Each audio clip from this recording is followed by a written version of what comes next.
Hi, welcome back guys. This is your friend, the Luffy Fanfics, back with amazing fanfiction. This is the series of What If Luffy Ate Logia Kai no My Devil Fruit. Now before starting, please give this video a like and subscribe to the channel if you want more videos like this. Now let's get into the fanfic. Devil fruits. Their power can be a parlor trick or world-shattering forces of nature. One can turn into a bird and soar above the clouds, or crack the very sky and rock the planet. This jumbled bag has raised many questions about their origins, but no one has a finite answer. The commonly accepted answer is the sea devil bore these powerful creations into existence. They were his protected creations. The punishment for anyone who eats one is banishment from the sea, cursed to never enter his kingdom. The most interesting and supposedly powerful of these fruits are the Logia class. These fruits allow the person who eats them to control a part of the world as they see fit.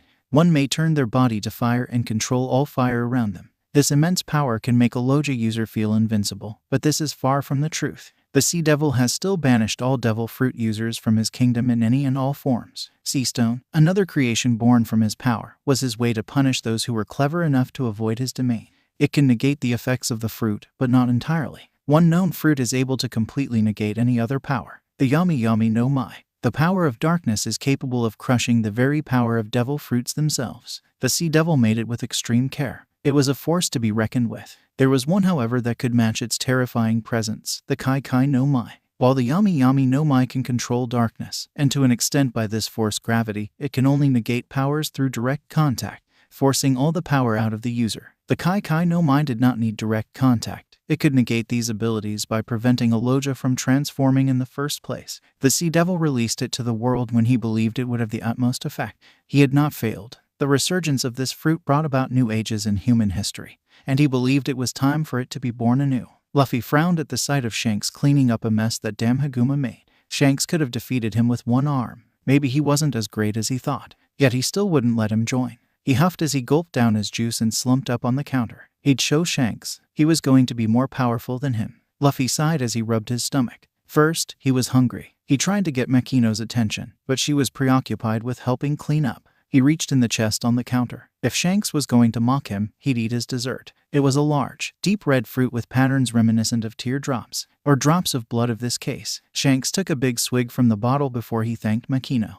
Giving him her last bottle was just like her. He turned to try and apologize to Luffy before his eyes widened. He grabbed Luffy and started shaking him violently. Luffy, spit it out, spit it out. But it was too late. Luffy had just swallowed. Blah. Shanks, why did you have such a shitty tasting fruit? Luffy cried as he started to scratch at his tongue, longing for a time when he didn't taste the fruit. It tasted like he cut open his tongue but couldn't spit out the pooling blood. Damn it, Luffy. That wasn't an ordinary fruit. That was a devil fruit, Luffy. Shanks cried out, attracting the attention of his crew. You don't even know what kind it was. It could be completely useless. What's worse, the sea curses you for eating it. You'll never be able to swim. Luffy froze in fear before he started to cry. He'd never be a pirate now. How could he if he couldn't swim? He looked back up to Shanks and his friends, only to see the look of anger gone. Shanks had pulled back as he held the boy. Makino recoiled in fear and everyone else covered their mouths. Luffy wiped his tears, then looked at his hands. They were dripping blood. As Shanks ... Why am I bleeding? Luffy asked as blood spilled from his eyes, replacing his tears. Shanks had turned ghostly pale. What had he done? Was Luffy going to die from this accursed fruit? Was it his fault? If he only locked the chest, or kept it on the ship? Luffy started crying again and Shanks sprung to action. Luffy, you're going to be okay. Listen to me. Listen to me. Focus on any new feelings. Don't be sad. What can you? Luffy suddenly slipped through Shanks' hands, replaced by a mass of blood. His eyes widened into giant saucers as he felt his stomach contract and threatened to expel its contents. Had Luffy already eaten one? Luffy, he yelled as he jumped up, looking around to his crew. They were in equal state of shock. Their young friend just became a bloody stain on the floor. Makino was in tears as before a voice spoke out. Don't cry. I just focused on the new feeling. They all looked back as Luffy reformed out of the pool of blood. The blood left Shanks' hands and formed back into the boy, who sat on the stool. That was cool. I felt like a puddle. He yelled in astonishment as he held out his hand, watching it turn to blood that suspended in air. What the hell was that? Shanks yelled as he stared at Luffy. Did you just turn into blood? He yelled out as his fear was replaced with anger. You scared the shit out of us. Shishishi. Got you then, Shanks. Luffy responded innocently. He was too used to this already. Shanks took a few deep breaths. Oh, thank God. Luffy, don't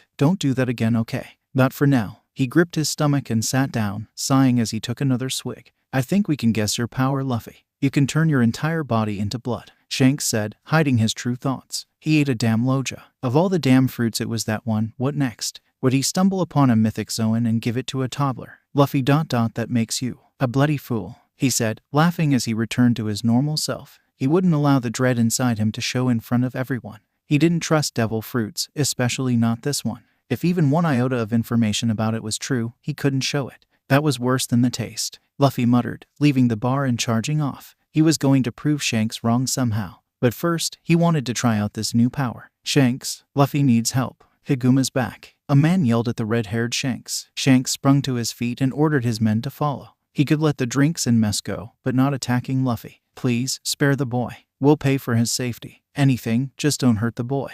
Whoopslap pleaded as he saw the sword held to Luffy's throat, causing some blood to spill and reform. Higuma hardly noticed, however, milking in the fear from the crowd who didn't fully understand Luffy's power. Higuma could only laugh at the pleas. This boy was so weak. Every hit made blood fly and he couldn't fight back. Not a chance. This brat is going to pay. Shanks calmly ahead of the crowd. There was no chance this actually hurt Luffy. From what he knew about Logias, nothing could hurt them outside of Seastone, and mountain bandits didn't have that in large supply. Tusk. You really are a bloody fool, aren't you? Shanks asked the boy while smiling. Luffy brightened up when he saw him. Maybe he did know he wasn't in any real danger. So, why are you attacking him? Because this little... Shut up. Luffy, why did you attack him? Shanks asked, angering the bandit. He came back and mocked you, Shanks. I wasn't going to let him get away with it. Luffy yelled back, voice filled with anger at the bandit. Is that so? Fighting our battles for us? Shanks asked, amused by his efforts to protect his name. Will you both shut up? I'm tired of this, Higuma said, drawing back his sword.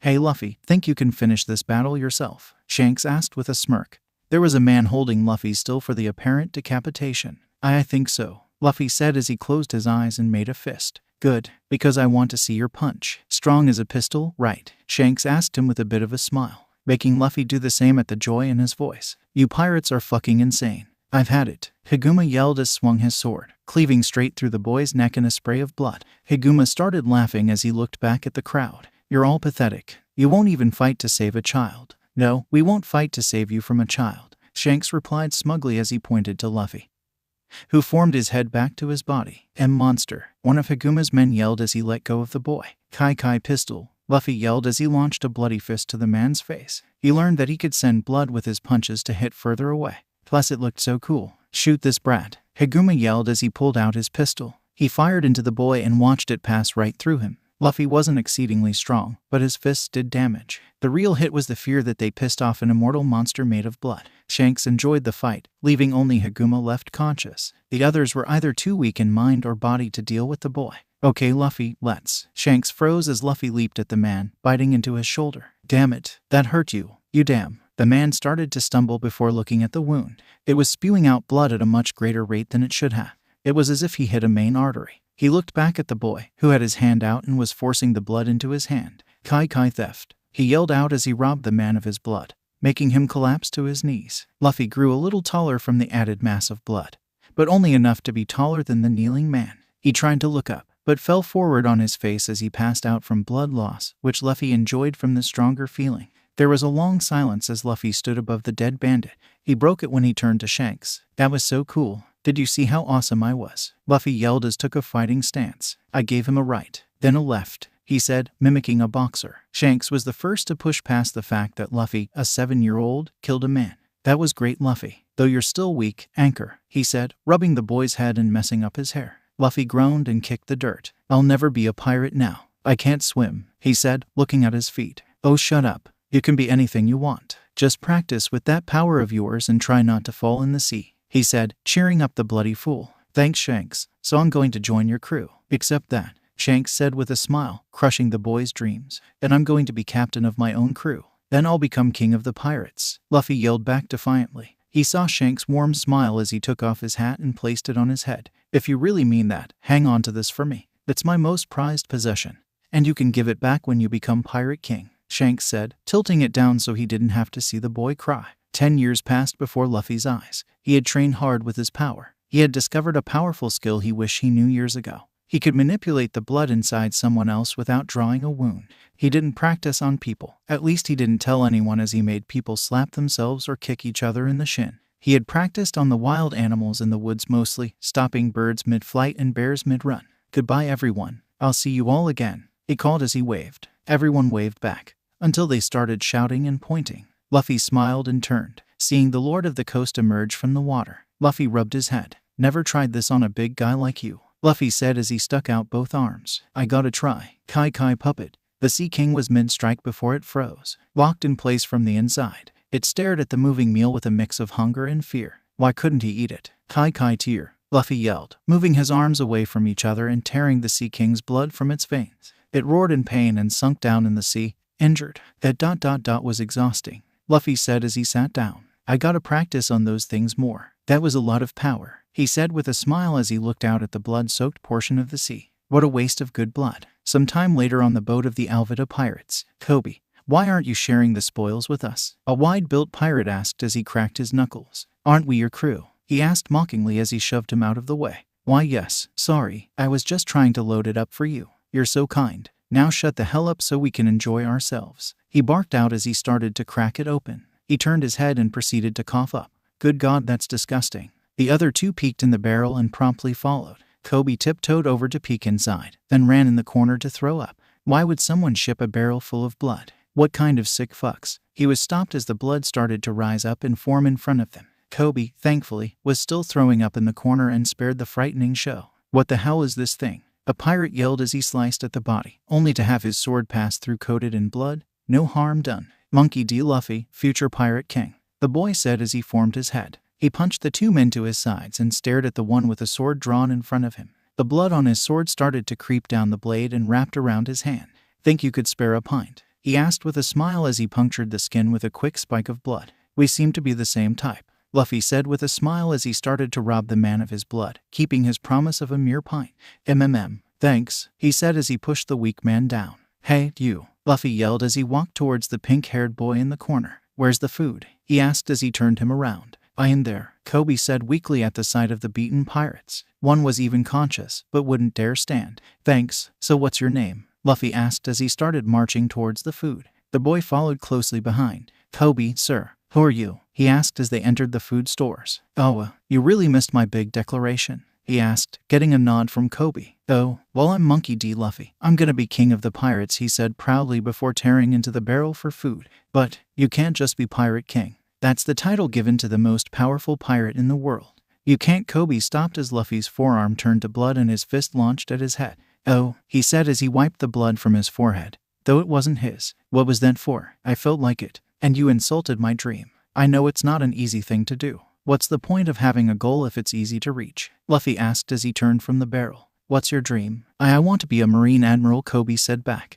He couldn't tell if he feared the boy in front of him more than Alvida, but at least he'd kill him quicker than her. "Then why are you on a pirate ship?" Luffy asked with a puzzled face. "I thought it was a fishing boat," Kobe said as he averted his eyes, feeling the berating coming on. "Huh, that's pretty dumb, but kinda funny." Luffy laughed as he jumped on the barrel to sit. "So, an admiral, huh? Guess that means we'd be enemies." "Yeah, I guess so. But it's my dream. I want to put people like Alvida away." At the yell, there was a large crash from above them as a large woman dropped down. "Kobe, were you talking about me?" a not-so-feminine voice asked from the crater. Luffy took the chance and grabbed Kobe, running from the room and upstairs. "The sea is so dangerous. Whales can talk," Luffy yelled between pants as he leaned against a wall, much to the surprise of the awaiting pirates. "You don't insult Lady Alvida like that," one yelled as he charged the intruder. His sword was narrowly dodged by the man. "That was a lady." "Kobe, what kind of fish person are you working for?" he asked, earning himself another swing from an angry pirate. "Shut up. You'll get us killed," he yelled before the ground shook from under him. Lady Alvida climbed the stairs with anger in her eyes. "Kill this pest," she ordered, causing everyone to charge the man. He smiled and decided to try a trick. "Kai face," he said to himself as he let blood pour from his eyes, nose, mouth, and ears. He outstretched his arms and walked towards the charging men. "Help me," he said in a distorted voice, coughing up blood. The pirates froze in fear at the apparently diseased man before them. He coughed up blood, making them back away to avoid what he had. "Oh, Lady Alvida, he's sick. He's going to die anyway," one yelled as he fell and kicked the ground, backing away. "I'm not going to die," the boy said as blood poured from his mouth. It all stopped midair and he smiled. "I am death." The blood stopped flowing, except from his eyes. The men looked back at Alvida, then at the monster before them. They quickly ran and jumped in the sea, swimming away from the boat. You damned brat, Alvida yelled as she swung her club, causing the boy to explode in blood all around.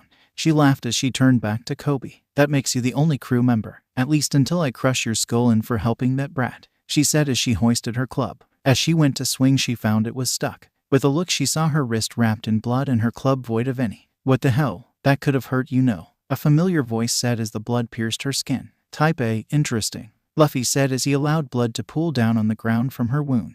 I'm Type B, want a shot of mine? He asked with a smile as fear filled her eyes. The injection would make her deathly ill. No. Then goodbye, you fat whale, he said as he drew back his fist. Kai pistol, he yelled as he launched his bloody fist into her stomach. She launched up and flew into the distance. Huh, what is that twinkle? Are they going to space? That'd be cool, Luffy said as he walked over to Kobe. Hey, let's go. I'm making you a marine, he said as he snatched up the frightened boy. Where are the escape boats? I don't like this ship. The two sailed towards the island for some time, chatting about how long Kobe was on the ship, what he'd do when he was a marine, and what exactly this island was. Luffy could only smile at the mention of Roronoa Zoro. He sounded cool. Luffy jumped off the boat, excited, and dragged Kobe with him. Come on, I want to find Zoro. The mention of the name made people stop, and some start to cry. Luffy looked to them and cocked his head. Hey, what's wrong with them? He asked Kobe, who shook his head in confusion. Luffy walked to a shopkeep and bought an apple. Hey, do you know where Roronoa Zoro is? Luffy asked as he bit into the apple. A damn shame it is, the woman said with a twinge of resent. He's about to be executed, along with a little girl. Kobe was in shock as Luffy finished off the apple. He thanked the woman and started walking towards the large building, which he figured had to be the Marine one, with Kobe hot on his heels. Why would the Marines execute a little girl? How could Captain Morgan with that? Everyone cowered in fear. But this happened. Kobe looked to see everyone and frowned. They're scared of the Marine captain. Luffy, why do you? Luffy, Kobe charged back up to the young captain. What are you doing? You can't just attack the Marines, he begged as he grabbed his leg, trying to stop him by acting as an anchor. You can't. I'm going to save Zoro and that little girl. Then, he's going to join my crew, Luffy yelled as he approached the gate. You're really an altruist, aren't you, Luffy? Kobe asked with a sweat drop. He was going to save them to get a crew member. Hey, shut up. I need a crewmate. Besides, no way am I letting them execute a little girl, Luffy said as he squatted down and launched up to the wall. Everyone who knew the girl or her mother came to console her. She wouldn't leave her daughter to die alone, no matter how much it hurt to watch it. She and a green-haired man in white shirt and black pants were tied to thick crucifixes. A row of Marines with rifles stood roughly 10 meters away. They were seemingly waiting for orders from the large, tan, blonde man with an axe for his right hand. He also had a weird metal bottom jaw that Luffy thought made him look like some kind of supervillain. Men, we're here to execute 2 criminals. The man Roronoa Zoro, pirate hunter and swordsman.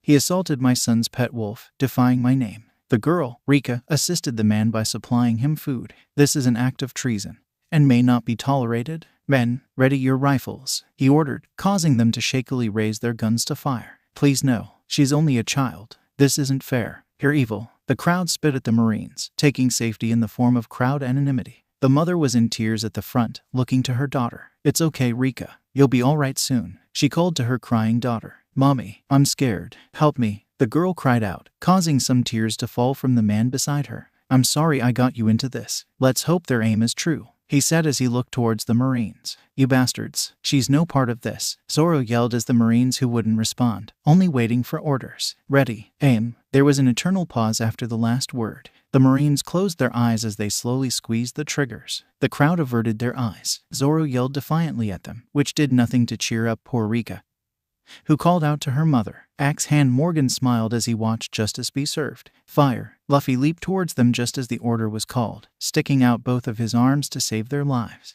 Kai marionette, he yelled, forcing the blood in their arms towards the sky. Their arms flew up as their fingers pulled the triggers, causing the bullets to fire harmlessly into the air. Luffy panted as he stared at them. Controlling multiple people was new, but he figured it would get easier. He didn't say a word as the Marines started to reload, preparing to force them all away again. Damn it, kill this traitor for interrupting the execution, Morgan yelled as he walked forward, staring with rage at the boy. The men took aim and shook violently, arms burning from the feeling of blood moving against the normal flow. They stared in horror as he walked closer. Kai rip, he yelled as he forced the blood from their hands, exploding out towards him in a crimson spray. They fell to the ground after dropping their rifles, each finger squirting blood from the puncture wound and adding to the man's power. They were too focused on their mangled fingers to see him absorb their blood into his body and walk past them. A devil fruit eater. Men, use your swords.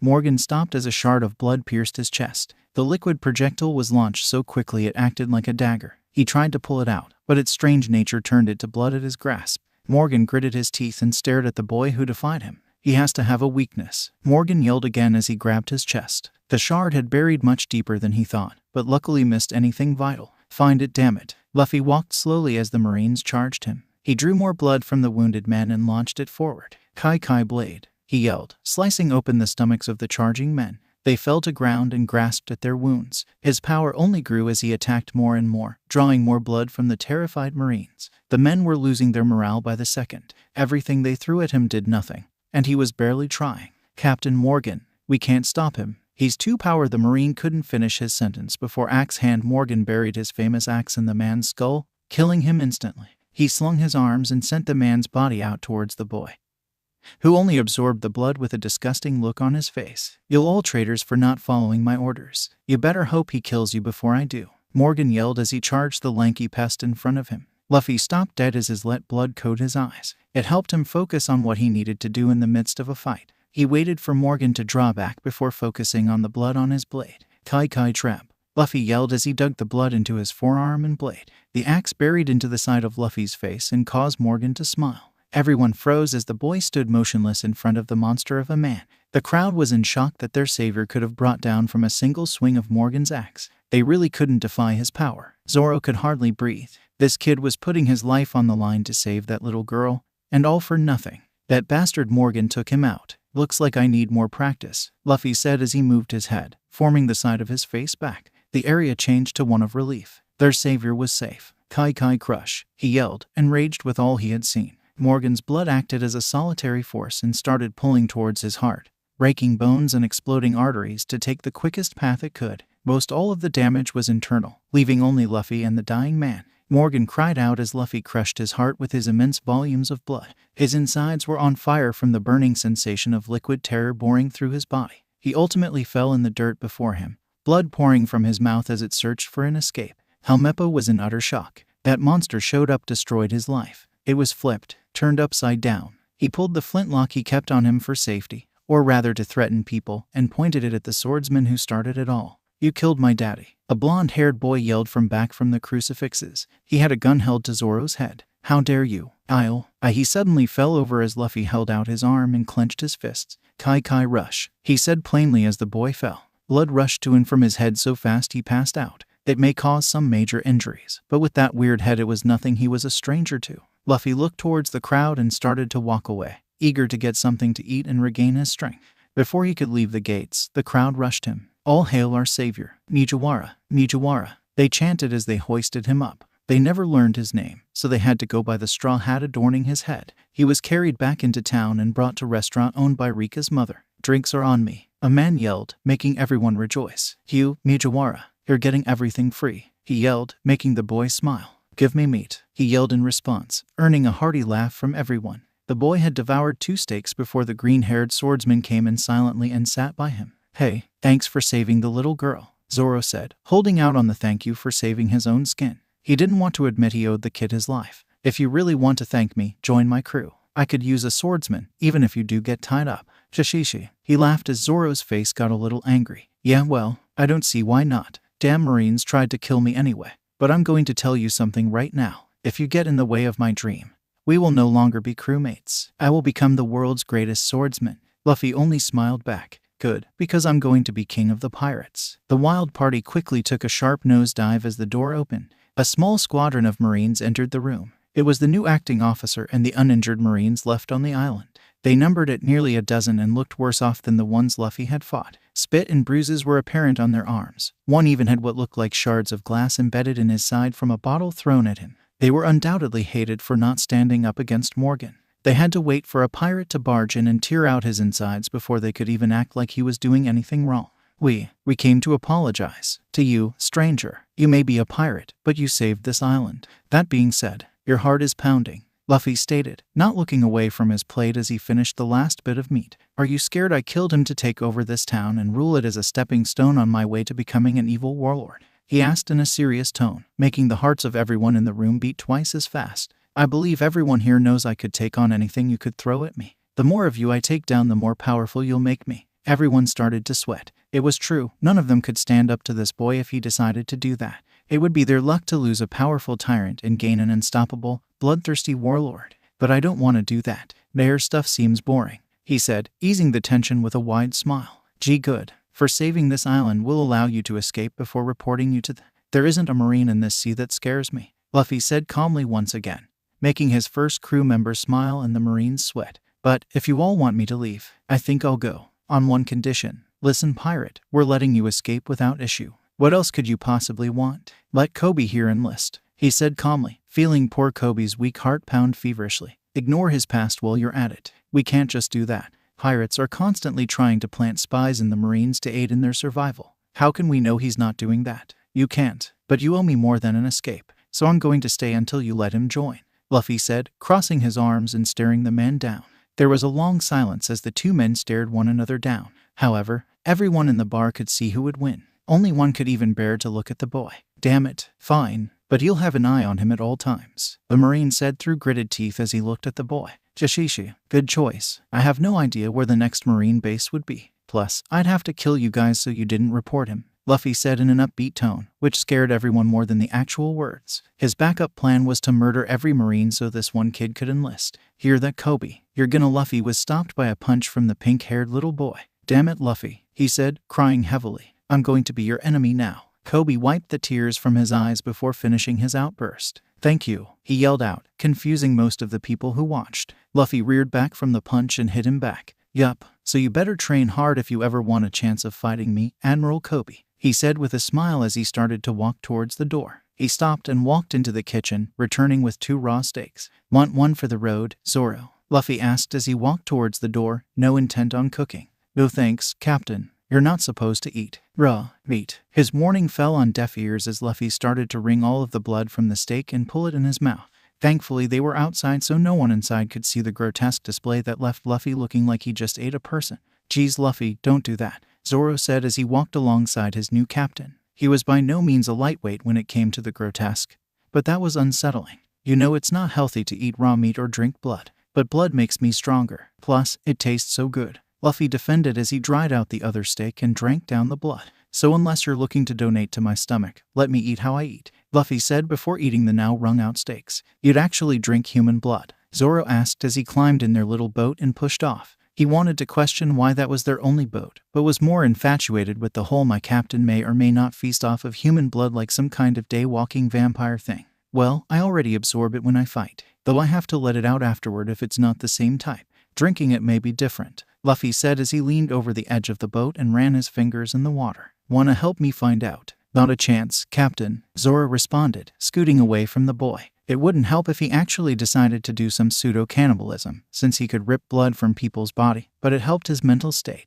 Oh, well, I want to find out now, Luffy yelled out in protest. At least he wasn't doing it by force. Calm down, you can eat up the next giant bad guy. Deal? Fine, but they better not taste funny, he griped. Zoro sighed, then facepalmed. This was a conversation his was having with a man he'd have to follow till one of them died or till he tried to stop his dream. A boy who could rip people's insides out, wanted to try drinking human blood, and was apparently happy to do both. Luffy and Zoro floated aimless in the sea, heading in the direction one of the townspeople thankfully pointed them towards as the closest island. It still didn't speed up their tiny boat, so they had to come up with something. So what are you anyway? No normal person could have done that stuff. Oh yeah, I'm a blood man. I ate the kai no mai, Luffy replied with a wide smile, showing it off by turning his hand to blood. I can control any blood I can feel. Not really sure of the range, but I can take out anything but a sniper. Wow, that's powerful, Zoro said as he stared at Luffy, who only laughed. He had precious little knowledge on devil fruit users, but he could tell this one must rival a lot. Shishishi. Yeah, but it's exhausting to use. Every time I use it on someone else, I'm fighting their heart or pushing stuff precisely constantly,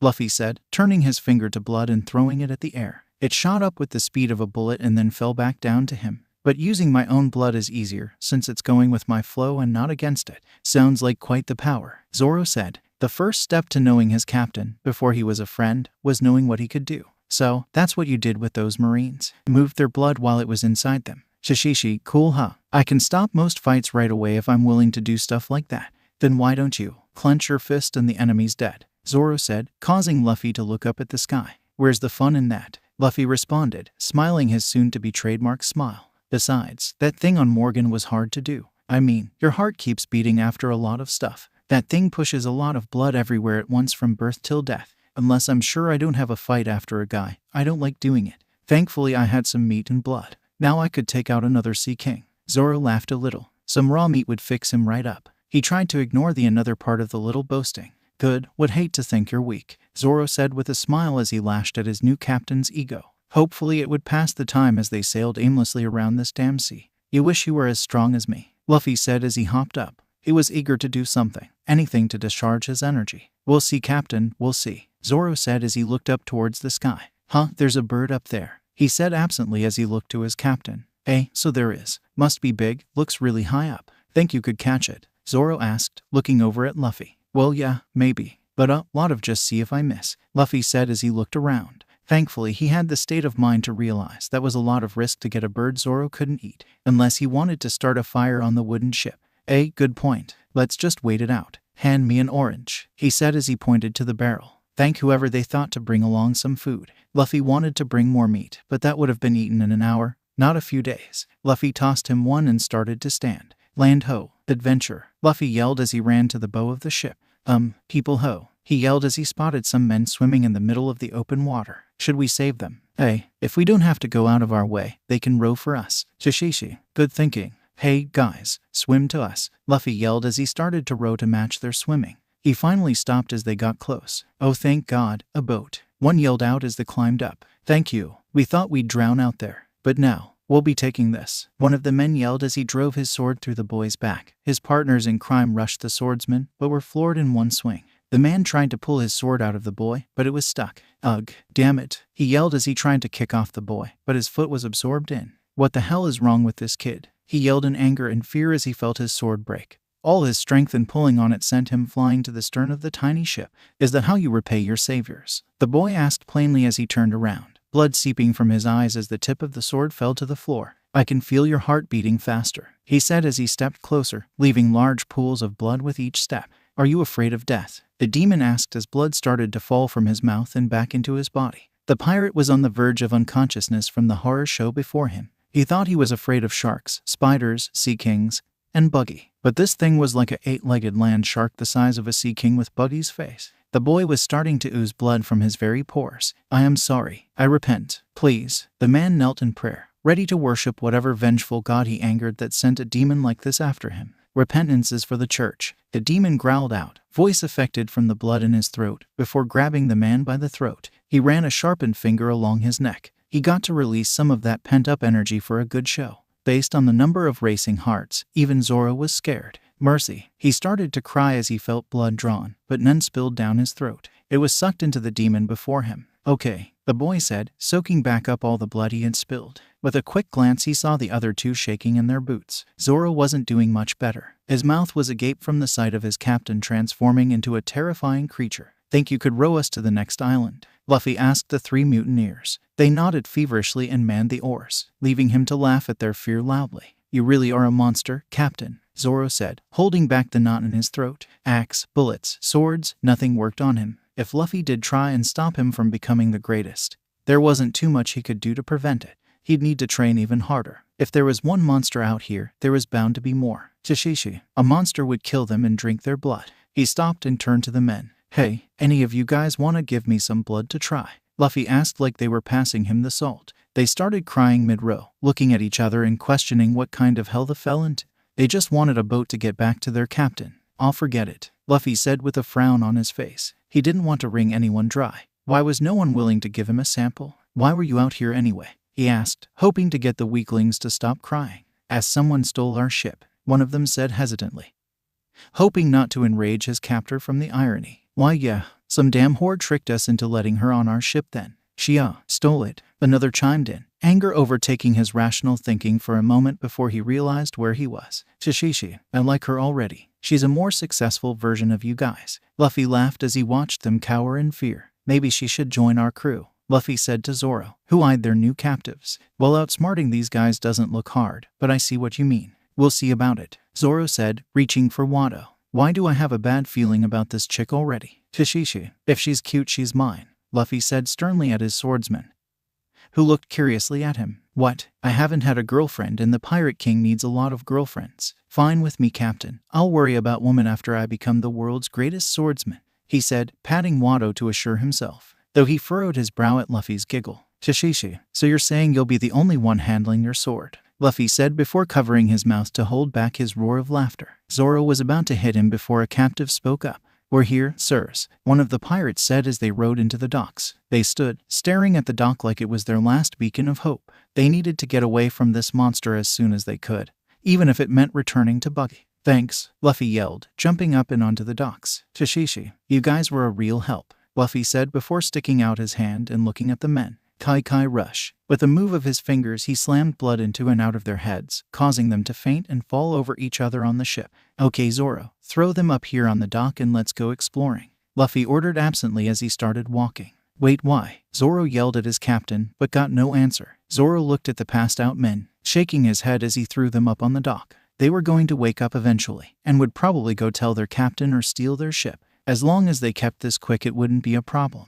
Luffy, wait up, Zoro yelled as he ran after his captain. The idiot managed to get so far in such a short time. Where the hell is everyone? Luffy asked out loud as he roamed the streets. There wasn't a person in sight. He heard Zoro yell and his feet pattering in the distance. He would catch up. Luffy wandered over to the remnants of a collapsed store. What happened here? He asked as he started rummaging through the rubble. Zoro, what the hell could tear down a building in the middle of a town? Luffy yelled back at his swordsman, who ran up to examine it. Something big, probably hungry by the look of the spilled food, Zoro said as he looked at the pet food on the ground.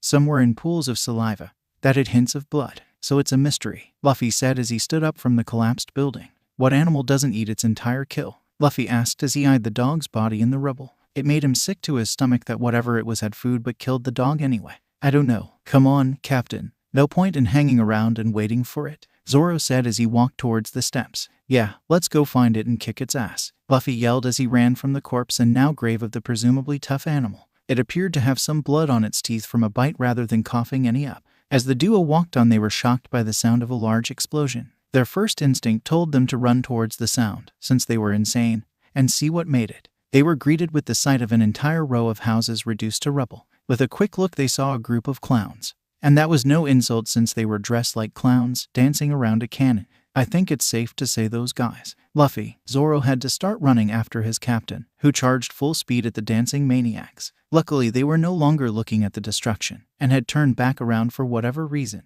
Do you see my power now, girl? Buggy yelled in with pride at the wide-eyed captive. She thought she could just take his riches without punishment. That is how you will meet your end. At the end of a Buggy ball. His crew all cheered at the very mention of the name. That power would make them the greatest pirate crew in history. You monster. Those were people's homes. People lived. The orange-haired girl was stopped with a death glare from the clown. He walked towards her angrily brandishing knives. Those pathetic weaklings mean nothing to me. They were lucky to be an example of my power. His eyes were locked on hers. He smiled wide and started to laugh. Joya haha. See, look how terrified you are. And you had the gall to steal from me in the first place, he boasted, before pressing the knife to her stomach. Don't think I've forgotten that either, he said in a much more serious tone, before giving an unsettling smile. Men, you deserve a reward for capturing this tart. She's all as Buggy turned. He saw a lanky boy oozing blood charging at him with a large red sword. Jai can slice, the boy yelled as he reached the clown, slicing the blood sword down his body and splitting him in two. He turned from the clown and the girl to the man's crew. You bastards, I'll rip you all apart, he yelled at them, but they only laughed. It pissed him off that they weren't scared or angry. The emotions he came to expect. Damn it, stop laughing you bastards, Luffy yelled in rage as they waited patiently. He felt a small sting and looked down at his stomach, seeing a blade poke through. Quite flashy there, boy, but useless against me, Buggy said as he launched a second hand at the boy, this one lodging the knife through his chest. For I am a chop man. Swords are useless against me. He drew his hands back and began to laugh as blood poured from the wounds. He and his men stopped when the blood not only stopped flowing, but was sucked back up and the wound healed. Sounds pretty cool, Luffy said as he slowly turned around. But I'm a blood man. With the end of that statement he turned himself to a pool of blood and started flowing towards Buggy's men. He sent out small shards at each of the grunts before him, barely enough to injure them, but more than enough for his flashy show. He made special care to get the giant lion and the guy on top. That was a lot of blood to use, more than a dozen men. Blood man. Buggy was frozen in horror as the boy transformed into blood and started slashing the heels of his men. A Logia. That Logia. Here. How? It's been years. Fire. Use fire, he yelled as his men, who started to throw torches at the blood. No, you morons. On yourselves. His underlings looked in confusion at him. Few got his meaning before they started to cauterize their wounds with the torches. They realized a blood man could get at their wounds unless they closed them. They yelled in pain from the flames on their skin. It did, however, save them from the next attack. Kai theft. Luffy yelled as he formed up from the ground, robbing the men who failed to act of their blood, one of which was some weird guy on a big lion. That was quite a lot of blood for him. He absorbed it greedily, hungrily before he let them fall to the ground. Most of them would survive, some would not. He wasn't aiming to kill them for following a bad captain, but holding back in the midst of battle wasn't easy. Damn it, not here, Buggy yelled as he started to look at the boy. How could his fruit be back? He thought as he backed away. Burn him alive, men. Boil his blood. He ordered from his position, watching them throw alcohol at the boy. Kabaji quickly acted, blowing flames and lighting the blood boy on fire. Hod. Luffy yelled as he tried to turn into blood. It was no use. Alcohol seeped into him and was acting as fuel. He barreled through them and started smashing barrels, searching for the elusive water they must have been keeping. Didn't they keep anything besides booze? Joyahaha. See, boy, your death will be the flashiest yet. Burn, he yelled before he watched the barrel of water be cut open. Luffy, over here, Zoro yelled to his captain, who rushed over and dunked himself into the barrel Zoro had pointed out. Luffy shed the alcohol inside the barrel and forced himself out of it, panting heavily as he touched his body. It was a weird sensation to not have any lasting pain from burning alive, but he was able to heal back immediately. Thanks, Zoro, you saved me, but just sit back and watch. They're out of tricks, Luffy said before rushing back towards Buggy's crew. He stood just outside the range at which they could sling the alcohol and drew his arms back. Kai blanket. Luffy shot his arms upwards and created a large blanket of blood over their heads. They all started to back away, then dive for cover at the sound of his next attack. Kai rain. Blood started falling from the sky at lightning speed. It clotted into daggers and stabbed all who were out in the open, leaving them to fall and be stabbed by even more falling shards. The pirates screamed in either fear from under their table shields or pain from outside. The daggers weren't long enough to start hitting organs, or strong enough to pierce bone, but they would keep them pinned down, especially that annoying guy who set him on fire. You damn boy, I'll destroy you in that stupid straw hat, Buggy yelled as the fuse closed in. He may have to take out his entire crew to do it, but he would stop this kid and his damn power. Buggy was meant to be king. The ball fired and soared towards that damn Mugiwara, the blast already starting to tear away at everything in front of it. Luffy was directly in the path and had no time to move. With a quick launch of blood, he closed his eyes. Homunculus, he yelled, creating a small clone of himself outside the blast. The ball hit him and exploded, tearing through him and everything behind him. Joyahaha, take that stupid Mugiwara, Buggy yelled in triumph as a large blast enveloped the boy. Kabaji and Richie were in the mass of people on the receiving end of that powerful shot. But it was a small price to pay to get rid of that boy and that unholy devil fruit. But they had some human shields, they may have lived. He quickly turned to the swordsman, who stared in shock. His captain was invincible. How could this freak show take him out? Now, you, Roronoa Zoro, Buggy said with a large smile. That green hair and those swords were all the introduction he needed. I believe I'll take your head next. Nami was in tears from where she lay. Her one hope of escaping alive, let alone unharmed, was just obliterated, which would mean Buggy would be taking out all of his rage on her once he killed the swordsman. Luffy breathed heavily from his new body. It was a major pain to do, but it saved him from being wiped off the planet. That thing seemed pretty dangerous. He started absorbing the blood he could and began to flow towards the clown, who was preoccupied with Zoro. With a quick form, Luffy was standing behind him, arms stretched back. Kai clap, he yelled before slamming his fists together. Well, they would be together if Buggy's head weren't in the way. The sudden impact, combined with Luffy's power, slammed the blood around in Buggy's skull, making him pass out and fall to the ground. Luffy smiled and held his hand to Buggy's chest. He picked him up and reared his arms back. Kai bazooka, he yelled, launching the unconscious clown far into the distance. Space twinkle, he said to himself with a smile as the clown may or may not have left orbit. Zoro fell back with relief at the sight of his captain. That damn clown would have made Swiss cheese out of him alone. The bastard wouldn't be affected by swords, and that was all he knew. Glad to see you back, Luffy, he said, hardly a drop of the sea of relief showing. Kishishi, killed by a clown. That's a phobia, not the end for the Pirate King, Luffy said confidently as he grew back to normal. He had little time to enjoy it when he remembered why he attacked that bastard in the first place. He walked to the girl on the ground and held out his hands to show he wasn't going to hurt her. He sucked in a pool of blood and ran it up the ropes, slicing them carefully off of her. Hey, are you okay, miss? He asked calmly. taking her hand. Do you need anything? Water. Nami shook in fear at the sight of him. The man was a monster or a demon or anything besides the boy he appeared to be. But it didn't matter. He had saved her. He may want something in return for it, but right now he was her savior. She reached up and wrapped around his neck, hugging him as she cried into his shoulder. Thank you so much. See, Zoro, help. What do I do? Luffy yelled as he stuck his arms in the air. The orange-haired girl was hugging around his chest and sobbing like a newborn. Why is she crying? Zoro. Luffy called for help to his only friend. He had no experience with stuff like this and was on the verge of freaking out with her. Zoro fought back the laugh as Captain yelled for help. He just saved this woman's life and he's surprised she's crying. Poor moron. Hug her back, moron, Zoro said calmly as he got up. He sure as hell wasn't going to hug her, so the captain could do it. Luffy nodded and hugged the crying girl back, squeezing her tight and letting her cry. He didn't really know how to cheer her up. She shouldn't be sad. Clown guy is unconscious, maybe, so she's safe. I'm Luffy, who are you? And Nami, she said from his chest, wiping the tears and breaking the hug. She turned a deep shade of crimson when she saw the tears she left on his chest. Thank you for saving me, Luffy. I thought I was going to die. Oh, yeah, dying sucks. But now you're not going to, right? So you don't have a reason to cry, Luffy said with a big smile. The simplicity of the answer cheered Nami right up. But he just had to keep talking. So, wanna join my crew? What crew? She asked, looking over at the green swordsman who didn't do anything. The lazy bastard. Me and Zoro. I'm still getting crew members so I can be the king of the pirates, Luffy yelled triumphantly, ignoring the fact that his crew was 2 people strong. Nami fell to the ground when she heard it. She swore her mind had made up him saying that just moments before. He couldn't be a pirate. Pirates were evil. Every pirate was evil. He couldn't be one. He was her savior. Or he was just another pig. I hate pirates, she spat back. It may cost her her life, but she was too weak to try and lie. Oh, well okay, Luffy said as he started to walk away. Come on, Zoro. I don't think the people here will be too happy about all these destroyed buildings, he yelled as he headed back towards his crewmate. Let's try and get directions to the next. What do you mean okay? Nami yelled from her spot on the ground. You charge up and take on an entire pirate crew for me, ask me to join your crew, then just leave. His mind was racing. How could he do that? Didn't pirates kidnap, plunder,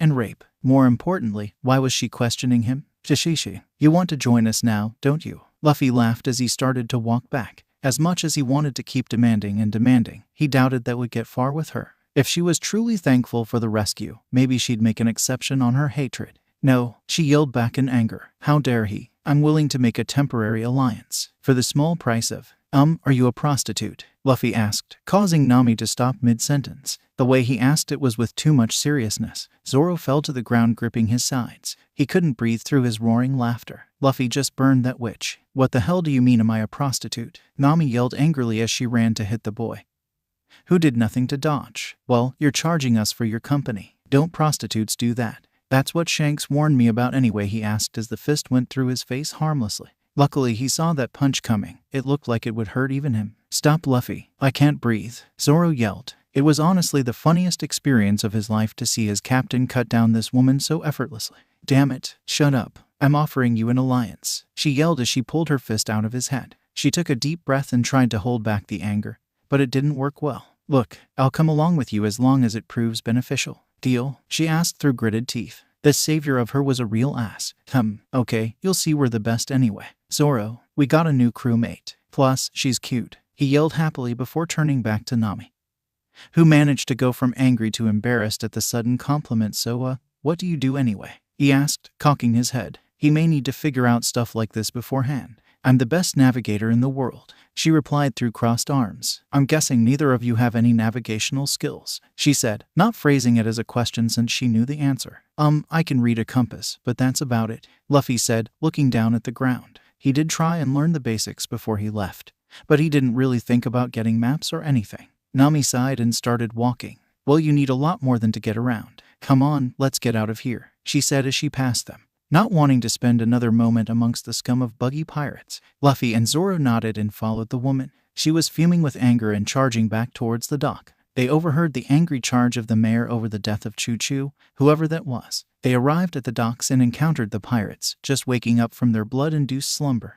They immediately cowered in fear as Luffy walked by, seemingly ignoring them. Nami climbed into the boat she had stolen from them. Luffy turned back and smiled. Thanks for getting us here so easily, guys. But, you're probably going to get arrested or beaten to death. So, run. Luffy said casually as he untied the rope keeping the dingy tied to the dock as he saw a mass of people rushing at them. Some time passed and Luffy wanted to get to know his new crewmate, so he hopped over aboard her ship while Zoro slept. "So, Nami, talk," Luffy said with a smile as he laid down. "About what?" she asked, annoyed by his sudden interruption. "I don't know," he said innocently, rolling over to look at her. "Ugh, well you gotta think of something you want me to talk about," Nami said as she glanced at the compass. They were heading towards the next island at a decent pace. Why do you hate pirates?" he asked, watching her face twist into one of anger and fear. "I just do, okay," she said angrily, hoping that would end it. "You know, I can tell when people are lying," Luffy said as he stood up. "Your heart goes just a little faster. You're a good liar. Pirates are scum," she answered, heart indicating that was the truth, though it didn't explain much. "Lots of people think so. Still need a reason though," he said simply as he stared towards the sky. "I don't want to tell you, okay," Nami spat back, growing increasingly uncomfortable. Fine, but I'll figure it out eventually," he said with a smirk before hopping back over to Zoro. They docked on the beach of one of the Gecko Islands. Syrup Village was the name of this one. They didn't have any greeting, which was shocking. Typically, small islands would either be suspicious or welcoming to new arrivals. The three went deeper into the island before hearing yells. "We've had it, Usopp. You've been doing this for years now. Enough." Various villagers yelled at the cornered young man. He had tried the daily routine of yelling about pirates, but they were ready for him this time. He was shielding his body from the thrown bottles with his arms. Shards of glass were buried in his forearms and shins from the shattering.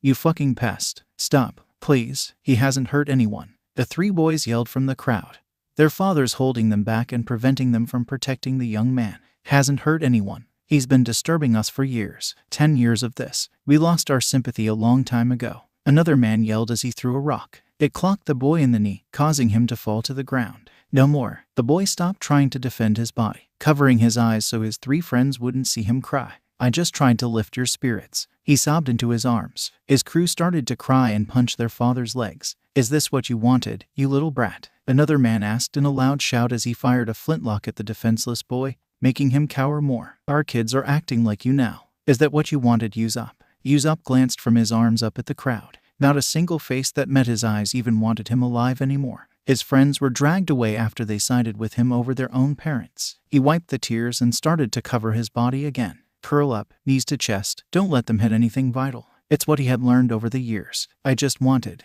"Hey, get away from him." The blood-curdling scream rocked the crowd into turning away from Usopp. None spoke up at first as the stranger walked angrily towards them. "Who are you?" one yelled, mostly in fear, as he charged towards them. He held up his gun just in case things got serious. "Shut up," he yelled, walking through the crowd into the young man. He didn't deserve this, no matter who he was. "Are you okay?" he asked in a much calmer tone. He was bleeding from multiple wounds, but not too much. The most he could do would be pull out the shards and prevent any more bleeding. Hey, just who the hell do you think you are? That annoying punk ah." The man suddenly yelled in pain. His arm felt like it was on fire. He stared in shock as, against his will, he pointed the gun at his head. His finger burned like ants were in his veins. It took every ounce of strength to keep from pulling the trigger. What the hell was happening? "You all think this is right. Attacking a defenseless man over a prank." Luffy yelled in anger. He wanted to kill this man where he stood, but that wasn't good enough. He had to teach all of them a lesson. He forced the man to face the crowd and put the gun in his own mouth. The length of time he controlled the man's blood was getting taxing, but he was fueled by enough rage to ignore it.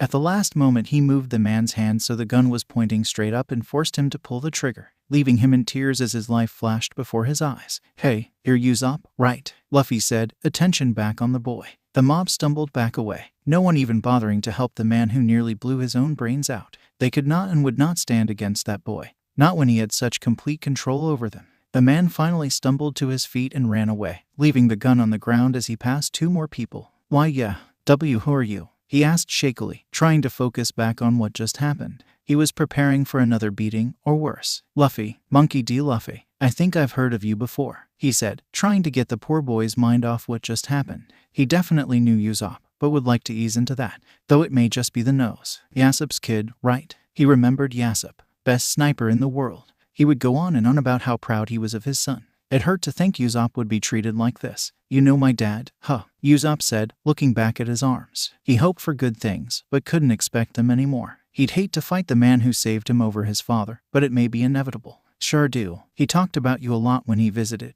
Luffy said, boosting Usopp's spirits. He could shoot the antennae off of an ant at 100 feet. he boasted, making Usopp laugh. Yeah, he's the best, Usopp said as he slowly stood. Whoever he was, this guy was a real lifesaver. Can I get you guys anything for helping me? He asked, assuming the two misfits were with him. Later. First, do you have anywhere we can patch you up? A friend maybe? Luffy asked to Nami's dismay.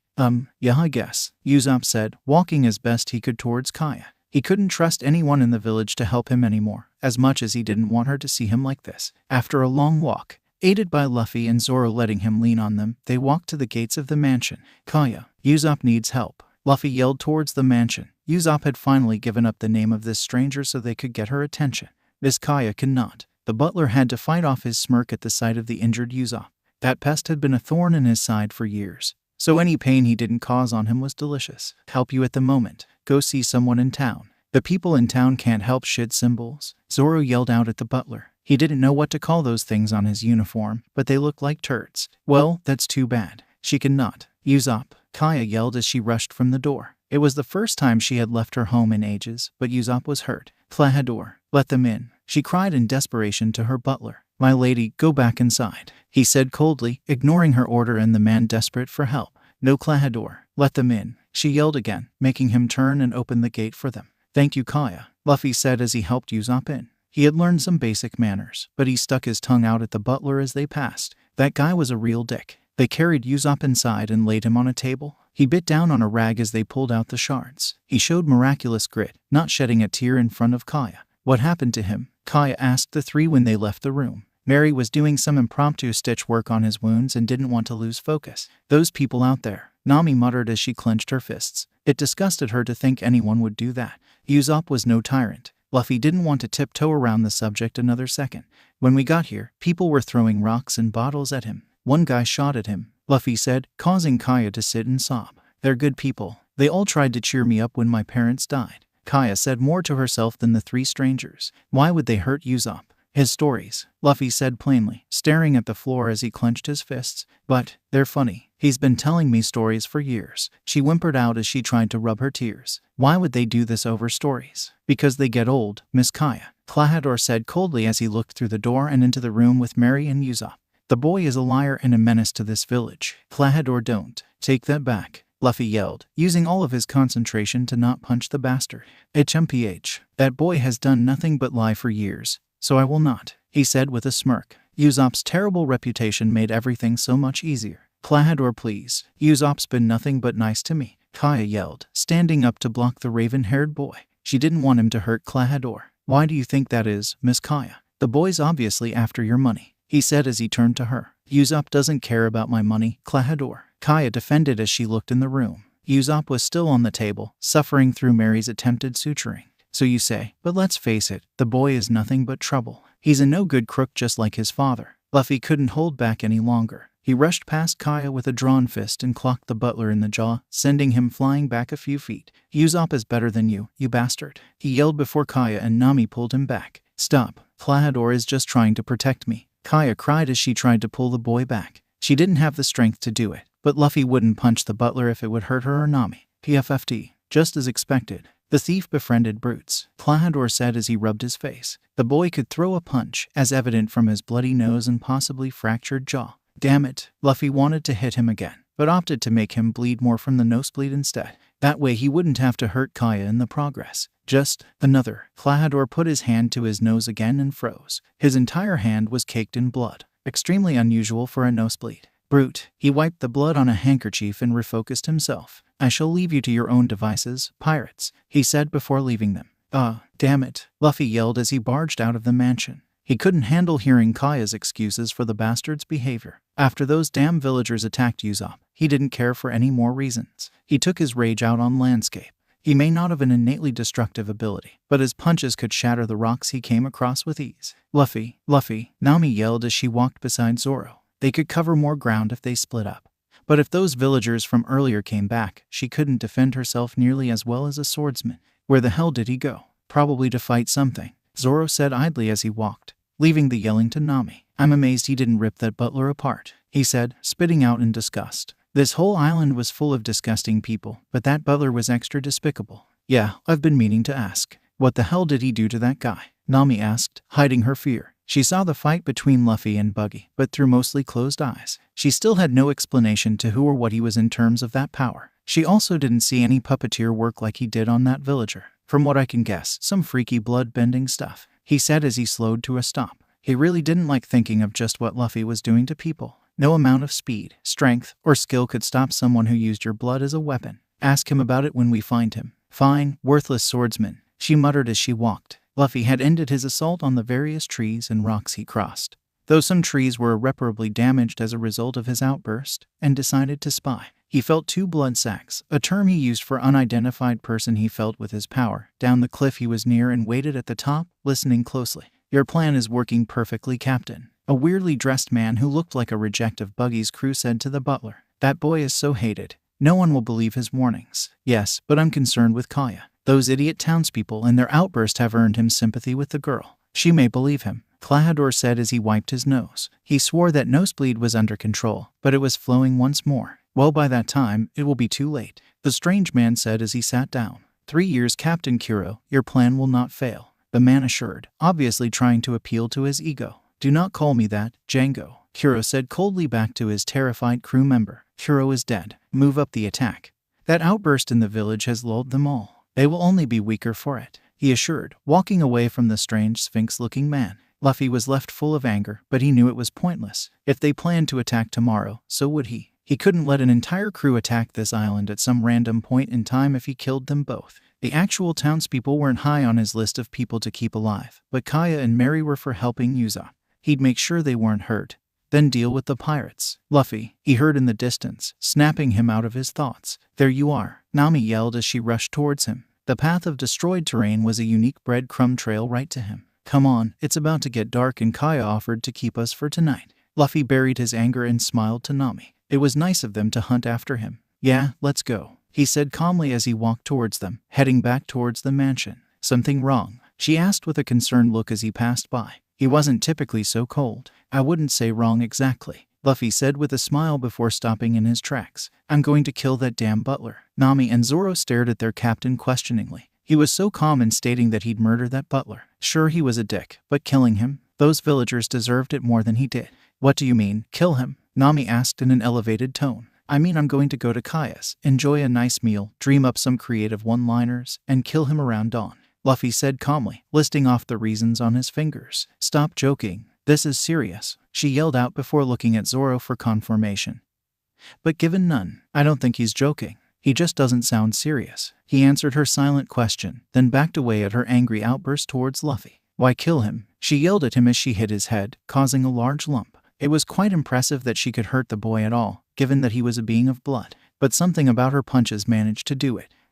Hey, lighten up. It's not my fault he's planning on attacking the village and killing everyone, Luffy yelled as he rubbed the newly formed lump on his head. He hadn't been hurt by a punch in years. What was up with her hits? What? She questioned before Luffy got back up from the ground. How do you know that? I overheard him and some Django guy talking at the beach. Kinda stupid that they were in public, Luffy commented absently before walking again. Turns out he's some Kuro guy and they're planning on storming the town.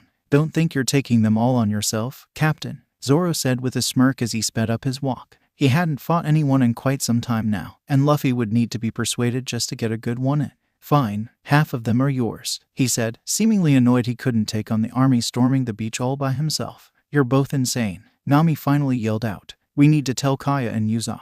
The villagers. She didn't care much for the people after that initial encounter, but maybe they weren't always so horrible. I have a plan for that, Luffy said with a smile. The only problem is, I suck at making plans, he said out loud, making the other two sweat drop. Fortunately, he continued, we're going to stay there and protect her from the butler guy. Then we'll fight those guys in the morning. Then we'll have meat. An excellent plan as always, Captain, Zoro said with a smile as people ran to avoid the trio, terrified of the seemingly harmless boy leading the pack. But why are saving these guys again? He asked as he watched them. Well, I can ask Usopp if he wants to save these guys. He may want to be the bigger man and stuff, Luffy said, puffing out some air. He didn't like these people, but getting butchered over that was a little too much. Well, will Kaya even believe us? Nami questioned as they neared her mansion, noticing the guards stare at one another. Probably not. But if he's dead, what's it matter? Luffy reasoned as they got in. He was already thinking of ways to kill him. He could make it pretty realistic. Suicide maybe. Or he could make him rip himself apart. Oh, he could drown him in a bubble of blood.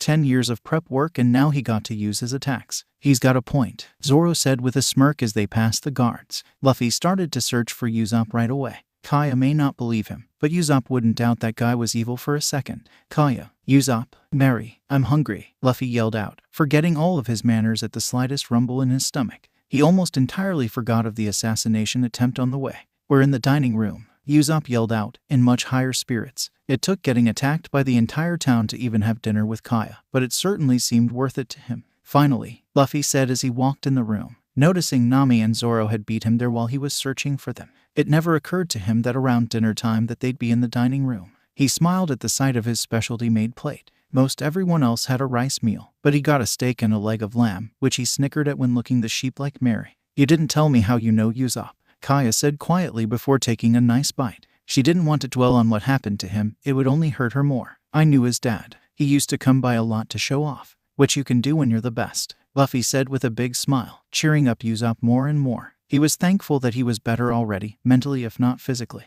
That's so nice, Kaya said with a smile before refocusing on her meal, wanting to avoid that subject. Luffy, Kaya lost her parents, Usopp whispered to Luffy, who only looked confused. Oh, I'm sorry, Luffy said, putting his head down in respect. He didn't really know what that felt like, having never really known his parents, but he knew it wasn't pleasant.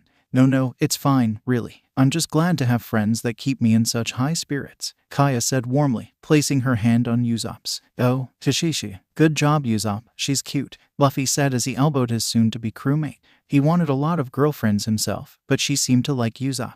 That's not what she meant, Luffy, Usopp yelled defensively, inadvertently pulling away from her in the process. She means we're best friends, right, Kaya? Yeah, that's Kaya couldn't muster out the words before Luffy interrupted.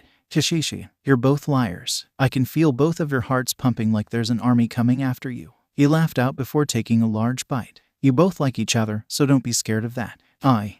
Excuse us. Usopp stumbled before grabbing Kaya lightly and leading her out of the room. Mary smiled warmly as he ate his salad, making Luffy laugh at his sheep-like nature. Thank you, Luffy. I thought they'd be stuck like that forever, he said calmly as he ate, making the other three look at each other. Are you just a walking lie detector or something? Nami asked nervously, worrying about any future attempts to steal from them if the time came. Kinda. Neat huh? Luffy said with a smile. He already caught her once. I can do a lot of stuff like that. I can make you blush, keep you from getting cold. Zoro, he yelled out, smiling devilishly. What, Luffy? He asked as he set down his drink, staring at what his captain may ask him. It only took a moment before he felt a certain rush of blood to a space it did not need to go at that moment. Damn it, stop that, he yelled out, covering himself with a cloth. Luffy gripped his side as he laughed. He didn't actually know if he could do that, but it was quite the time to test it out. Should I do it on Usopp? I think I can, Luffy said before Nami hit him upside the head. Oh, how does that even hurt me? Shut up and stop that, she yelled out, cheeks flustered with embarrassment. Luffy was going to make guys pop boners at random from now on if she didn't stop him now. Luckily for him, even if that large knot hurt, it was gone quickly. I'm just having some fun. It's not like Kaya would mind. Tashishi, Luffy laughed, causing everyone to face palm. It's getting late, I'm going to bed, Nami said with a sigh as she walked to Mary. Can you show us to the guest rooms? Of course. Everyone, please follow me, Mary said politely before leading the group to the single room. It only had 2 large beds, and there didn't seem to be another room for them. Sorry for the inconvenience, but we never expected to receive much company. Before Nami could even start her long and elaborate argument of how she needed her own bed for the obvious reasons, the 2 men rushed to get into a bed. They laughed to each other before looking at Nami, who started to steam with anger. Ugh, I blame you, Luffy. I may just share with Zoro. Nami really didn't like that idea, and from Zoro's look he hated it, but Luffy came up with something that changed her mind. Go ahead, Nami, just remember my little trick. He winked and stuck out his tongue, which made her blush lightly and rub between her eyes. I swear on all the money in this sea if I wake up with anything poking me, I'll find a way to kill you, she said as she climbed in the bed and kicked him out from under the covers. No way would they both be on the same plane of sleep. Come on, what if I get cold? Luffy complained to Nami, who only sighed. Shut up, you sleep in your regular clothes anyway, she replied to his complaint. Well, I may sleep in the new. I will rip it off and make sure it stays that way, she barked back, feeling him scurry to the other side of the bed. Will you two either do it or go to sleep? I haven't had a normal bed in weeks, Zoro griped to the 2, who quickly shut their yaps and let him sleep, though Luffy could be heard snickering from Zoro's comment. Some time passed and the sun set, leaving Mary to clean the chandelier as everyone else presumably slept. Why are those pirates staying? Doesn't Kaya know the trouble they'll bring? Klahadore said bitterly as he walked past the lamb man. Well, you know Miss Kaya, she can't give up the chance to help people, Mary said happily as he polished a bulb. If she trusts them, I do as well. You should never trust a pirate, Klahadore said with a small smile as he stared out the window. 3 years of acting like he cared about these two would finally pay off. He just had to kill 3 extra children. Though I have a feeling you'll learn that lesson. Well, I'm not too worried. They seem like nice people. You should try to get to know them. They all seem very nice, most of the time. I don't think I'll need to do that, Klahadore said with a dark smile as he fitted his claws, hidden from Mary's view. I know far too many people. Luffy awoke in a cold sweat from the bed. He could feel it, spilled blood. It was a combination of survival instinct and his power. He quietly got out of the bed and crept to the area where he felt it. He wasn't typically sneaky, but he didn't want to wake up Nami at risk of his own life. You can't hurt them. Everyone will know. Mary coughed up from the floor. Claw marks dug into his chest. They didn't dig particularly deep, but it was enough to knock him down. I'm sure you think that, but I've been planning this for years. No one can stop me, Hiro said with a smirk as he pressed the claws to Mary's back. No need to let him bleed out when finishing him off would be easy and quick. Shishishi, you're a real cliché, Luffy said from the doorway as he walked towards the butler. He made sure to focus on the blood circulating in his arm and prepared to rip it up in case he tried to stab Mary. I mean, look at what you did. Long drawn-out plan of infiltrating and getting close to a rich girl. Devising a plan to steal her money and settle down peacefully. Plus, you just have that villain look. Amusing evaluation, but pointless. I haven't been doing this for 3 years for you to unravel my plans. Hiro lifted his hand, despite some previously unknown resistance, and adjusted his glasses. I'm going to get her money and her peaceful life, Hiro said before rushing Luffy with incredible speed. To his surprise, he did not move. The claws buried into the boy's gut and left his claws coated in blood. Pathetic, you weren't even capable of dodging. ZZZZZZ, Luffy snored before jerking his head up. He didn't even have to pretend to fall asleep mid-evisceration. He was still pretty tired. Oh, look at that, I've been impaled, Luffy said with a smile as he pulled Kuro's arm out of his stomach. You know, you might want to try and be more creative, Luffy said plainly as his stomach reformed. What the hell are you? Kuro asked as he watched his stomach reform. He had to assume it was the infamous devil fruits he had heard about but never personally seen. One that made the boy immune to his attacks was a very terrifying thing. What am I? Luffy asked Kuro back as he started to take control of his hand. The terrified face he made was slowly being burned into Luffy's mind as he forced the blades towards his stomach. Well, I'm a boy, he said, pulling his shorts out and looking to make sure. I'm a pirate captain. I'm going to be the pirate king. Luffy decided to stop playing with the poor fool as he speared through his stomach with his own blades, tearing past vital organs that Luffy just regrew himself. But I like the term monster, or devil. He slowly brought his arm up, slicing through more organs with his razor-sharp claw knives. His strength wasn't enough to stop the slow disembowelment by his own hand.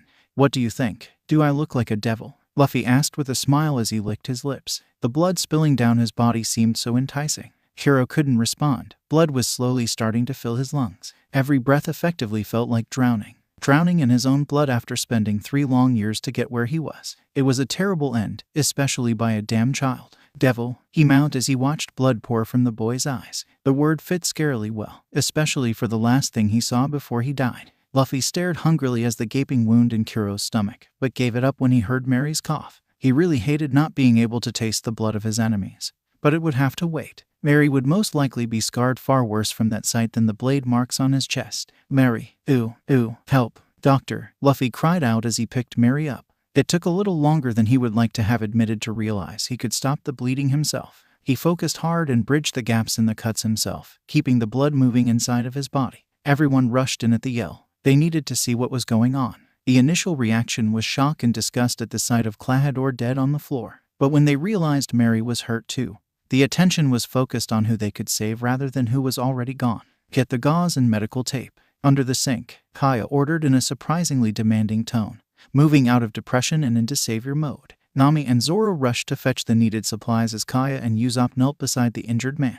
What happened, Mary? Who did this to you too? She asked, desperately trying to hold against him. It was Klahadore. He was a pirate. Mary coughed. Luffy was doing a good job of preventing more blood loss, but a good bit of it was still on the floor. Luffy took it upon himself to finish the story. He was planning to kill you, Kaya. To kill everyone. I didn't think he'd attack tonight, Luffy said, spitting out the last part of the sentence like a curse. If he only killed the bastard, Mary would be fine. Wait, Luffy, did you do that? Usopp asked as he looked back to Klahadore. He didn't see what Luffy did to scare away the crowd, but now he knew it had to be terrifying. He hurt Mary. Should I have given him a stern talking to? Luffy said with a forced smile. He didn't feel bad about what he did, but it obviously upset Usopp.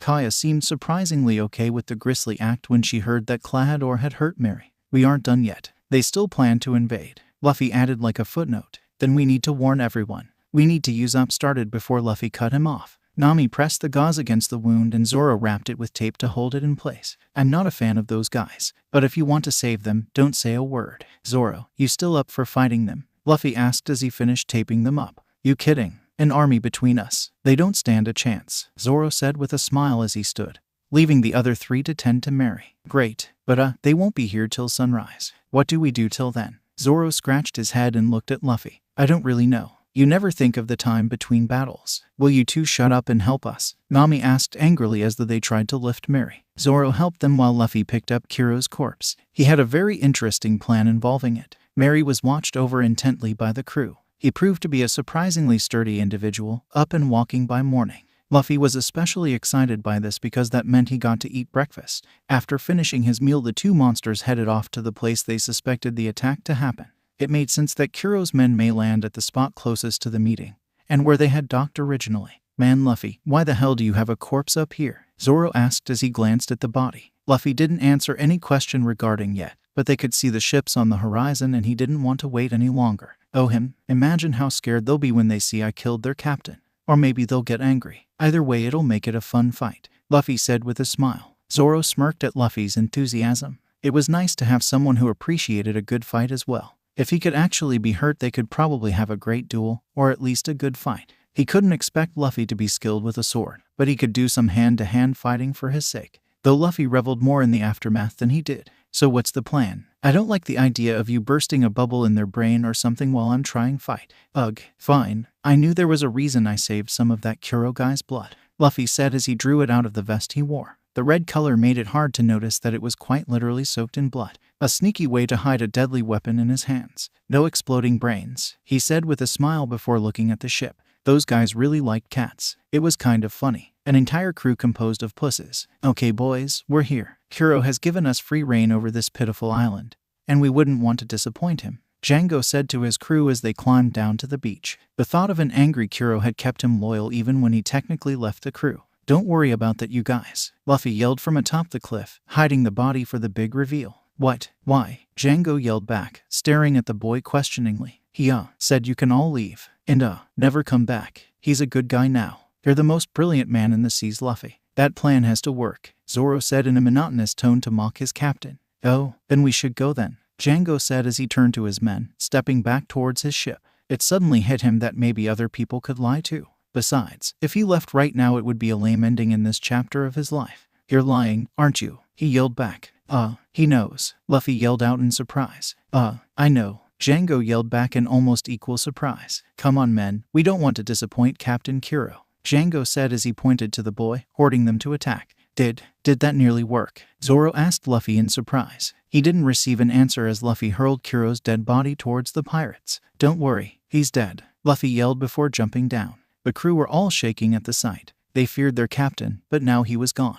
The only reaction they could have was fear at the young man who apparently killed him. Yes, sir, we should just leave, one said weakly as he looked at the body. Django could hardly believe the sight. He had briefly suspected Kuro of going soft from the years of inactivity, but to the point of being killed by this teenager? Impossible. He turned to his men and put on a brave enough face to fool them. An army of hypnotized warriors may bring down whoever really killed Kuro. 1, 2, Django, what the hell is he yelling? Zoro asked after landing next to his captain. He saw the weird sphinx-looking guy trying to give his men a morale boost, but it would take a whole lot to bring them out of seeing their captain die. I don't know. Hey, what are you guys doing? Luffy yelled at the crew before they released a unified roar of aggression. Men, they killed your captain. You will avenge him, Django yelled, riling his hypnotized men more and more. He had to act fast and be the forceful push they needed. They charged at the 2 men in a blind rage, though they instilled no fear. Luffy formed a sword from the soaked in blood. Jaiken, he yelled as he took a stance. He was nowhere near Zoro's skill level, but cutting and stabbing were easy enough. He wasn't affected by any attacks and he could make his sword pass through blades, so he had a large advantage. Zoro smirked at the sight of his captain brandishing a blade. It would really make things interesting for training. 3-sword style, he yelled through gritted teeth. There was quite a lot of men brandishing swords, so it felt appropriate. The two held their ground and awaited the sloppy attack. The men may have been stronger, but they lost some skill from the hypnotized gaze. Zoro easily defended himself from the attacks with his 3 swords, barely a nick on his body. Luffy's was in worse shape in that area. Over time, those nicks and cuts would have added up to be deleterious to his fighting, but they were quickly healed before the next landed. This is no good. Nyambin brothers, Django yelled to the boat, unleashing his secret weapons. Attack. No time to act, he ordered, sending the two to fight the enemy without the routine. There was no time to lull them into a false sense of security. Zoro, you okay? Luffy yelled out as he saw the pirates start to swarm his comrade.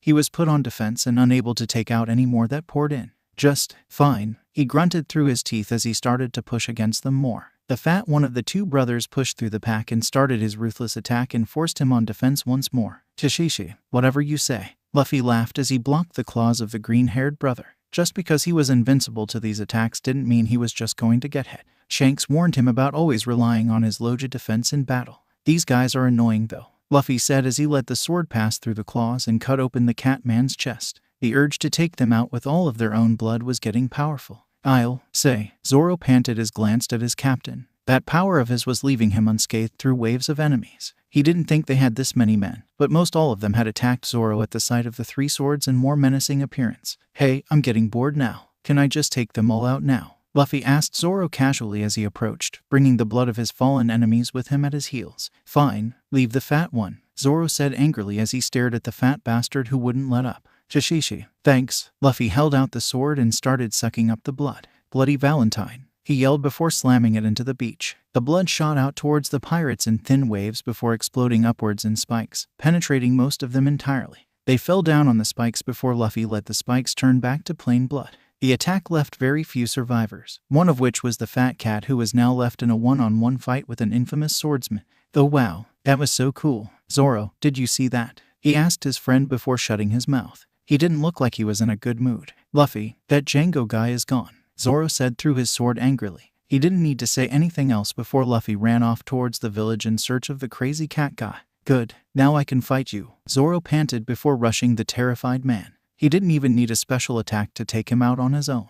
One unified slash at his stupidly exposed stomach and he joined his brother in a blood that connected them. A fitting end for 2 weirdos. Damn it, Django muttered as he stumbled out of the woods. He didn't expect so much as a single opponent, let alone 2 superhuman fighters. To take them all on was a terrible surprise. He broke through the tree line and spotted salvation. Mob justice would be better than another moment dealing with those 2. Luffy ran towards the feeling of blood. It was a single person who was stumbling towards everyone, which meant it was most likely that weird guy. He broke through the tree line himself and stopped Django in his tracks. Kai puppet, Luffy yelled as he brought his arm down. Some people had gathered around to see the magic trick offered by the stranger, but were now backing away in fear.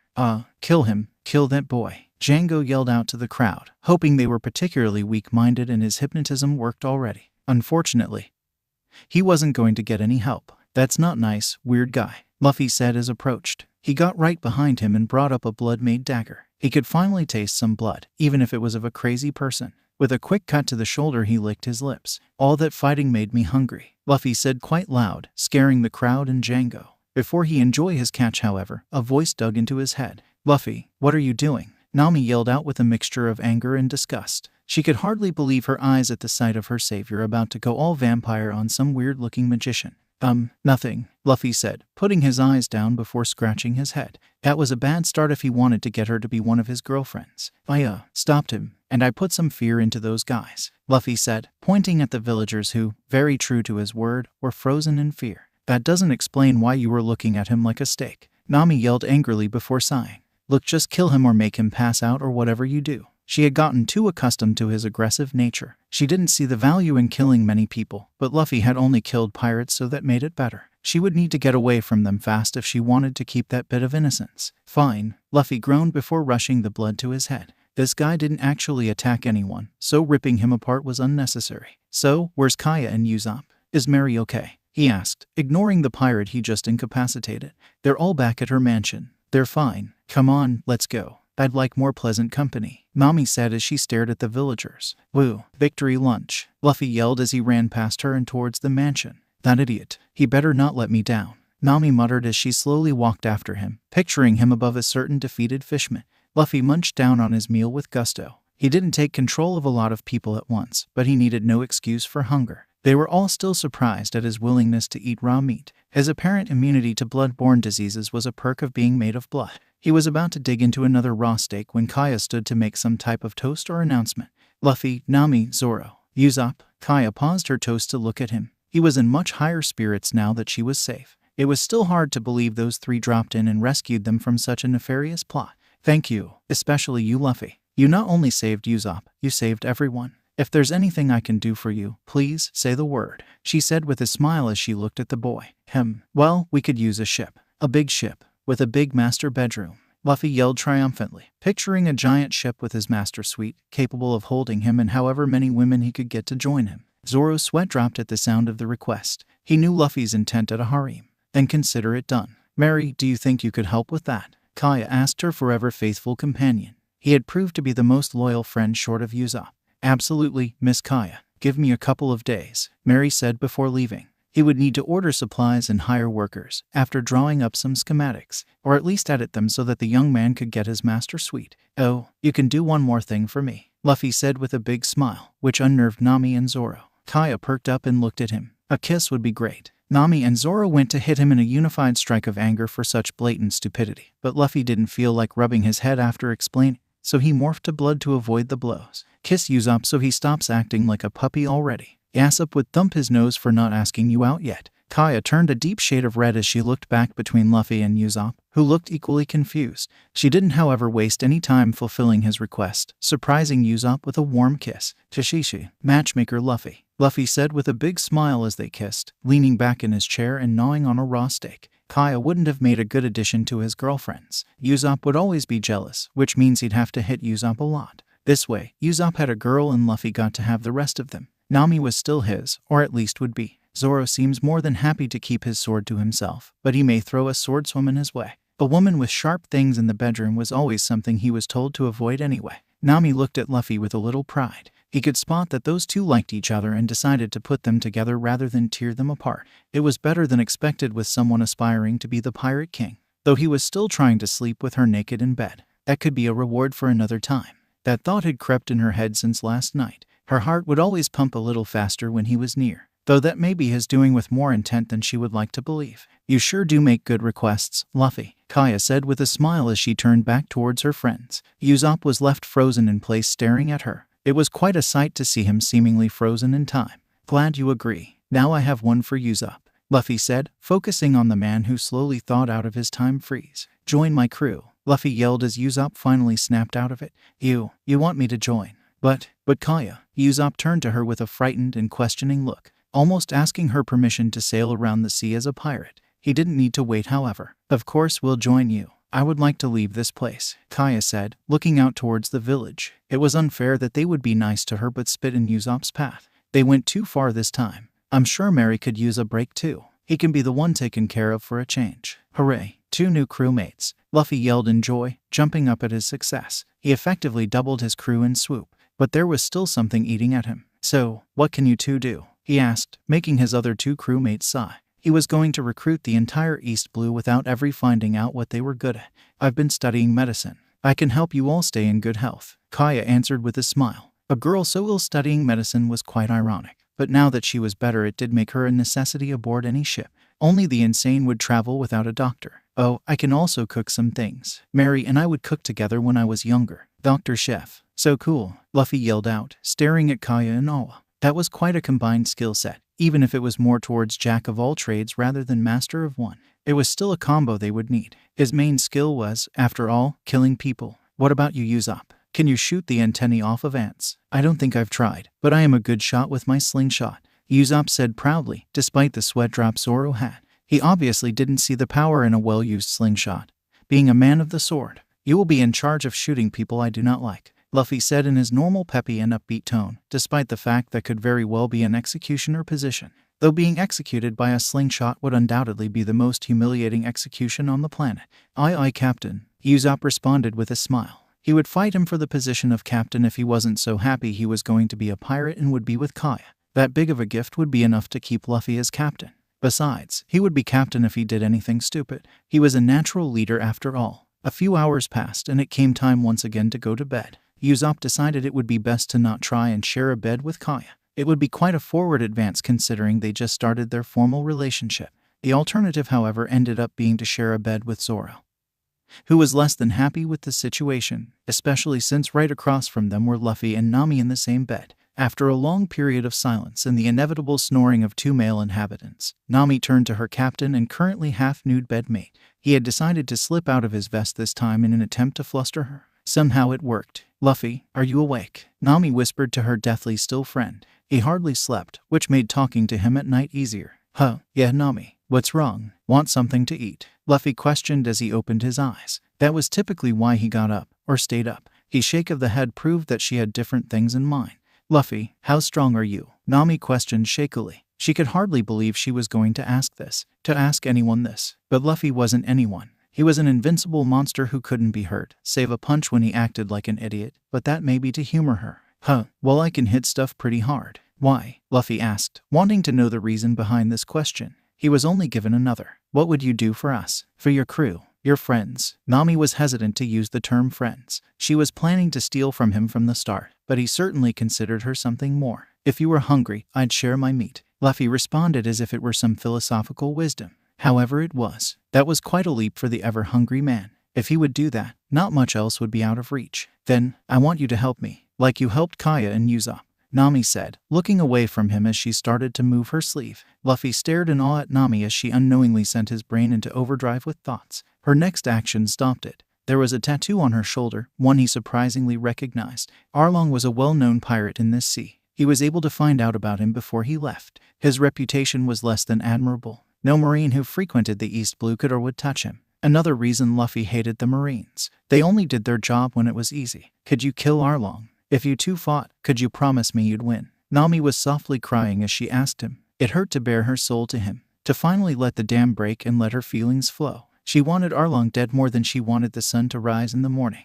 If Luffy could do it, he would be a godlike entity in her eyes. "Shishishi, lose to a fish. Come on, Nami, you know I'd kick his ass," Luffy said with another big smile. This obviously meant a lot to Nami, which meant he would take care of it. "I'll rip him to shreds for you." Nami started to weep and pulled Luffy in close, burying her face in his chest to muffle the sound.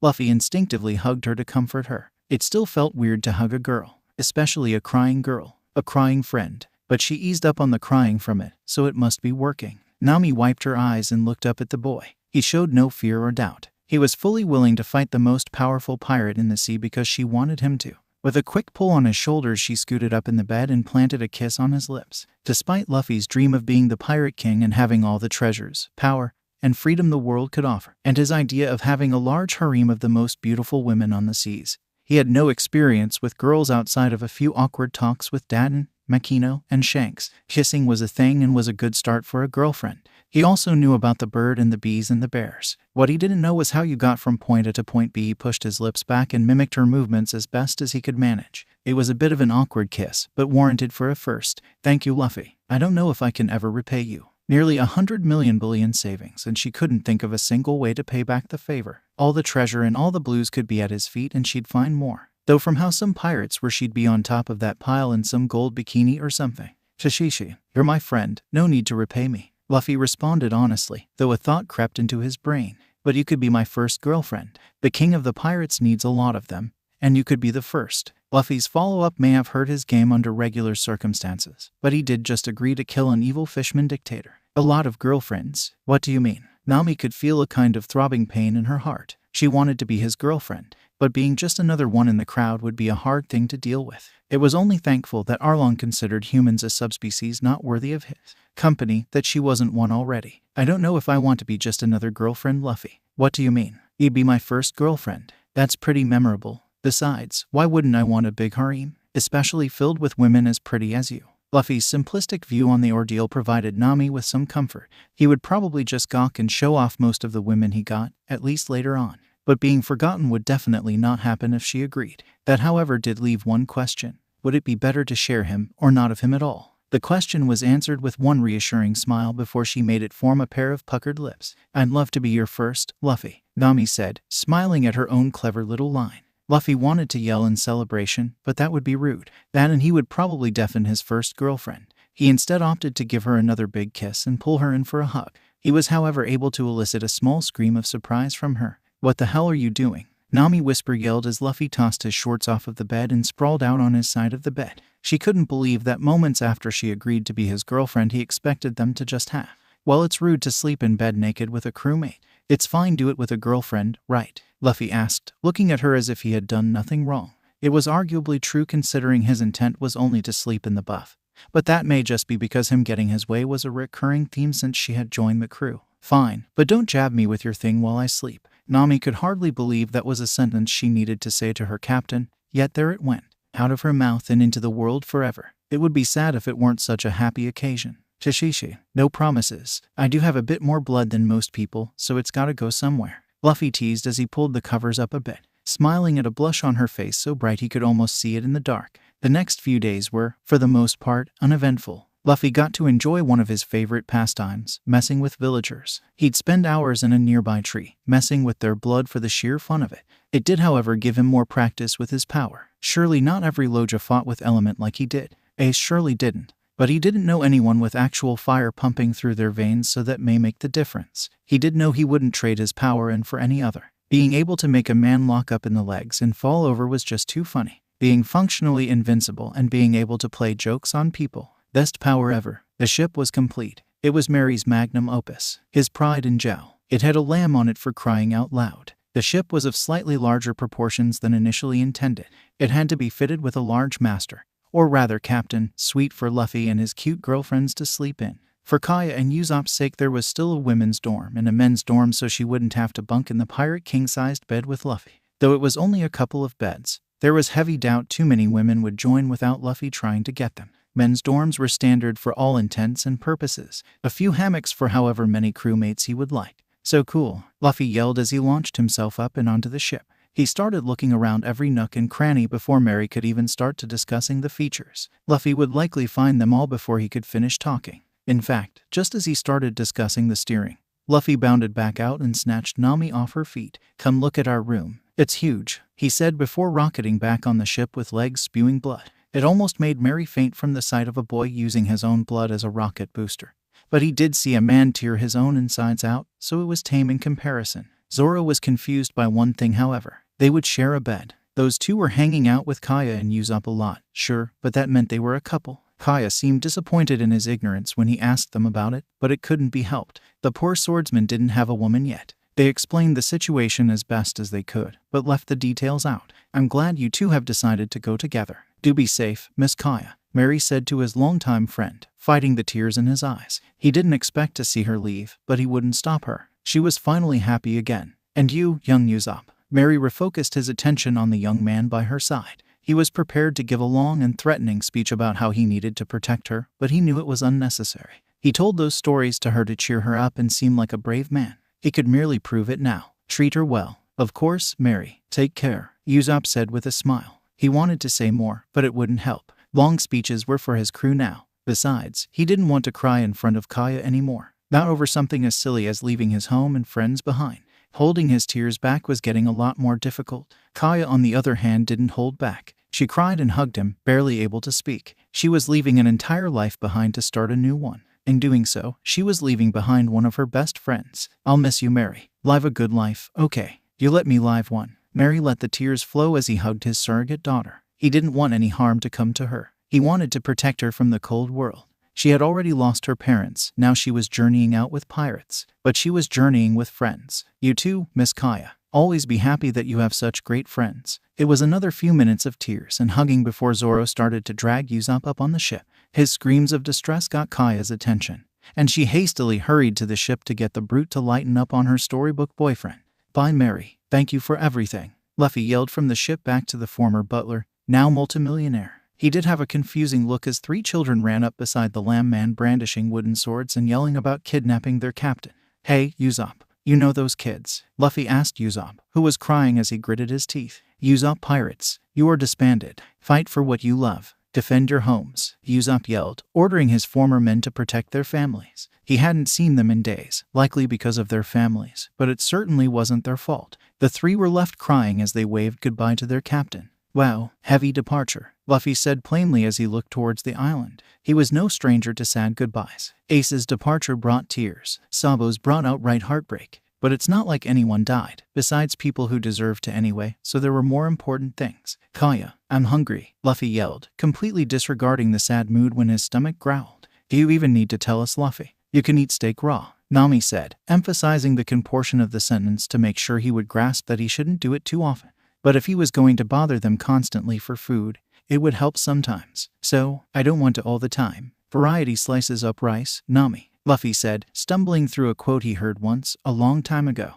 I don't think that's the saying, Luffy, but I'll cook you something, Kaya said before heading to the kitchen. It would keep her mind occupied and off of the departure. Dr. Chef saves the day, Luffy yelled out, rushing to the kitchen behind her. He wanted food and he wanted it fast. Aimlessly sailing around the sea was, for lack of better terminology, boring. Luffy was anxious to arrive at their next destination. From his understanding, they would go kick some fish guy's ass off of his body. Actually, maybe not. Did fishmen have butts? Did they poop? Luffy took a mental note to make sure whether or not fishmen poop before kicking their ass off of their body. If they didn't poop, he'd need to kick some other part off. To pass some time, Luffy and Usopp decided to test out the cannons on board. They doubted they'd ever actually use them. Luffy was more the up-close and rip-your-insides-out kind of fighter than real nautical combat, so his skill with a ranged weapon was very poor. One thing stopped Usopp from firing his next shot, however. While he was an expert sniper, Luffy still had the ability to feel where people were, and two were on the rock they were about to use for target practice. Hey, why are you guys on a rock? Luffy yelled to the two unseen men.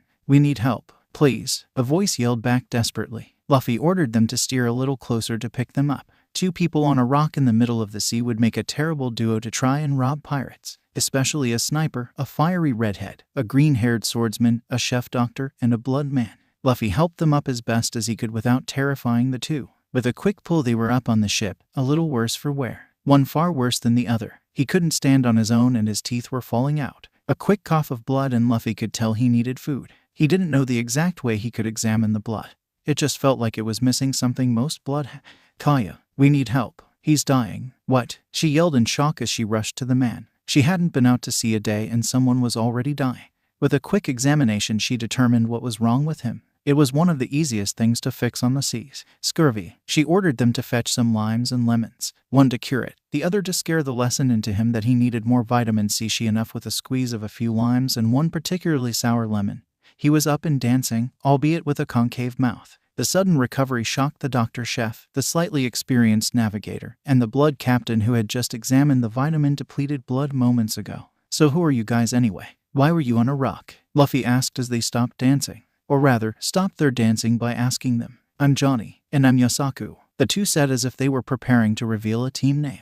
We crashed on that rock not too long ago. Thank you for saving my bro, Johnny said, rushing to bow to Luffy over and over. Nice to meet you guys then. I'm Luffy, that's Kaya, Nami, Usopp, and, hey, where's? Before Luffy could ask, the two wayward strangers rushed them. Thank you big sis Kaya. Thank you big bro Luffy. The two yelled out, each hugging one of the aforementioned people then switching out. The yawn of a swordsman, however, brought them away from the two, to their relief. Big bro Zoro, you're here too. They yelled in unison before rushing towards him. Johnny, Yasaku, what are you two doing out here? Zoro asked, rubbing his eyes and trying to focus. He had missed the scurvy fiasco entirely and was now questioning why the sudden appearance of two old friends. Well, we were trying to go to this restaurant ship, the Bear 80, for some food, but apparently some pirates were about to attack and, well, no pirate has ever been too friendly with bounty hunters. But what are you doing here, big bro? I'm a pirate, Zoro said with a smile, making them shake just a bit from what they just said.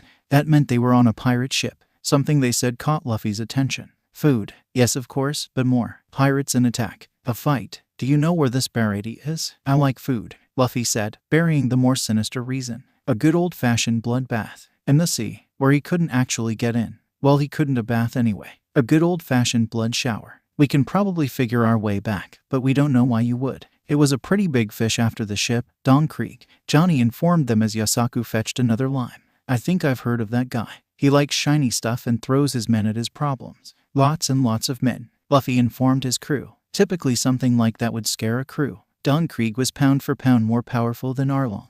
But that's only counting the pounds of his 50 ships worth of men. But if anything, Luffy thrived in combat against multiple enemies. If Krieg had all of his ship, Luffy would probably rip them all apart. His power could be compared to a terrifying snowball rolling down a mountain, building up strength as it goes. Except with Luffy, it's a mountain of blood. Yeah, you'd be crazy to take him on, they said, though his crew knew immediately where this was headed. We're still going to fight that guy, Luffy said with a smile before climbing up on the figurehead.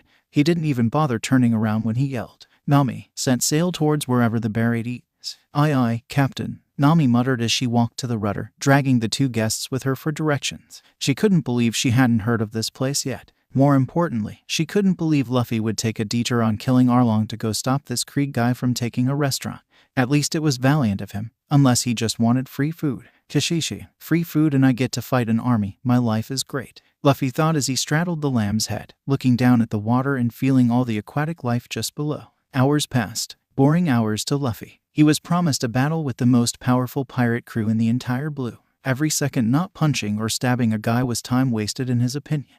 But luckily he saw something in the distance. It was a marine ship, a big one at that. Luffy decided to act natural. So he walked to the railing and yelled at a bunch of marines as they all ate around a man tied to the mast. "Hey, you guys seen a restaurant ship?" Luffy asked, making them all lose focus. "Yes, great food, terrible service," a bandaged and bruised pink-haired man said, eyeing the ship. "Are you pirates looking for it?" "Yeah, we heard some Krieg guy was going to attack it. I want to fight him," Luffy answered happily, shocking the entire marine ship. Luffy then started to understand why they weren't there to protect it.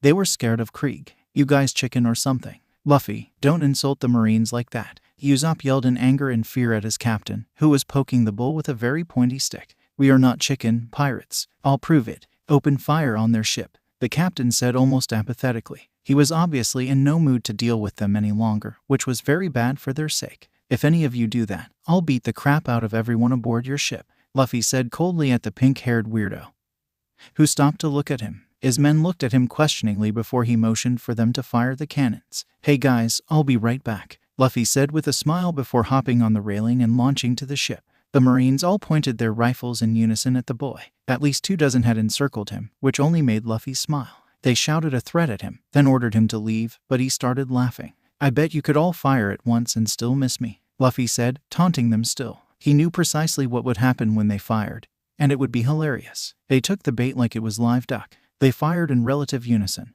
Only 3 saved from being shot by a comrade, even though they ended up shooting them. Luffy laughed. Some of those shots really did miss, but most passed clean through him and into the person opposite of them. "While marines are dumb, this will be too easy," Luffy said as he absorbed the blood of those shot. His luck that 2 of them were matching blood types, so that could be a reserve. "Kai shards," Luffy yelled as he launched some blood-made daggers at charging marines. His body had slowed the bullets down to flesh wounds, and the shards weren't too deep, though one may have gotten a guy in the thigh and scared him to unconsciousness. All of these guys were just morons following what could be Kobe's long-lost dad.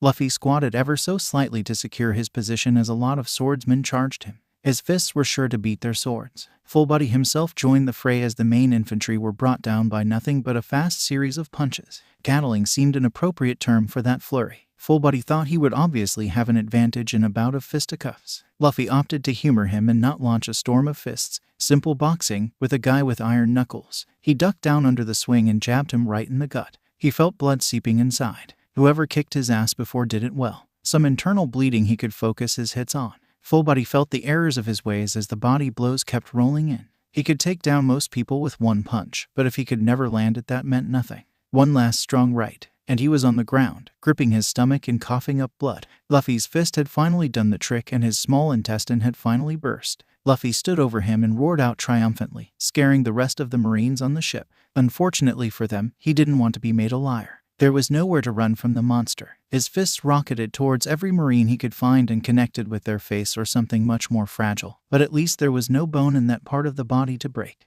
Luffy was confident no marine on the ship would attack them again. But there was a captive left to deal with. "Oi, who are you?" Luffy asked the weak, almost dead man. "Jin, please, do you have food? And some water?" Jin pleaded with the monster. He was getting ready to embrace death, but this was a slim chance at survival. "Sure, Dr. Chef Kaya. We have a patient who needs food, stat." Luffy yelled back at his ship before cutting his bindings with a clotted blood finger. Luffy assisted him back to his ship and brought him immediately to the kitchen for treatment. Thank you all so much. This food is delicious, Jin said as he hungrily shoveled food in his mouth. Kaya instinctively went to cook him some more. She could keep them fed, but the finer things escaped her skill level. I can't thank you enough. Kishishi, you're hungry, right? That stuff sucks. I can't stand being hungry, Luffy said, shocking everyone by offering him his plate as well. The overwhelming amount of kindness caused their guest to weep into his meal. No one's ever been this nice to me. Thank you, Jin choked out as he hid his face, not wanting his saviors to see him cry. He was a demon with ice in his veins, though after watching that boy, he may need to rethink his title. Oh, don't worry about it. No point in leaving you there after all, Luffy said with a smile, digging into his plate of food with just as much gusto as a starving man. You want to join our crew? Something tells me you're a pretty tough dude for them to have captured and tortured you like that. I'm sorry, but I'm already in a crew, Jin replied, solemnly. He would have undoubtedly joined the boy if it weren't for his prior commitment to the greatest pirate he'd ever known. Whose crew? Luffy asked, cocking his head as he usually did. I am a commander of the Krieg Pirates, right hand of Don Krieg, the man who will become the Pirate King. Luffy's eye twitched at the declaration from the man he saved. His crew looked at him with a certain level of fear, like he'd ripped the guy apart just for saying it. But Luffy surprised them all when he started to laugh. You must really like this guy. Sorry, I'll have to kick his ass, but I'm going to be the king of the pirates, Luffy said confidently as he plopped in a seat across from him and snatched up a raw steak he had waiting for him. If Kaya was going to be busy cooking Jin food, Luffy didn't have time to wait. Jin stared daggers at Luffy. He didn't like the threat to his captain, but he was on another pirate ship, so it could be forgiven. Well, you sure hold yourself high to beat the most powerful person in East Blue. I welcome the challenge, but we will beat you. Jin smiled a bit before Luffy started to eat his raw steak. He had done some pretty ruthless things, so if this kid was trying to scare him, it wasn't working. But wringing out the blood in a glass and drinking it was pushing the envelope for even his taste. Vampires shouldn't be out at day, or at night either. The moon reflects sunlight. Yeah, you can try, but I doubt he'll be too much of a threat if he's resorted to attacking little restaurants. Luffy laughed softly at his jab at Jin's captain. Well, he's trying to rebuild his fleet then. He lost half of his fleet when he sent a scouting party into the Grand Line.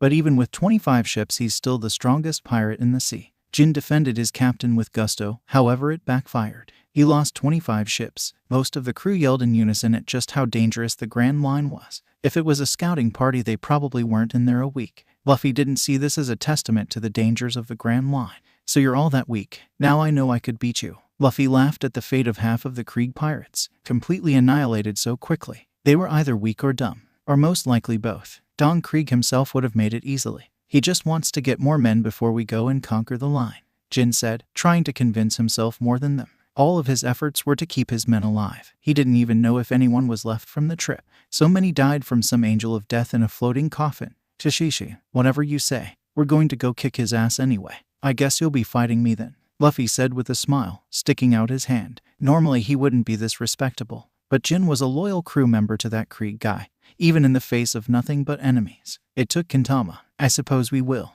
I never did catch your name. Any of you, Jin said, looking around at the people who had saved him. Even with the assurance that they would be enemies, they all smiled. I'm Nami, the world's best navigator. I'm Murano Zoro, and I'm going to be the world's greatest swordsman. I'm Usopp, brave warrior of the sea. I'm Kaya, adventurer. And I'm Monkey D. Luffy, future king of the pirates. They all introduced themselves to their enemy with big smiles. The trio of weaklings were taken aback by it, but Jin seemed to befriend Luffy right away. That was all they needed. I am Jin, the man-demon. I hope you reconsider fighting Don Krieg. Just leave him alone. Jin didn't ask any of them to change their minds. It would do no good. But if he could just convince them to ignore Krieg, they may yet live. You worry about that when we get there, Luffy said with a laugh before hearing the word bro being yelled at them. They all walked outside of the kitchen to see what the hell they were yelling about. Sure enough, it was worth the term bro. 25 large ships headed by a massive galleon. Everyone but Jin and Luffy stared in awe at the fleet. Jin and Luffy's attention were on the meager-looking fish restaurant surrounded by purple clouds. Jin immediately knew what it was and stared in horror. He used MH5. That place couldn't have a force near what we have. Jin commented mostly to himself at the sign of chemical warfare. Krieg would typically only bring that out on the toughest or largest of armadas. This was overkill. Even compared to villages they attacked and flooded with gas, those people stood to fight them on land. I'm going to enjoy this, Luffy coldly as he stared towards the flagship. They were slowly drifting closer, and he could feel their blood. It was overwhelming to have a couple thousand people around at once, but it was certainly interesting. Hey Jin, you can swim right? Luffy asked as he hopped on the railing. Yeah, wait, why? He asked with a yell as Luffy grabbed his arm. I may need to drop you off, Luffy said with a smile before launching out towards the armada. Jin was left grabbing what remained of his leg for support. The force behind using his legs as rockets was enough to let them sail over the poison and onto one of the ships. Though at first they received a variety of weapons pointed at them from the commotion, at least neither ended up in the ocean. Jin, you're alive, the crew yelled as they started to point their guns down. It was a weird relief to see the man-demon again. He was just as brutal to them as their enemies, but Krieg used him more on the latter. Don Krieg, sir, Jin is back, one of the men yelled as he ran to starboard. Luffy pouted when he realized he wasn't on the flagship, but at least he was only one away. Then tell him to get over here. I need that scouting report, Krieg yelled back angrily, showing little compassion at the return of his most valuable pirate. Luffy frowned at the sound of his order. It was shameful to not even be thankful he was alive. Right away, sir, Jin yelled before ordering the navigator to steer them closer so he could jump to the ship and give his report. Luffy sighed and launched towards the ship with Jin in tow, dragging him through the air with the grace of a flailing child. He would really need to get used to that. With a large thud they landed on the deck of the Dreadnought Saber, flagship of the Krieg pirates. Jin, who is this boy? Krieg asked, focusing his attention on the boy by Jin's side. Everyone on board knew that being the center of Krieg's focus was like being the target in a firing range and backed away from the stranger, except for Jin, who put himself between Krieg and Luffy in a subconscious attempt to protect his rescuer. This is Lu. I'm Monkey D. Luffy, and I'm going to be king of the pirates, Luffy said, stepping out from behind Jin. If Krieg attacked him, it was all the excuse he needed to rip his fleet to shreds. Krieg started to laugh from the boy's insolence, staring face to face with the most powerful pirate in the sea, and he had the kantama to say such blasphemy. Quite the moron you've found, Jin. But I'll deal with him later. What did you learn in the line? What happened to my ships? You don't know, sir. We were wiped out by some monster. He showed up and he cut our ships apart, sir. Jin could hardly speak clearly as he gave his improper report. Luffy put a hand on his shoulder in an attempt to comfort him. Hugging would be the usual go-to, but Krieg didn't seem like a big hugger, so it may be weird. What the hell do you mean, cut? Did you lose your mind on that sea? A man can't just cut ships. Krieg yelled furiously at his subordinate. This kind of nonsense info was useless to him. He sent those ships to see if he was ready to bring his reign on the Grand Line rather than this weak sea. The mere notion of a man cutting apart 25 ships was pure insanity. This was more than a man. He carried a black sword and sailed on single-man ship. He launched giant cuts that tore through our ships. Sir, we lost all of our ships within a week, Jin declared to Krieg as loud as he could. His men needed to know that they weren't ready for that sea. Not yet. They'd need get every possible ship and pirate they could just to hope to survive. Stop talking nonsense just to make up for incompetence. We have a ship to add to our fleet, Krieg said as he stomped towards the raving underling. That ship is commanded by Redleg Zeph, former pirate on the Grand Line. When we get his logbook, we'll know everything we need about the Grand Line. Your failed scouting expedition may yet be salvaged. Krieg handed Jin a pair of replacement tonfas and pointed at the fish ship. If any of them are left alive in there, fix it, Krieg ordered before looking at the stranger. Now, boy, did you rescue Jin? Yeah, some Marines had him tied up to the mast and were eating food in front of him. He didn't seem to have been fed in days. I don't think he should be fight. One quick move of the arm and Krieg wielded his derringer. One quick squeeze and a bullet went through Luffy's stomach.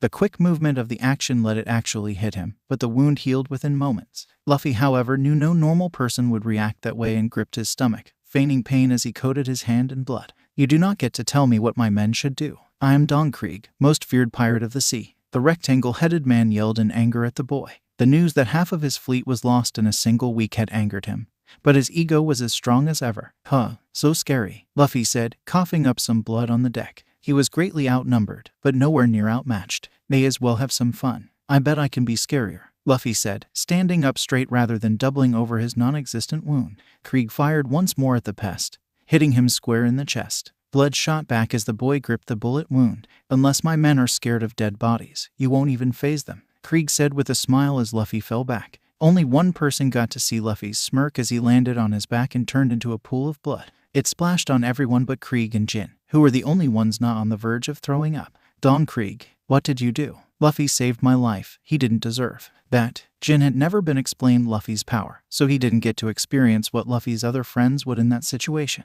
Dread was the overwhelming feeling within him now. The only person to ever show him kindness just experienced a death so grimly that it liquefied his body. Krieg couldn't even climb to the top on a mountain of dead bodies if this was his ability. It would be a sea of blood. A sea of blood would be the perfect term to describe what Luffy would leave behind.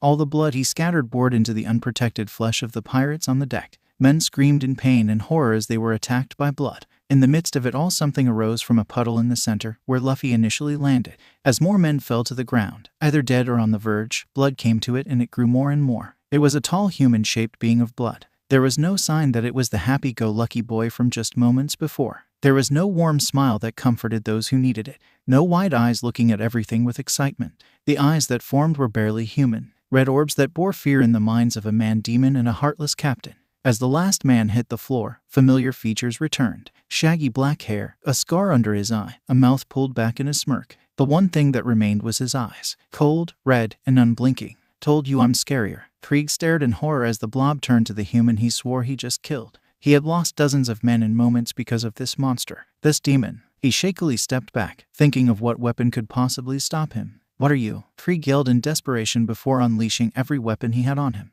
A dozen guns firing in unison at the boy. They didn't even faze the boy. Or rather, they phased right through him. Luffy laughed at him. A deep gargling laugh of a man laughing through blood. I'm Monkey D. Luffy. I'm going to be Pirate King, Luffy said before looking around. Kai theft, Luffy said calmly, sticking out his hand and absorbing all of the blood he had spilled. He had an overwhelming sense of calm amongst the devastation. He could feel the blood moving in most everyone nearby. Over 2,000 blood sacks waiting for him. All men target this thing. Use every weapon you have. I will not let it win. Krieg yelled with such intent that his vocal cords nearly tore. He couldn't yell louder if his own mother was being shot right in front of him. He needed to wipe this thing off of the planet fast. Jin was frozen. Be it out of fear or wonder, he couldn't tell, but it was crippling. Luffy couldn't even be a human being. Yet he spared him. His crew wasn't as lucky. At least none of them seemed to suffer. He went for quick, albeit bloody, kills. That mystery man had cut them apart at random. So many men drowned because of injuries. So this was comparatively mercy. Fishishi, you've lost one bet already, Luffy said as he walked towards Krieg. He wasn't worried about an attack from him.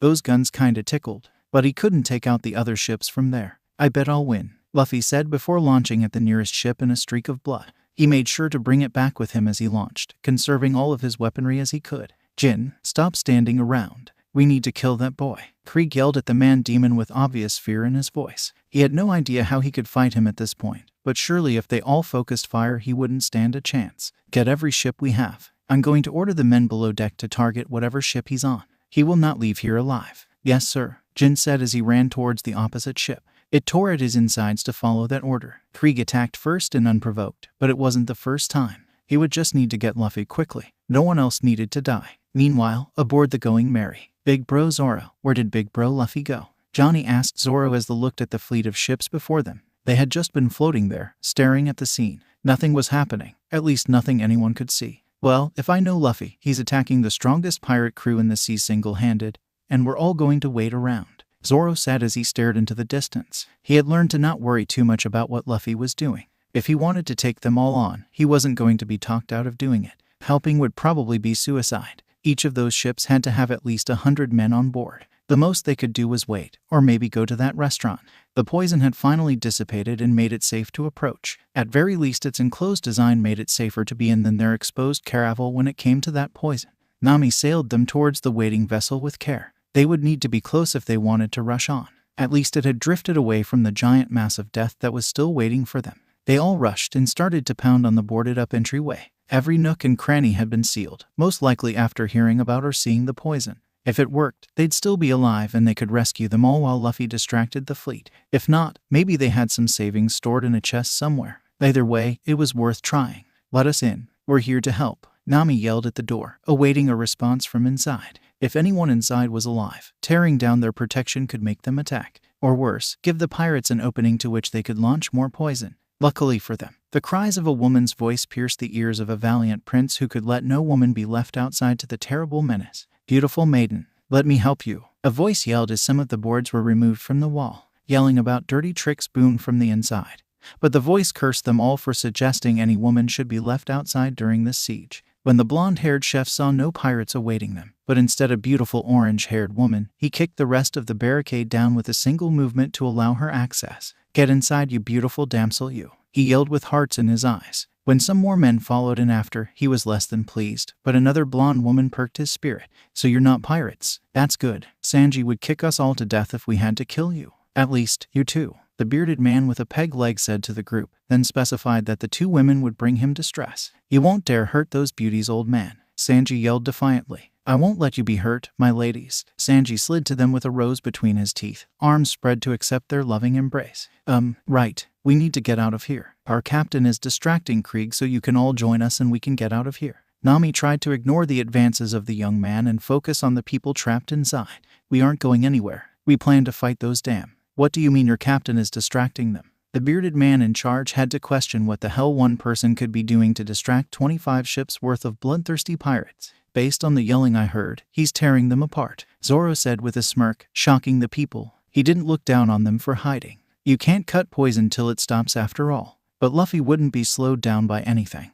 And it made these guys look weak in comparison. "Well, I'm not being showed up in front of these beautiful ladies. Let's go kick these guys' asses," Sanji said, trying to rile the chefs up. The plan was to wait out their poison until they started to attack man to man. They showed too much interest in it to blow it to shreds, so they would definitely try to board. None of them would dare leave their only home. "How do you plan to do that? This isn't a man of war, damn it. We have to wait for them, and we're not going anywhere," the old man declared, walking back to his seat, waiting for the moment he'd need to go and defend his home. "Ugh, damn it." Sanji kicked a table to splinters as he walked away, earning some threats from the chefs. It was astonishing that they could bicker over the interior when they were on the verge of being attacked. Or rather, they would be if someone wasn't distracting them. Luffy landed with extreme force, cracking in the deck of ship number 1 on his list. He expected the wave of attackers that followed when he landed. He had only taken the blood of a couple dozen off that first ship, but this one was going to wiped out. "Jaiken," Luffy said as he formed a single-edged blade of blood. His swordplay would improve if he kept using it. Zoro would probably appreciate a decent sparring partner. Punching people in the face was something he could chalk up to being a master at. He launched at the charging pirates and performed a slice, hitting 3 of them in the gut and causing them to fall. He kept dueling with the charging men, being less than fair at times by moving his blade through the sword locks and into his attacker. With each cut he attacked with greater and greater force. Fueled by the spilled blood he added to himself as he moved. Even when surrounding him on all sides, the men stood no chance. No blows injured him. No cuts made him bleed. No bullets made him flinch. He just kept cutting them apart and stealing their blood. He was a force of nature with a thirst for blood. By the time the nearby ships had received their orders, the ship had already been cleared of allies. 100 men cut apart and drained by a lone boy. The cannon fire gutted the insides in a moment. Every ship in the area were determined to bring it down and take him with it. However, Luffy launched to the nearest ship and climbed up to the crow's nest. "Hey, that's a lot of ships. You think they'll fire with all of you on?" Luffy yelled down to the pirates below, toying with them and making them shake with fear. Luffy knew someone like Krieg would take down his entire crew just to take him down. Though that was a fair point since he was going to do the same thing anyway. Krieg wouldn't have a single crew member to order around anymore. Sure to Luffy's sadistic taunt, the ships opened fired on their allies. A dozen cannonballs crashed through the ship before they checked for survivors. As long as Luffy was among them, they'd fire another volley. The men aboard the ship yelled to cease fire. They begged for their lives. Luffy, however, laughed at their pleas. Kai rain. Clotted blood shards rained down on the preoccupied men. All their focus on keeping their friends from firing made them forget the actual reason. A killer was on their ship. They got to learn from their mistakes painfully. The shards were long and extremely thin, allowing them to bore into the shoulders, backs, and if you were lucky, skulls of the pirates they hit. Those who weren't killed instantly immediately tried to pull out the blood dagger dug inside them, but it simply liquefied in their hands. Luffy followed up his rain of shards by quickly stealing all the blood he spilled. Those who died were dried out in their entirety, while those injured were left weakened. He leaped to the next ship as the second volley started to hit. Luffy yawned comically as he sat on the crow's nest. These guys couldn't even fight him at this point. They were too busy fighting each other. It made it boring that no one would focus on trying to stop him without blowing apart the battleground. Fortunately, he thought up an idea. With a quick sling of the arm, he sent a good-sized glob of blood below. Homunculus. After saying it, a look-alike of Luffy formed. At least, one that seemed like a blood-based monster that Krieg would destroy at any cost. Assured that this ship would be obliterated, he launched to the next and formed another one. The confusion would assure he'd get a good fight from the third ship. Man, I'm tired. You guys got any meat?" Luffy asked casually as he walked around the deck. It took longer than he expected for them to notice. One even told him where the kitchen was. These guys were total amateurs, not even noticing a stranger on their ship. Oh well. Luffy looked out to see the confusion caused by him being in multiple places at once and smiled. Time to really confuse some pirates. He concentrated on the clones he created. If this worked, it would be devastating. Bakuten. Sure enough, it worked. His clones exploded with great force from the intense density. Shards of blood tore through the ships and pirates at incredible speeds. Each one could carve through multiple people if they didn't hit bone. Luffy gawked at his own attack as others froze in fear. It was more destructive than a cannonball fitted with explosives. The worst part was that some of the blood soared towards them and was absorbed into their uninvited guests. Those nearby didn't get to draw their weapons before Luffy beat them down. Damn it, was this the one who attacked you? Is this the kind of people on the Grand Line? Krieg yelled at Jin. He was too valuable to keep on another ship. None of his men would fire on the dreadnought saber whether or not Luffy was on board. Jin had come back to assist with keeping his men in line. Krieg was a wreck from watching his precious fleet be tore apart. 5 ships from a single boy already. That was bad. The unknown fact that Luffy was growing more powerful as he fought was horrifying. No, Luffy saved me. I didn't know he could do any of this, Krieg, I swear, Jin said, trying his best to maintain his composure. It was far from what he expected when Luffy said he wanted to fight Krieg. He thought maybe a one-on-one brawl. That maybe Krieg would fight fairly and bring Luffy down easily. But it was far from it now. Krieg attacked him unprovoked and started a war. A war against a single man with the power that rivaled some monster that cut apart their ships on the Grand Line. We need to stop him. How can we stop him, Jin? Krieg was sweating heavily. His hair was a mess and his eyes were as wide as saucers. It was a frantic state Jin had never seen him in before. A disgrace of a look in his eyes. His crew, sir. Jin coughed out, clenching his fists so hard he pierced flesh with his nails. He was selling out a crew of happy people who saved his life and showed him kindness to please Krieg. It was a sickening feeling to think how far he'd go for the man. Those people were kinder than Krieg ever was. That's it. Take Pearl and a ship. No two. Get those damn rats of his and make him surrender, Krieg ordered, slamming his fist down and breaking the railing. Yes, sir, Jin said, eyes closed as he walked away. Tears fell as he yelled for Pearl to sail out towards the restaurant ship. He'd need to take them all alive if they wanted a chance to get out alive themselves. Woo, you guys were a little better than those others, Luffy said as he looked around. Some of them were still breathing. Not something he expected would last long after the sound of cannon fire. He took all the blood of those he could and launched at the next ship. His limbs had to stay in blood form after all the intake. He had also grown substantially in size. He was less the nimble fighter he was at the start, and now more of a blood-soaked powerhouse. Luffy didn't need to rely on a sword anymore. His giant fist was able to crack bones in a single, still incredibly fast swing, though he still covered his knuckles with clotted blood spikes so he didn't need to tear it out of their bodies. Most of the blows now were landing on the back of his enemies as they ran away. Disgraceful. Guys, there's some ships headed this way, Kaya said as she looked out the barricade at the approaching threat. It took all she could muster just to speak. This was too much for a first trip out to sea. Oh no, where's Luffy? Nami asked the air as if he would appear. She didn't doubt Zoro's strength or Usopp's skill, but those two against 2 fully armed pirate ships? Not a good scenario. Even with all these weirdly angry chefs, fighting one would be a challenge. If they had poison, there wouldn't even be a fight. They'd have to hold up inside and wait for Luffy. Well, he's probably fighting the rest of them. At least now it won't be boring, Zoro said as he held on to Wado. He was itching for a battle. A big one. As long as they didn't try to blow up the ship, they stood a chance. Though if his only help was Scaredy Cat, Dartbrow, and whatever insulting nickname he could come up with for the rest of the merry little band of misfits, they'd be pressed hard. I don't know who the hell this captain of yours is, but how dare he leave such beautiful ladies unprotected? Sanji seemingly ignored the threat to his life as he knelt in front of the tall blonde woman. It took a surprising punch from the woman and the toucan man at her side for him to realize something. I have a boyfriend, you jerkface. Kaya's insults were less than powerful compared to some others, but her punch had surprising force. Yeah, bae, Usopp yelled, rubbing his knuckles after the punch. He didn't have much experience actually hitting people, but it felt good. What about you, my bright, beautiful star? Sanji asked the red-headed woman who was mumbling to herself. His ego needed some recognition. Zoro took the liberty of crushing his dreams by pulling him up off his knees and pointing out to the fleet. Normally trying to focus on just one person at that distance would put strain on the eyes of anyone but a sniper. But in this case, the person in question was easily over 20 feet tall and was starting to structurally damage the ship he was on. That would be her boyfriend, Arakuk. Sanji gulped and decided to back off for the first time in his long career of being a pervert. A 20-foot-tall man ripping the mast off of a ship was a scary sight. The idea of him being murderously jealous would be even worse. Now if only he'd hurry up and finish fighting those guys and help us, Nami said out loud as she looked between the destruction in the distance and the horror up close. Are you guys even trying anymore? Luffy asked as he finished ripping the mast out of the ship. It would normally be an impossible feat, but he was nearly 4 times his previous size and his muscles never tired from the constant flow of oxygen-rich blood. They were also much more prominent, and his upper body was bulkier. With a quick swing he crushed the nearest ship along the middle, causing it to slowly sink. He was able to leach every last drop he could from it before the inhabitants sunk into the water. "Can no one fight me?" Luffy roared as he launched onto another ship. The force from his powerful legs tore into the ship as he leaped. The cannon fire had stopped as most of the fleet had been destroyed. The main goal was to simply get far enough away for him to be a sitting duck, at least until Krieg's plan worked.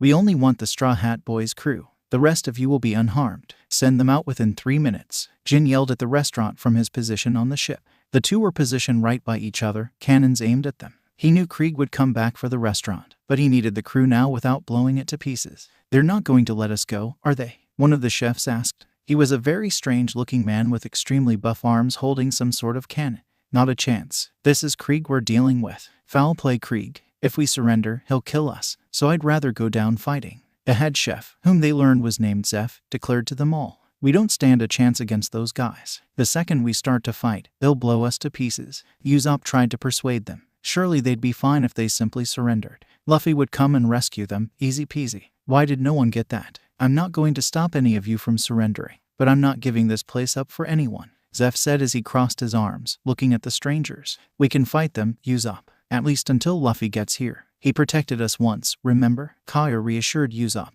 rubbing his hand to comfort him. He was concerned about their lives, not their pride. "Yeah, do you know how pissed Luffy would be if he knew we just surrendered?" Zoro asked with a smile. He was taking the situation in his stride, holding out his inner feeling of fear, that he'd lose to overwhelming foes, cheating their way to victory. "I'm not giving up either. No way I'll get this close to give up," Nami said, gripping her staff tight. Memories flooded her mind, ones she hoped would be washed away soon. "Well, you heard the ladies. We're going to fight these shitty pirates tooth and nail," Sanji said, lighting his cigarette before walking out the door, ready to fight anyone who threatened them. The fight was incredible, glorious, a real underdog story. Or at least it would be if the Krieg pirates, beside Jin, had any sense of pride. The moment they saw that they'd have an actual fire on their hands, they opened fire with a few cannons, then threatened to use poison. They didn't have any on board. It was only stocked in the dreadnought and on Krieg himself. Even if they did, they wouldn't use it. They needed the crew alive to stop the rampaging behemoth. They were running out of ships, men,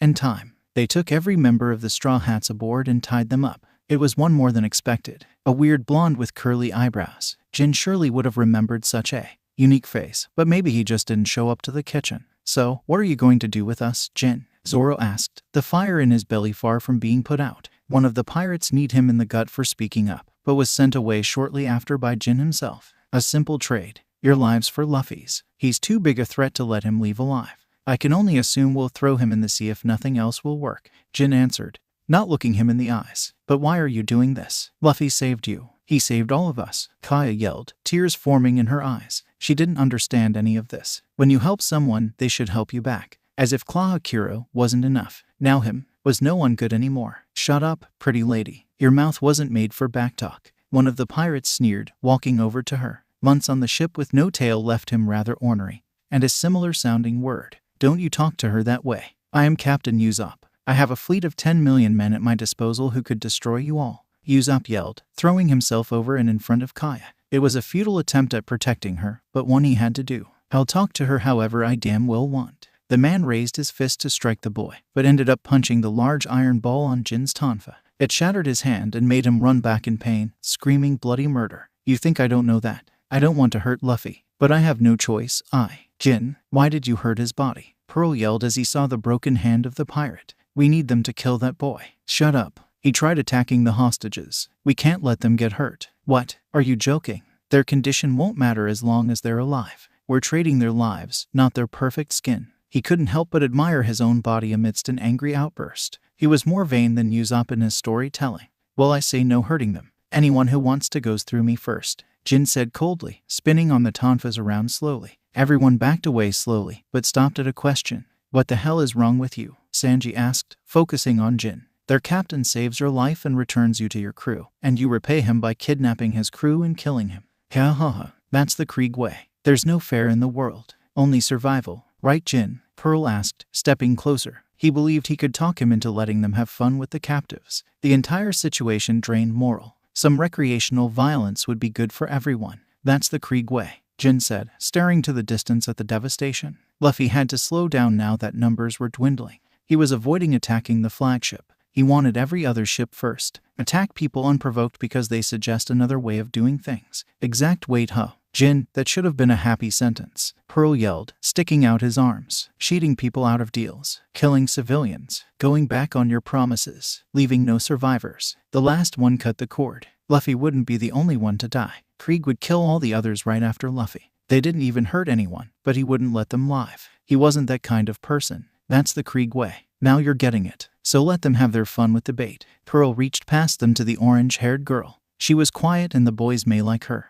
Unfortunately, Jin had been twirling that tonfa for a good long time. The force that crashed down on Pearl's arm shattered not only the shield, but the arm under it. Pearl screamed in pain as he looked at his arm. It had been shattered thoroughly, some shard of which pierced the skin and left major tearing. Blood, blood, my perfect body. Dang, the next hit crashed down on Pearl's skull and ended with similar results. Third in command of the Krieg pirates fell to the ground in a mostly perfect heap. Jin stood silently, staring at the body and spinning his tonfas. Something inside his mind finally snapped. 5 people had saved his life and expected no reward. They did it out of kindness. They gave him the first food he had in days, and stayed friendly even after finding out his was their enemy. If being a Krieg pirate meant snuffing the life of people like these, it wasn't worth it anymore. If he had snapped earlier, it may have meant a difference. But now they were approaching the flagship, and Jin didn't know if he could confront Krieg himself. Monkey D. Luffy, I have your crew and your traitor friend Jin. Give up, or they all die. Krieg yelled at the lumbering giant. He was an astonishing 40 feet tall and stopped speaking. He only roared at the people aboard the ships. At the sound of the threat, however, he stared in silence. Each one had a gun to the back of their heads. A false move and they'd be killed, even if he could manipulate their blood. That many people and someone could fight his power. Don't listen to him, Luffy. Yeah, big bro. We'll be fine, Captain. Different crew members yelled different things to the demon that was once Luffy. The outburst enraged Krieg. However, he knew killing them would end in death. That could wait till after he made the boy kill himself. Shut them up, damn it. He doesn't need any bright ideas. Krieg yelled at his men. He froze in fear as the morons did something incredibly stupid. A bullet through the shoulder. The one in the middle of them all got a bullet through the shoulder. Was it the tough and durable Zoro? The man-demon? Even the boy who had taken rocks and glass before? Of course it wasn't. It was the red-headed, the loudest voice in the crowd. With a lightning-fast flick upwards, Luffy moved all of the blood in each of the executioners' bodies towards the sky. Luffy's new enhanced form had unexpectedly eased the strain on Luffy to manipulate blood. His immense storage of blood left him full of energy. The blood he moved flooded their skulls, until the pressure capped and blood left every way it could. Eyes, mouth, and nose all shot blood onto the back of the captives. Krieg couldn't believe his eyes. Seeing his plan up in smoke at the flick of a wrist was soul-crushing. The only thing he could think to do was hurt the bastard. He tried to deploy his weapons and blow them away, but he felt his entire body pulled away. In fact, he soared through the air quickly towards the giant boy made of blood. Krieg! Luffy's distorted voice yelled as he caught the man. This level of control was still taxing in this state. He couldn't just pull it out of one spot. He had to pull it all evenly towards him, effectively making him fly, albeit painfully. Luffy stared down at the man with anger and bloodlust. With a quick cup of his head, Luffy determined his fate. Kai, bubble. Luffy's voice was slower than normal, but his insistence to call out attacks was no weaker for it. Don Krieg's head was engulfed in a bubble of blood, causing him to crash and fail as he suffered one of the most frightening deaths. Drowning over 40 feet above the sea in a bubble of blood. Luffy let out a victory yell before throwing the dead body to the horizon, causing it to skip like a stone. With one last ship-crushing launch, he was on the Dreadnought Saber, though it was worse for wear after the landing. Luffy did the unthinkable as he approached, shed all of the excess blood. In a few steps he was back to normal, though the entire ship was coated in blood from it. Luffy cut all of the ropes with a few quick movements, but the only one he did personally was Nami's. He of course looked at the wound in her shoulder with fear. His insatiable bloodlust had been decimated the moment he got near. That blood needed to be back in her. Stat. Kaya, fix her, Luffy ordered, looking back at Nami. She wasn't scared. She actually smiled as Kaya rushed past the dead bodies to find their medical supplies. I knew you'd save me, she said with a smile as she looked into his eyes, giving him a kiss before a light punch with her unwounded arm. Just do it quicker next time, idiot, she teased, making Luffy smile. Kaya started bandaging the wound as best she could. A flesh wound fell right in her expertise. Luckily for Nami, they didn't hit anything vital. It would have been a major problem if they hit anything internal. The suturing took longer than typically from her amateur skill, but at least she didn't make any mistakes. Okay, Nami, try not to tear the stitches. Kaya gave her first order to her patient, any straining on the shoulder and they'd be back to square one. You expect me to go without knocking some sense into those idiots." She sighed and rubbed her shoulder. The one blessing in it all was that it tore through some of that horrendous tattoo on her arm. "Fine, but you're my fist, got it?" Nami joked, though did have to assure Kaya she wouldn't be punching any of them. "Let's go make sure neither of us need to hit them over something stupid." "Hey, Jin, what's wrong?" Luffy asked Jin, who was still kneeling down where he was. "Come on, get up. Victory meal." "I didn't win, Luffy. My captain is dead," Jin said coldly, staring at the floor. "Which means I may as well die myself." Jin couldn't look up at Luffy. Hopefully he would get the hint and just end his life. He didn't have anything left to live for. "Well, if I was your captain, you'd have won." "I am your captain now," Luffy declared, shocking everyone around him. "So come on and get up. I want food." Luffy was determined for two things: getting Jin to join, and eating at the restaurant he just took down a fleet to save. "It's not that simple. I betrayed Krieg. He was the only man I ever respected before. The man I'd see become Pirate King. And you killed him. He deserved to die. You don't. So just shut up and join me already." The two were in a fierce shouting match that had everyone else watching. Could Luffy be more stubborn than a man-demon wanting to die? "Why the hell do you want me to join you? I betrayed my last captain. You can't trust me." "You betrayed him to save my friends," Luffy said plainly, as he pulled Jin off his knees. "You want to join us, you thick-headed jerk. You wouldn't have done that otherwise." Jin gritted his teeth as he was forced to look Luffy in the eyes. Hitting him would do no good. He was right. "You're right. You're better than Krieg ever was. If the offer's still, new crew member, let's celebrate," Luffy yelled before looking around. "So, how do we get back to the restaurant?" "Well, we have to swim." They all looked at Luffy, who scratched his head. "Well, we have to anyway." "Shishishi. Well, I bet we beat you all there," Luffy said before absorbing the massive amount of blood he had shed on the deck and picking up Nami. She didn't need to be swimming with an injury. Besides, this would be fun. He squatted down and focused on the distant ship. His legs swelled up as he prepared his maneuver. With a sudden bloody discharge, they were sent soaring through the air, which made Nami yell in fear and anger. But it was better than swimming with a hole in her shoulder. Luffy landed with a thud on the Barady. Though luckily he left all the blood he absorbed on the ship or as he went. At least, all that wasn't his type. These fights were starting to pile onto his overall form. He swore he had grown an inch, which he had. It took a few hundred people to do it, but it was progress nonetheless. He made quite an entrance as he walked into the restaurant carrying his first girlfriend. Everyone inside brandished a weapon at the boy. He, however, showed no fear as he walked to a table and set Nami down. "Bring me meat," he yelled out, shocking everyone. Zeph stood and walked slowly to the kitchen, abiding the boy's request. "Who the hell do you think you are? Do you plan to pay for that?" An oddly proportioned man yelled out, ready to beat up the moocher. "Nope," Luffy yelled out confidently, staring at the man. "But I'm hungry and tired, so I won't fight anyone right now." "Then I don't see a reason why we shouldn't kick you out, you bum. We have bigger problems than feeding you." "Well, your biggest problem is that I'm hungry. Sideburn guy is gone, so give me my victory steak." "What do you want, Nami? I don't think I can eat anything. I feel sick." She groaned as she set her head on the table. "What the hell do you mean he's the man wearing sunglasses inside?" A most horrendous atrocity was quickly shut up as Zeph slammed down a plate stacked with meat. Most looked rare, but the boy was in a rush, so he'd get rare. "Woo, thanks, old guy," Luffy yelled before he started to tear into the meat, some in more literal ways as he ripped it into more bite-sized chunks. "Enjoy. Least I can do for our hero. The rest of you, get to the kitchen and cook for his crew," Zeph ordered, leaving no one left in the room to question the who, how, or why. It gave him a moment to talk with the thick-skulled young man. This whole ordeal had him on edge, and this boy showing up was a bigger headache than relief. "Who are you?" "I'm Monkey D. So good." Luffy couldn't slow down for even a moment to answer. He'd gone from normal to supersized and back to normal again in such a short time. Meat would surely fix it. "Who are you, old guy?" "You know Nami. She was here earlier, yes. Tried to get us to run away. But fought his entire fleet to save this restaurant. And you don't know who I am. Cocky youngster, that's for sure." "Nope. You guys have food. Plus that was fun," Luffy said between bites. His monstrous appetite was limited by his stomach, so he had to slow down. Though it wouldn't be long before his body broke the meat down to everything he needed and supercharged him. "Why should I know you?" Zeph grunted and looked him over even more. This boy's priorities were downright terrifying. "I'm Zeph. You have quite the appetite, young man. Won't be any left for those friends of yours." "Thanks. My grandpa says I got it from him. If they want any, they'll hurry. Besides, Nami doesn't like steak as much as me." "No one likes steak as much as you, moron," Nami said from her place on the table. That jump was like a roller coaster that was about to be shut down for unsafe conditions. "I'm sure someone does.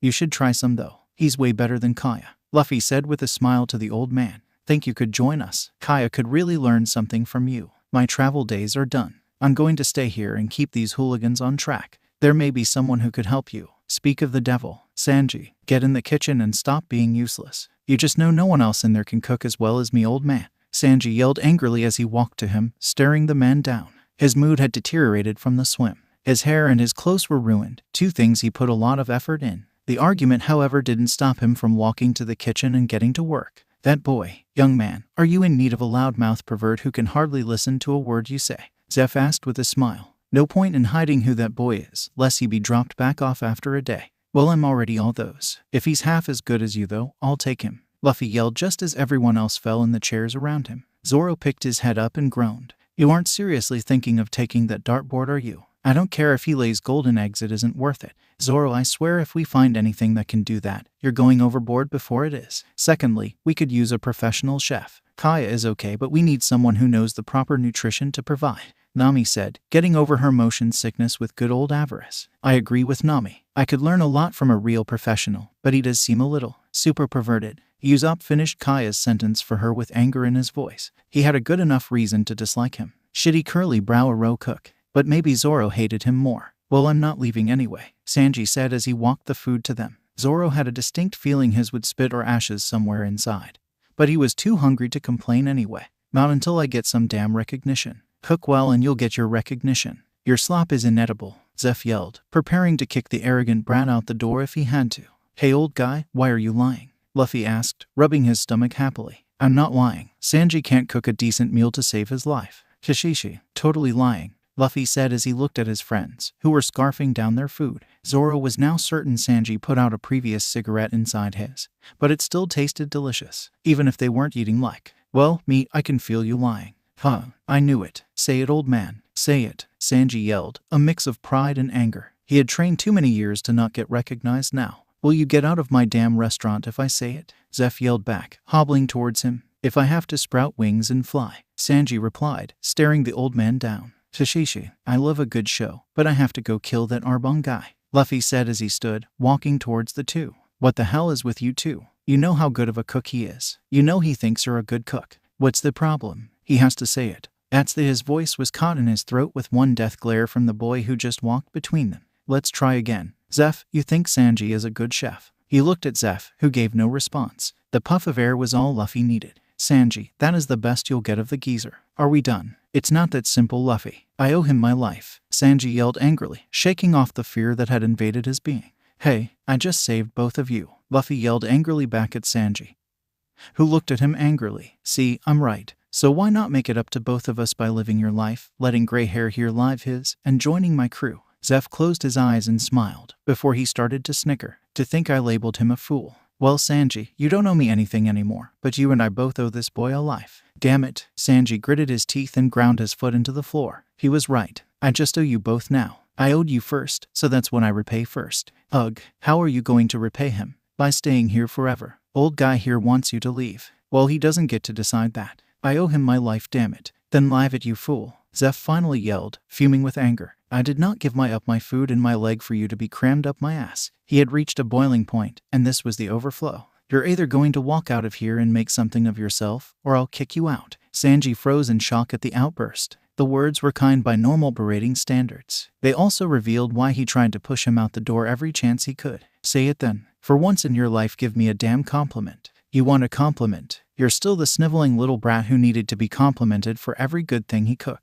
The only thing that's changed since then is that your food doesn't taste like you pulled it from the garbage can. Sanji couldn't help but smirk. That's as close as I'll get from you, isn't it? Sanji asked, to which he got a grunt. Guess I'll take it in and run, Sanji said as he turned towards the door. It really would be the best he got from the aging cook. They walked outside and yelled for Johnny and Yosaku to bring it to them. Those two would have probably gotten Zoro to fight if they had been with them, either through riling him up or being attacked by annoyed pirates. Luckily, they were able to stay out of trouble and bring the ship near. 2 new crew members in one day. Think we'll need a bigger ship, Captain? Zoro asked Luffy as they stood and waited on the ship. Sanji and Zeph were having a goodbye ceremony of sorts Zoro couldn't be bothered with. Maybe, probably, but Mary has the perfect room, so I like her. Besides, Kaya gave Mary to us. We won't replace her unless we have to, Luffy said as he watched Sanji stand and wipe the tears from his eyes. Shishishi, just be glad you don't have to double bunk with Sanji yet, Luffy teased as he left Zoro to curse the idea. He still needed to talk with Jin and Nami. So, Captain, who are we taking on now? You brought down the Krieg pirates on your own. What next? Are you going to fist fight Arlong? Jin asked jokingly, but his eyes filled with fear as Luffy looked at his fist. Wait, that was a joke. Nami, set sail to Coconut Village, Luffy yelled, making everyone look at him. Luffy, it's Kakuyashi. I've told you this. Nami sighed as she walked to the rudder. Just because it sounded kind of like coconut, it's all he would call it. You can't be serious, Captain. Even Krieg didn't want to take on Arlong. He's not even human. He's rumored to be part Sea King. Jin was hysterical, but Luffy's wide smile brought him out of it. I'm serious. I'm not Krieg, and I certainly am not human, Luffy said in his cheery tone. He certainly eliminated Jin's fear of Arlong, even if it was replaced with fear of his captain. Welp, I'm going to talk to Nami. Play nice with everyone. But wait, Luffy, Jin yelled as Luffy ran to Nami. It was no use. Luffy had intended to leave him on that note, so that's where it would stay. He hated it when people would leave them on such a cliffhanger. So Nami, what can you tell me about Arlong and Kakuyashi? Luffy asked, getting the important part correct for her sake. Nami smiled a little. She wasn't certain if that was intentional, but it was funny nonetheless. Well, I grew up there. My mother Bellamere lives there, so does my sister Nichiko, Nami said with a small smile as she thought of them. As for Arlong, he's a heartless bastard. When we were kids, we could hardly get by. We lived on tangerines and stealing from people. Arlong charged everyone just for the privilege of staying alive. If you couldn't pay, he would kill you. Bellamere's smart. She knew to hide us from him, so she didn't have to pay for us all, but we were found out. Arlong was going to kill her after he found out, but Genzo, the mayor, he gave his life for us. Mom didn't get out of bed for days. We still needed to get money, so I made a deal with Arlong. If I worked for him, my family's debt is ignored. If I get 100 million bully, he'll let the entire village go. Luffy stared wordlessly at her. After a few very silent moments, Luffy hugged her. She wasn't crying, but that didn't mean she wasn't upset. Luffy took the hat off of his head and placed it on her head. That's my most valuable possession. I've fought anyone or anything that's hurt it. It's the only thing I left home with that I would never leave. It's also a promise that I'm going to make Arlong pay for you. Nami started to cry heavily. She saw the way he treated that hat. It was a priceless artifact he just so happened to wear. Now she was wearing it. She lifted it just enough to see him, then gave him a kiss. Thank you, Luffy. The trip there was deathly quiet. Not a ship, storm, or giant sea mammal in sight. It left for some contemplation on the part of the more human part of the crew. Why does Luffy need us anyway? He's a one-man army for crying out loud. Usopp yelled to the group that gathered in the kitchen. With Luffy on the figurehead and Nami navigating, they could all talk. Johnny and Yasaku were moral support. Well, I'm a top-rate chef. The beautiful young lady that for some reason chose you is good enough to keep you morons alive. Nami is an expert at whatever she puts her mind to. Sanji swooned, despite the fact that she was neither there or interested in his advances. I wonder if she'll put her mind towards pleasing Luffy. Zoro added to send Sanji into a depression. But that aside, we are all useful. I'm going to be the world's greatest swordsman.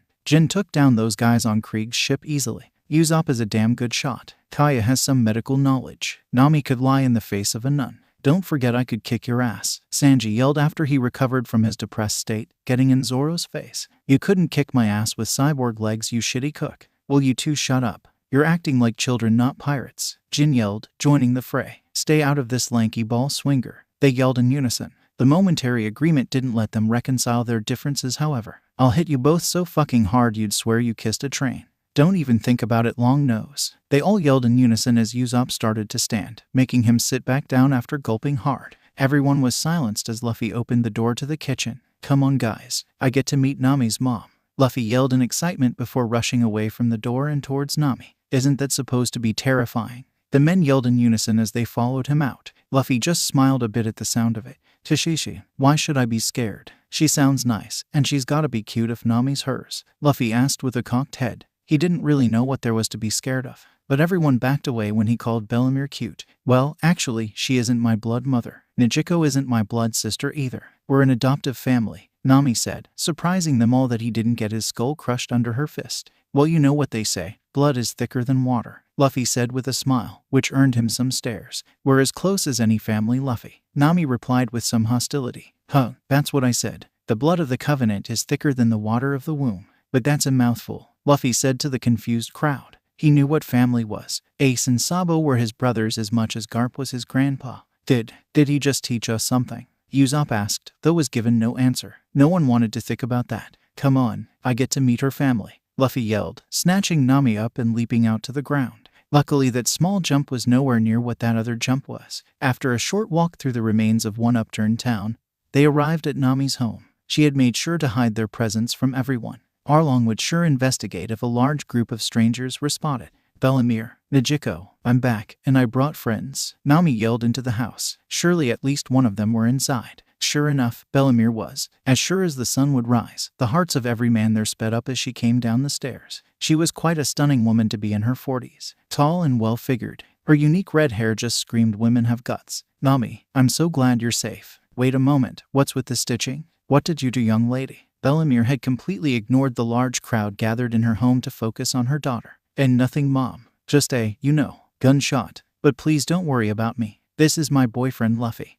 Nami was unable to fool her mother by changing the topic, however, though it wasn't ignored. What do you think you're doing going around getting shot? She asked as she hit her daughter upside the head, leaving a whelp. And you, how could you let her get shot? Bellamere yelled as she hit the boy beside her daughter. Oh, Mom, he also took out Don Krieg and his crew for me. Nami groaned as she rubbed her head. It would hopefully prevent them from getting hit anymore. Really? Well, I'm so sorry, young man. Allow me to give you a very intimate reward, Bellamere said as she pulled Luffy back up, leaning forward a little to show off her cleavage. It would undoubtedly freak the boy out and make him forgive the hit. Not even Luffy's blood manipulation could stop the blood that poured out of his nose. His jaw hung open at the mind-boggling offer. Nami's mother was a bigger pervert than he was. You've got the greatest mom ever, Nami, Luffy said before pulling her close to him, shocking Bellamere and, well, everyone in the room. His face was planted square in the cleavage she had just been showing off. He had Kintama bigger than the balls on Jin's tonfa to do that. Luffy, I'm finding Nijiko, Nami yelled, storming out towards the Tangerine Grove. She could accept that he was going to get other girlfriends, but this was too much. Her mother may just be toying with him like she did every guy, but she didn't have to watch. Bellamere was at a loss. She never expected him to actually agree to that offer. No one ever got past the embarrassment before. I thought. Her brain was stuck in glue. Tashishi, would you like to be my second girlfriend? You're hotter than I expected. The word had morphed in her case. Calling Nami and her mother the same thing could get pretty weird. His mind really worked in mysterious ways. I'm confused. Did Nami tell you about me? Bellamere reasoned the only way he could do this would be if he knew how she acted and planned ahead. That would be something Nami would come up with. Oh no, I found out about you a couple hours ago. You're really muscled, but really soft too. Luffy couldn't act any other way as he held the woman. He didn't hear any complaints or anything, and it was comfortable. If he had eyes in the back of his head, he'd see the shocked expression of everyone in the room. Though if anyone in the village saw this, they'd look similar. Thank you. Her mind slowly started to work again, and she realized she should be angry. You're dating Nami, you little punk, she yelled as she went to hit him. She was greeted with quite the shock as her fist went right through his head without harming him, though her fist was left bloody for a moment. Tashishi, so, the Pirate King has to have a lot of girlfriends, Luffy said as he absorbed the blood on her fist and smiled. Unaware of her past, or the fear that his defensive act would instill within a person, he caused her to back away. Pirate King, you're pirates, Nami, Bellamere yelled out in anger and fear to her daughter. If she survived the thrashing she was about to give that girl, she'd have a lot of explaining to do. Why are you dating a pirate? Why did my fist go through him? Why does he want to make me his girlfriend? Why haven't you told him about your dear sweet mother before? The order was quite interesting, as it showed where her priorities lie. The fact that Nami took a blow to the head with every question may have distorted the answers she'd be given. I can explain, Nami groaned out as she rubbed her head. The world was spinning and fading out. Luffy, please explain. If her explanations angered her mother anymore, she may have her brain liquefied. Sure thing, Nami. She's cute. I'm a blood man. You're hot. She has a bad time talking about stuff. You never answered my question. Luffy blazed through those questions with short, simple answers that really brew more questions. Though he asked his question first and had yet to receive an answer, so it seemed fair. What questy? Why would I date you? Bellamere responded with her own question, though it wasn't enough. Not just for Luffy either. You should be saying no, not asking why. Nijiko and, amazingly, Nami yelled in unison at their mother, who effectively backed herself into that corner. Luckily, she didn't have to respond to that. Well, I'm really strong. We do lots of fun stuff. Some other stuff I can't say in polite company, Luffy said with a wink and a smile, making his crew fall down. The things he would say in polite company were terrible, so this must be some sick stuff. You are either the bravest or the dumbest boy I've ever met. Or maybe you're both. Either way, thank you for saving Nami. Bellamere knew better than to do the normal routine again. This boy didn't know what a tease was. You're welcome. Haven't answered my question yet. Shishishi. Luffy laughed as Bellemere turned a shade of red and choked on her words. You're Nami's sister, right? Luffy asked as he turned to the blue-haired woman. Nijiko, thanks for saving my sister. Don't even think about it. Nijiko said the two as one and left no wiggle room. It was bad enough her mom was blushing like a schoolgirl over the only man with a backbone since Genzo way back when. There was no way she'd be sucked into the show. Oh, okay. Nice to meet you. These are my friends and crew. Zoro, Usopp, Jin, and Sanji. The two other guys are Johnny and Yosaku, Zoro's friends. Are they okay? She asked as she walked over. They were all in a daze on the floor. The blonde one was mumbling lucky bastard or something.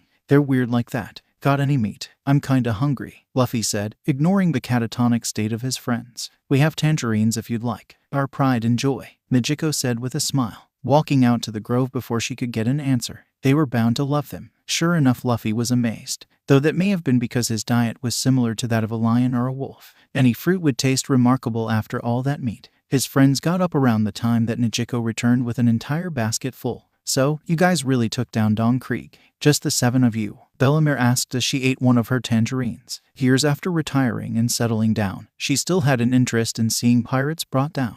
Don Krieg was a rather large fish of this sea, even compared to the literal fish Arlong. PFF. I wish, Zoro griped as he bit into his tangerine. This scrawny bastard threatened to poison us all if we didn't surrender, so we didn't even get to fight. Look, you don't have to remind me. We didn't even have the poison. Jin defended, ashamed of the tactic he used now that he was on a fair fighting crew. Wait, then how did you defeat Krieg? You were all captured by them. By him. This was starting to sound like a tale of heroism and clever escape. Not to mention the former member who was now with them. I was the first commander with Krieg's crew. After that fight, Luffy asked me to join because I didn't let his crew get hurt. But back to the taken hostage situation. Luffy wasn't. He had destroyed nearly 20 ships by the time that happened, which was almost all after he lost half to the line. Jin said rather somberly. Those were his men he'd lost. Waity what? Bellemere turned to Luffy, who had fallen asleep mid-feast and was snoring. That boy destroyed Don Krieg's fleet on his own. Maybe he was braver than he was stupid. Could explain why Nami would stay with him. Well, rather he's a boy is up for debate. The general consensus is he's not even human. Usopp put in his 2 cents on the matter. From what he remembered of the fight, Luffy wasn't human during most of it. His keen eyesight let him notice it a little better than others, but he still had no explanation. Nami still wanted him to meet me. I'm surprised she was that responsible, Bellemere said as she looked out the window at her daughters. They were out in the grove, talking and picking some tangerines together. They sure did get along better than when they were young, though a cat and a dog could do that at times. Nami didn't bring me here to meet you. Luffy yawned as he awoke from his nap. I'm here to kill that Arbong guy, Luffy said before starting to eat more of the tangerines left uneaten from his mid-meal nap. I take it back. Nami, get in here, Bellemere yelled out to her daughter, who turned white and slowly marched in. What the hell do you think you're doing? We're not risking Arlong killing this entire village because you think this boy can take him on, Bellemere whisper shouted, as if Arlong were right outside. I don't think he can, Mom. He can. Luffy's not just a normal person, Nami defended, arguing with her mother. Yeah, I'm a blood man, Luffy yelled out proudly, turning his hand to blood and back again. Oh, a blood man. The gears in her head once again clogged with gunk. That was only a rumor, one that would get you hanged if you spoke about it within the Marines. It was a crime to know about that fruit, let alone have it. You have Gold Roger's devil fruit. Everyone was frozen. No matter how isolated your island was, you'd have to be stuck on a ship in the middle of nowhere for 50 years to never hear of the legendary pirate king Gold Roger. Despite just how famous he was, details around him were a mystery. Though whatever he was, it was enough to name him the greatest pirate on the planet, stronger than Whitebeard, Shiki, and the admirals themselves, a feat no other man had achieved. He was once the most powerful man on the planet, and this boy was a crime of existence to have the fruit. The reaction were jumbled but followed similar themes. Bellemere and Nijiko were terrified, Bellemere more so. Her years of experience as a Marine left her headstrong to take on anyone. But this wasn't anyone. Nijiko's fear was more what would happen now. Tyrannical rule under Arlong was bad, but what if he wanted to take over too? If he was anywhere near that level, they'd have no choice but to switch from one dictator to another. It was especially bad that the new was already hitting on her mother. Nami was shocked. She had been worried at first about how he could handle Arlong, but this meant he could handle just about anyone. Zoro was dumbfounded. Did Luffy really had that kind of power? He certainly had the ambition to be the king of the pirates, but to have the former king's devil fruit as well. The odds were really in his favor. Johnny and Yosaku could only thank the heavens that Luffy was a good guy. Hunting him would be a death sentence. Usopp was filled with an odd joy. He'd have to be a brave warrior like his dad if he was with Luffy. He'd have to be for him and Kaya.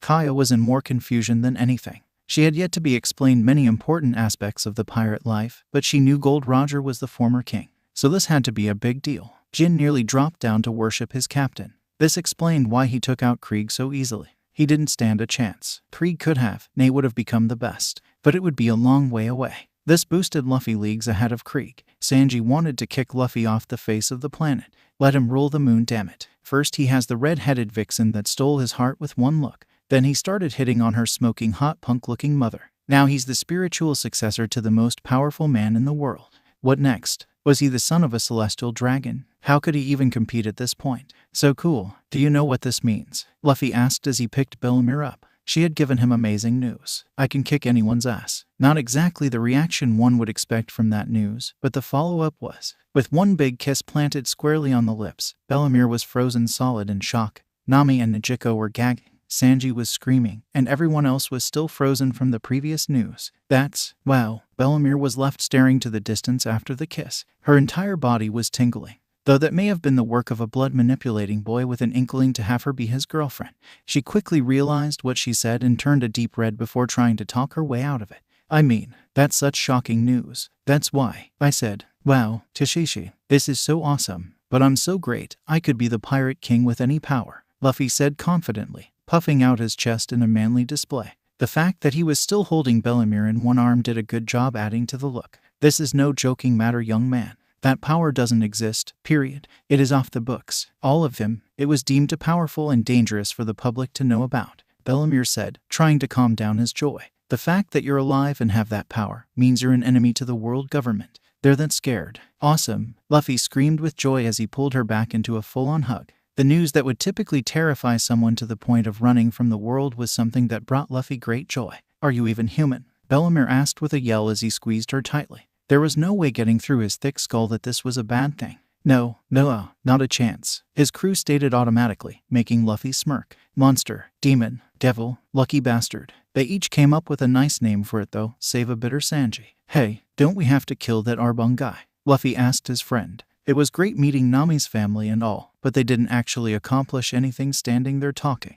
Everyone looked at each other a bit hesitantly. He was right. They still had to go take care of that massive fish-smelling thorn in their side. Nami hugged him. You're coming back. You're going to kill him. Bellemere was still in Luffy's arm, though at least she was holding it together. But once Nami started to cry, she couldn't help it. They both hugged Luffy and started to cry onto him. We'll beat the snot out of you if you don't come back. We should go fight him though, so I can come back, Luffy said as he tried to lean away. One crying girl he could handle. Two was scary. This was too much. You're right, big bro Luffy. Let's kick his ass. That's the spirit, Luffy yelled as he set Bellemere down and started walking towards the door. Nami, Kaya, you two help spread the word. Kakoyasi is about to be free from our ball, Luffy yelled out as he started to run towards the giant dojo-looking place in the distance. No killing everyone on your own, Luffy. I want a decent fight after that last ordeal, Zoro yelled in anger as he followed behind. He had been so damn bloodthirsty since he was cheated out of a fight at the Barrady. Let it go already, Jin yelled as he ran up beside Zoro.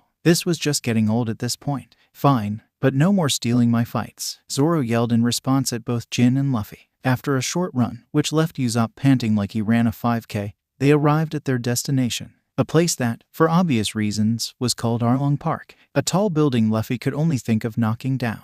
Nami wanted him dead. Bellemere wanted him dead. He ruined their lives. He made them cry. Arlong, Luffy yelled as he kicked the gate down. His eyes were red with blood and his heart was pumping fast. Which one of you is Arlong? That would be my name. You're interrupting my deal, human, a large saw shark fishman said from his little throne. The mention of the deal made them turn their attention to the man standing in front of him. A scrawny little marine with whiskers and rat ears on his hat. Not exactly the persona you'd embrace. Scram, you kids. We're negotiating. I have business with Arlong. Very important business, Luffy said coldly as he started marching towards the two. It can wait, scum. Nezumi, you know the deal. Confiscated on the grounds that she's a thief, and it's yours. I'm letting her slip from my clutches. Of course, Arlong, anything for money, the creep said with a smile as he started walking towards the exit. Johnny, Yasaku, deal with the rat, Luffy said before drawing back his fist and unleashing his fury on the still-seated Arlong. He put enough force behind that punch to shatter concrete or bone. But Arlong wasn't human, so using human bones to compare wasn't the best choice. You made my girlfriends cry. Wait, what? Who do you think you are? You'll get us all. Nezumi was silenced by 2 swords held against his throat. The 2 experienced, though unlucky, bounty hunters were more than a match for the corrupt marine. No problem, big bro Luffy. He won't take anything from big sis Nami. The fishmen stared in shock at the boy who just attacked their leader. Arlong was above all these lower life forms. How could one dare attack? You pitiful human pest, Arlong said as he climbed out of his wall. His nose was bent at a 90-degree angle, but he was able to bend it back. You need to learn your place on the food chain, he yelled as he rushed his attacker, ready to tear him to shreds. Which ones do you want, dartboard? Zoro asked as he tied his bandana around his head. The octopus was giving him an angry look. The meal that likes to dress up like a karate master, Sanji said as he lit his cigarette. Use up. You and I can take weird-looking lip one, and his buddies, Jin said, eyeing the rather large group of fishmen that were actually here. Fear not. I, the great Usopp, will be providing supporting fire from over here, Usopp said as he ran to the wall and climbed it, counting on the man-demon to act as a target dummy that hit things.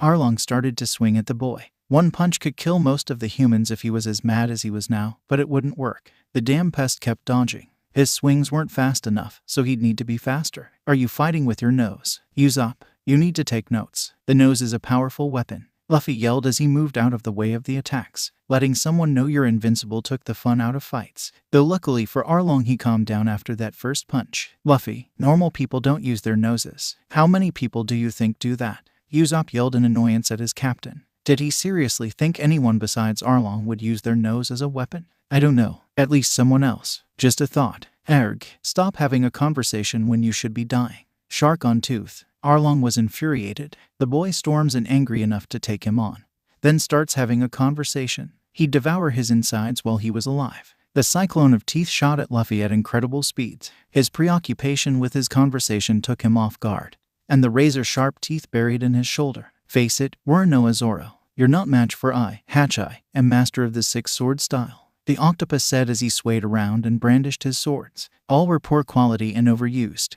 I am far beyond your skill. No matter how many swords you use, Zoro said as he put trusty Watto in his mouth. He may not have been able to fight last time, but he didn't have a scratch on him. You'll never compare to my 3-sword style. What? I have twice as many swords as you. You could never compete with me, Hachai yelled as he whirled his blades. What is your fighting style, human? The large, oddly elbowed fishman asked, waiting for the man to make a move or drop his guard. I studied under Red Leg. I can kick your ass through concrete, then make a good stew out of your corpse. You'll get to see that soon enough. I am a user of fishman karate, far superior to any human style. Let's see if you'll be a worthy fight. Stay focused, human, the fishman said before charging. It takes 2 of you to fight me. What a compliment, but I think they can handle you, the big-lipped fishman said as he backed towards the waterway. If the humans could use a sniper, so could they. Please, don't talk. Your face is so weird, and I need to focus on where I can hit these fish to cause the most pain, Jin said, staring down his opponents. What the hell? Get off, Luffy said as he started to punch the shark. It hurt, but wasn't doing any damage. The real problem was he now had a shark attached via the shoulder. See how you like it then,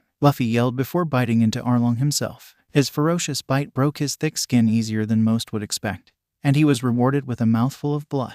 Arlong finally pulled away. He never expected a human to bite him back. It altered the dynamic he had grown to believe. Go, human garbage taking a bite of me. How disgusting, he said to the human, who stood disturbingly still, staring in the distance. This is. Luffy licked his lips. The blood that filled his mouth was so delicious, though what spilled out he had absorbed, which was working at maximum overdrive. Delicious, Luffy said as he coated his eyes in blood and rushed towards the fishman. He needed more. What the hell? Arlong had another bite taken out of his shoulder. The first one was just a survival tactic. This was insanity. Get off, disgusting human, he yelled as he went to punch the boy. Unfortunately, Luffy was in no rush to stop digging in and turned his head to blood where he punched. Luffy finally pulled away and swallowed down the blood. He could give fishmen one compliment. They tasted great. No wonder you're so angry. This isn't normal. This is high-octane crazy blood, filling me up. You're not a normal human. What the hell are you? Arlong had heard of plenty of crazy things over the years, but that human turned into blood when he punched him.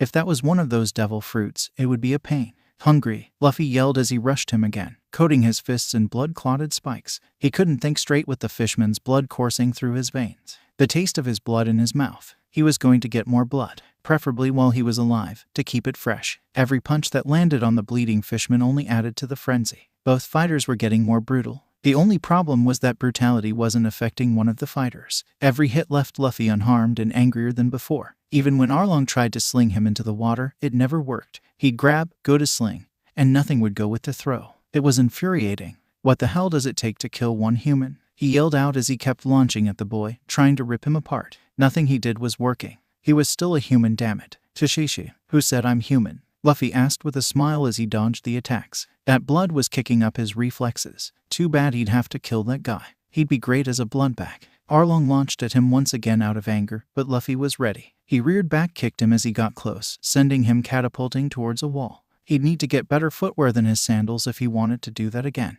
Something about kicking an incredibly hard skull didn't add up for his feet. Even if he could recover from his injuries, they still injured him. Hatcheye stood no chance against an uninjured Zoro. His abilities surpassed some swordsmen, but no one with the fierce determination of Zoro.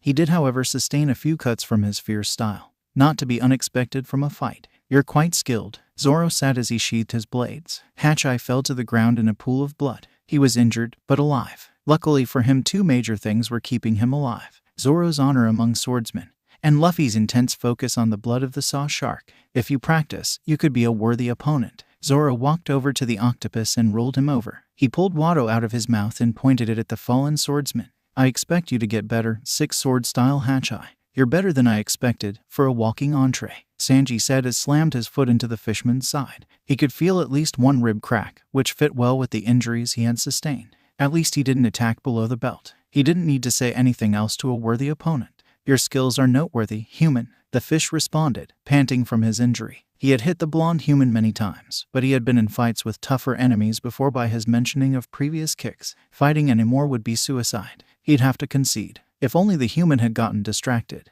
We will win in the end. It's the natural order of things. He gripped his stomach and fell to the ground. The large-lipped fish was in a long-range contest with Usopp, who was still up on the wall. Unlike Usopp's various stars, the fishman had a seemingly limitless amount of ammunition. Sucking up water and shooting it at high velocities was just unfair. Luckily, he had a few more tricks. Usopp water star, he yelled out as he fired the next shot. The fish merely smiled and opened his mouth, eating the star. Why would you think a water shot would work on me? Hot, hot. The fishman started fanning his mouth. You have fallen for the deadliest of traps. Usopp Tabasco star. Feel the burn of my spicy tricks. Usopp yelled proudly. It was a very devious tool to use, especially since the problem with Tabasco is water only makes it burn worse. That was a dirty trick. The fishman yelled as he started to drink water, resulting in an even more intense burn. Nice move, Usopp. Now will you do something to actually injure the guy? Jin yelled in anger as he smashed another fishman to the ground. They were stronger than anyone he had faced before, but were still just grunts. Lots of grunts, however. Now he could face the big-lipped guy one-on-one,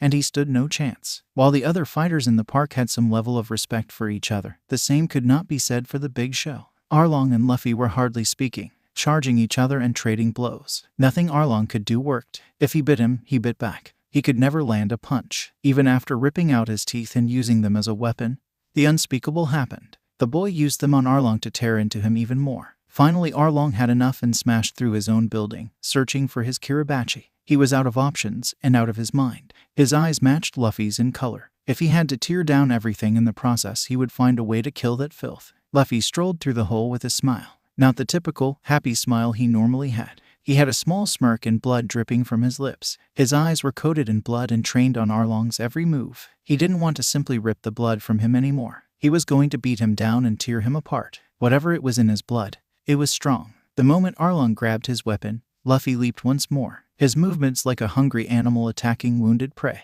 Whether or not Luffy was human was irrelevant. He was the predator. Arlong was his prey. Arlong was ready for him. He raised the weapon high and prepared to swing. The moment he was close, he brought it down and cleaved through the boy, splitting him down the middle. His moment of relief was squashed as the boy kept moving and uppercutted him in the jaw. Arlong was sent flying up his own building with 4 puncture wounds in the sensitive area reaching up to his tongue. Just as he hit the last ceiling, his eyes widened in fear. Luffy squatted down and rocketed up towards the fishman. Both arms were drawn back, fists clenched, ready to deliver a powerful blow. Kai Kai Cannon, he yelled before slamming his fists in Arlong's stomach. The blow was powerful, devastatingly so, but not intended to launch him anywhere. He wanted him close. Arlong yelled in agony. 8 sharp points digging into his flesh, followed by 2 rocket-powered punches directly above the holes had torn at his insides. The tear in his flesh left his internal organs more susceptible to the concussive blows. Even with his enraged state, it was too much. The boy was fueled by anger and some inhuman bloodlust.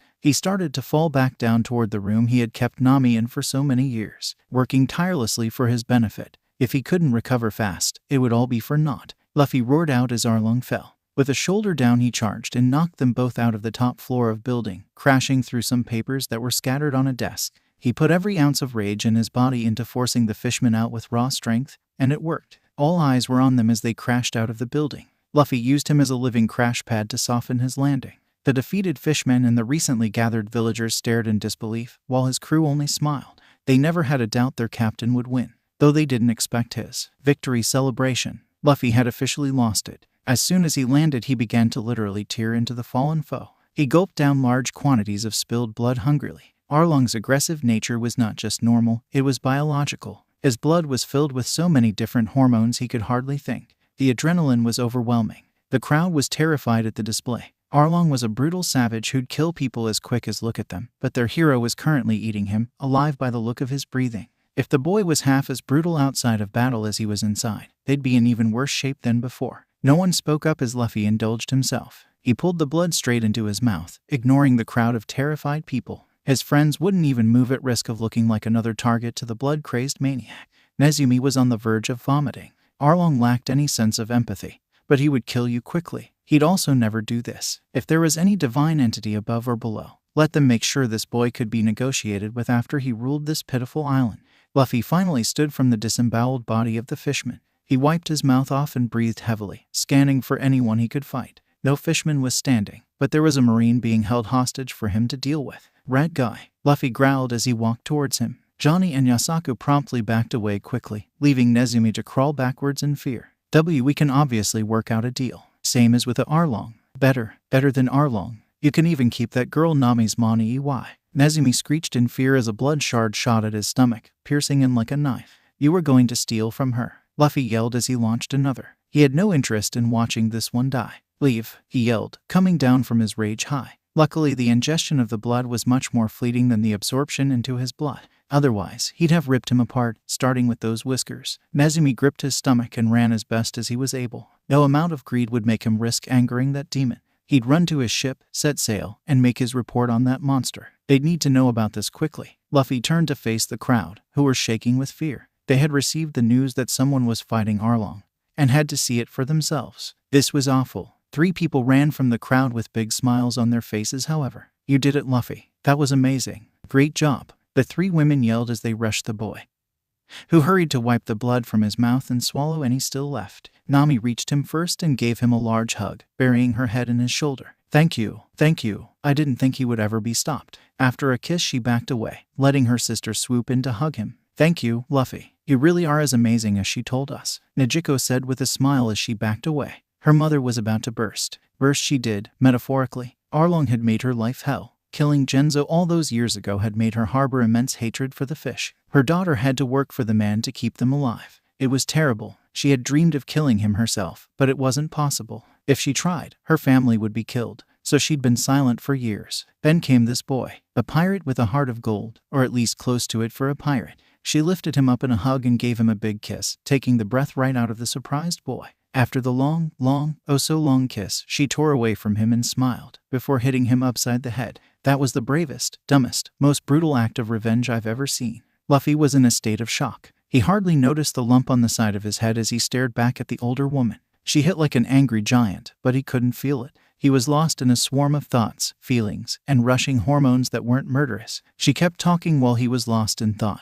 but he caught the important bit at the end of it. The only way I can possibly repay you is with my body, she said in his ear, though it was loud enough for everyone to hear. So consider me your new girlfriend. Luffy fell back in a state of paralysis. His mind couldn't function anymore. Blood shot from his nose at rates that could put out a fire. And he was smiling wider than any of them had ever seen a human smile. I think I need a drink. A lot of drinks, Nami said as she walked towards the town. It would take most of the booze on the island to calm her down from the fact that she was sharing her first boyfriend with her mother, but she had been preparing for it since they met each other. That's why it would only take half the island's liquor. You know Nami's not going to be happy, but at least you can keep an eye on her this way, Nejiko said, trying to pick out the positive from the situation. It was still a little weird that she may one day call him dad. So many things were wrong with that. I can't help it, dear. He did just save our lives. It's the least I can do. Bellamere cooed as she walked with the only daughter that would speak with her right now. Nami would certainly get over it, at least over time. Good job, Captain.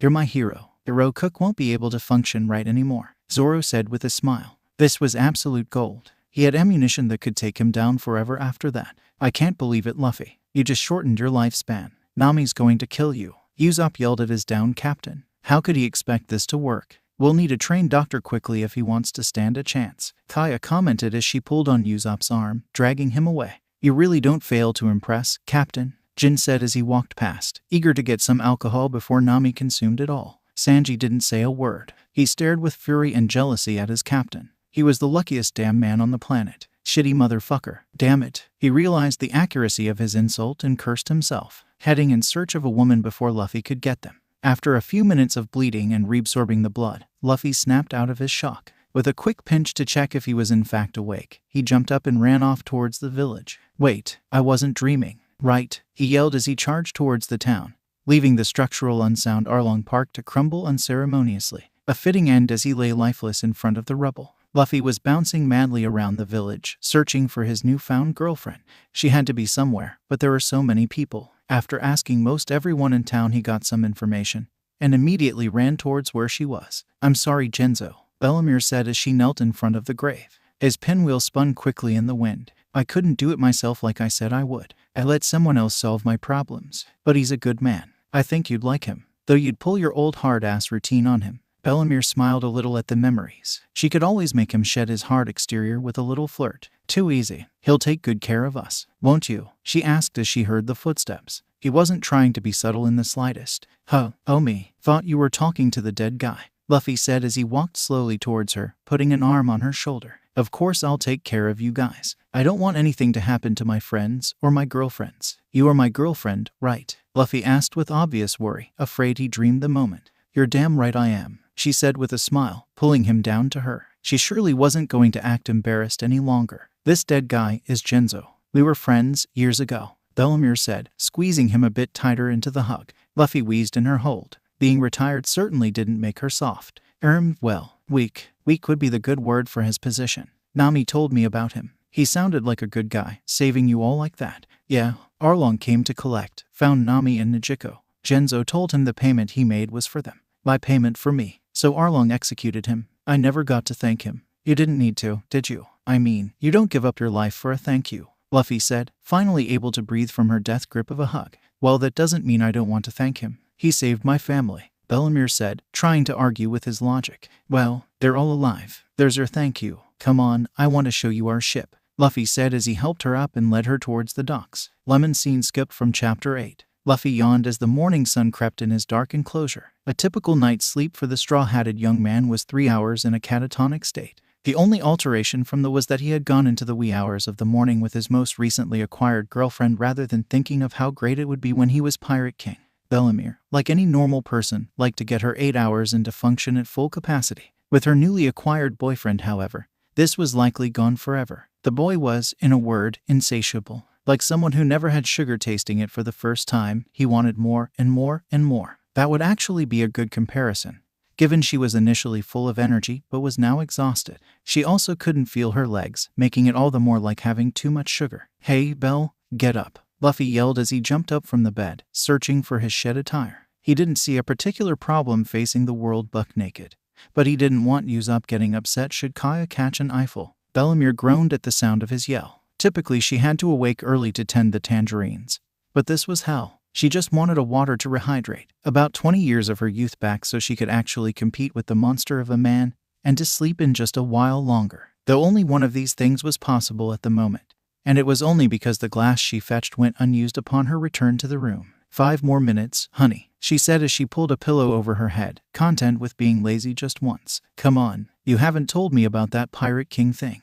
he yelled as hopped back on the bed, shaking her lightly. The fight with Arlong, followed by the addition of her, then the subsequent loss of his virginity, made him forget all about it. Now she could finally explain how he shared the power of the most famous pirate in known history. Fine, but I'm not getting out of bed, Bellamere said as she pushed herself up to a sitting position. I don't know all that much honestly. Roger was rumored to be a one-man army who'd take on anyone with a smile. He was fearless, which made him feared. I still don't know how we caught him, or more importantly now how you ended up with his devil fruit, she said as she looked at the boy, now her lover. What had it been, 20 years? Did the world government not confiscate the fruit? Was it stolen? That doesn't tell me anything. Luffy huffed as he crossed his arms. Oh well, I think I can use it just fine on my own anyway. He smiled a bit as he started to leave the room, opting to let her rest. He'd definitely need to do that again. Was it older women, marine women, or just all women that could do that thing with their tongue?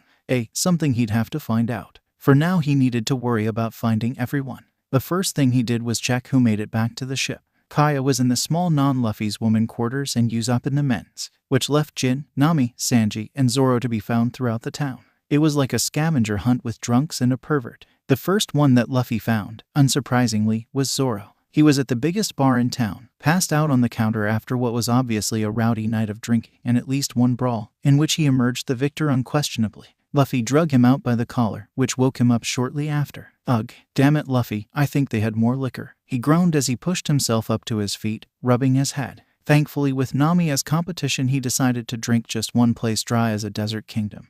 Lest he get in a drinking contest with a woman getting over the fact that her boyfriend is dating her mother. It was still nothing but joy to Zoro. Well, too bad. We can't just stay here, Zoro. Adventure, he yelled out as he started to run to the next bar. Surely they'd find Jin or Nami there. Luckily for him, he did. Nami had awoken from her blackout and was helping herself to the top shelf steak and whiskey when the two barged in. Nami, come on, we need to go. Fine, just let me get a few bottles to go, Nami said as she started to fill her arms with the bottles of premium hooch. This was the closest she had to a therapist and would probably be the best one she could get. To hell with her liver. Luffy escorted his two friends back to the ship. Zoro couldn't find his way back with a compass and a map, so having a drunk navigator to guide him was kind of redundant. Luffy was gifted with praise from everyone he passed who was somehow conscious from the party. He greeted them with rushed smiles as he tried to keep Nami walking a straight enough line towards the ship.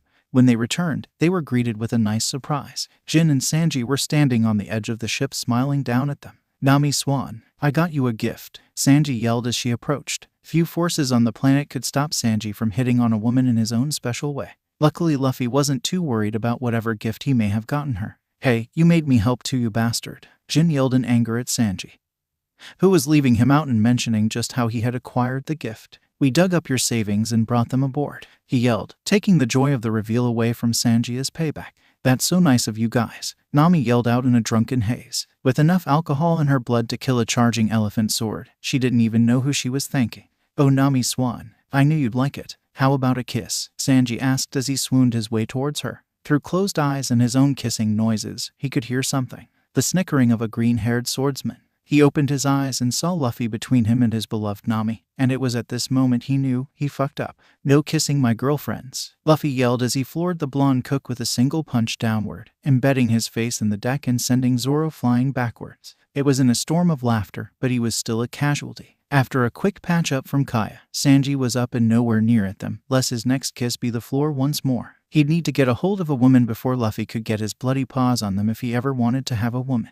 Luffy helped Nami to the master room and laid her into the bed. She'd need to sleep off that drunken stupor before she was any real use. Luckily Bellemere knew some basic navigation from her time with the Navy. Just another perk of having her join. As they were about to sail, however, another member of the family ran towards the dock. Wait, Mom, Luffy, Nami, Nijiko yelled as she charged towards their ship, carrying a large duffel bag she could hardly hold up. Everyone on the ship looked out at her, wondering one thing that didn't really get wrapped up yesterday. Will she join too? Here, she said as she slung the duffel bag up and onto the ship.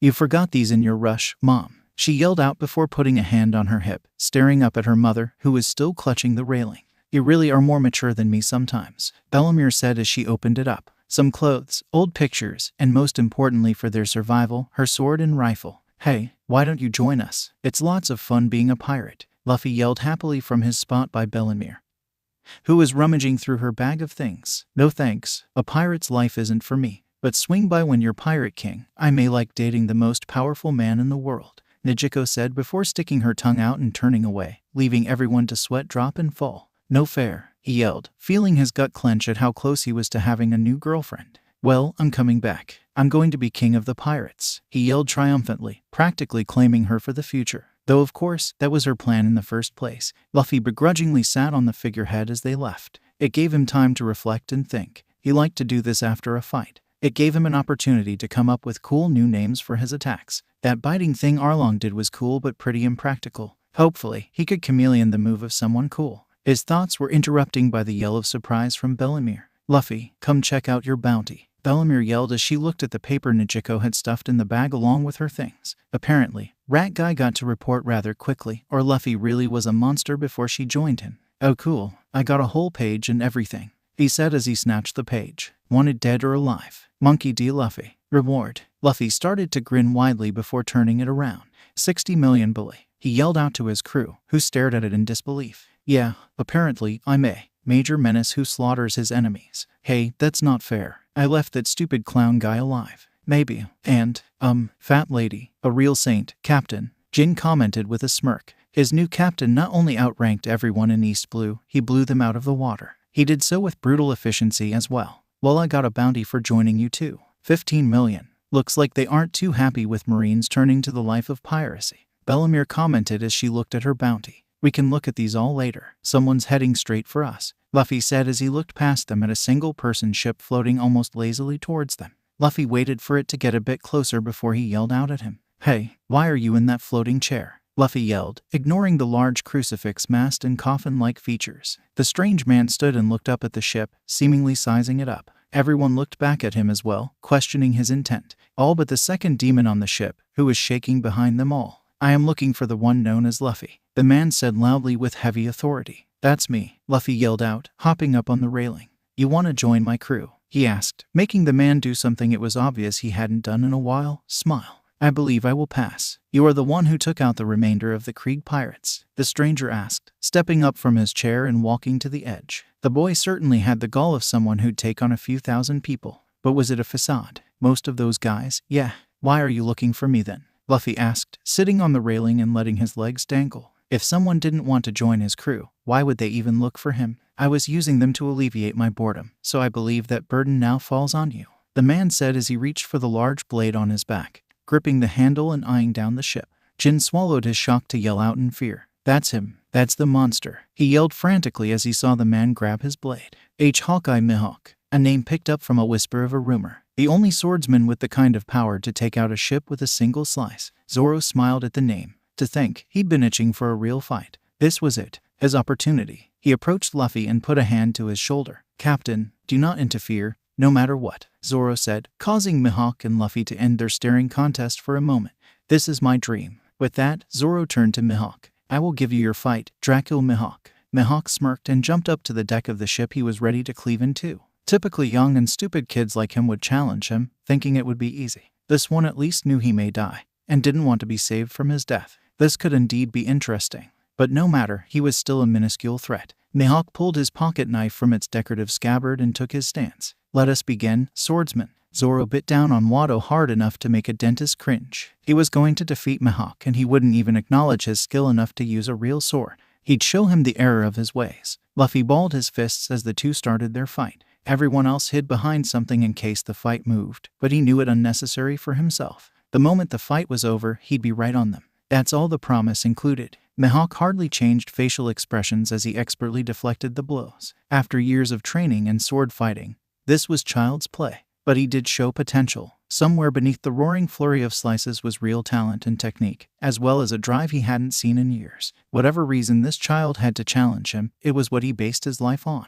"You're sloppy, swordsman. Have you ever been in a real duel?" he questioned genuinely, though he knew it would sound like an insult. "Erg, I've fought the best in this sea, you bastard," Zoro yelled, losing his composure to guilt and rage. Two grave enemies to a swordsman. No matter how hard he tried to land a hit, however, it didn't work. A flick of the wrist and he may as well have kept his hand steady. Mihawk almost yawned in his face during his attack. It was pathetically weak, but at least he wouldn't give him an inch to counter. "Quite the feat. You say that as if I should be impressed," he commented, making his opponent angrier and sloppier, leaving him an opening. "You're much too wild to fight me," he stated as he went on the offensive, forcing Zoro to use all three swords to defend himself. "Why do you fight, swordsman?" "Because if I don't fight you now, I may never get the chance again," he yelled from his defensive stance, fiery as ever. He wouldn't back down because he was losing. He'd never. Mihawk had done it. He slipped through the defenses and punctured through his chest, easing right between his ribs. You may not get that chance again anyway. Mihawk stared into the eyes of his opponent.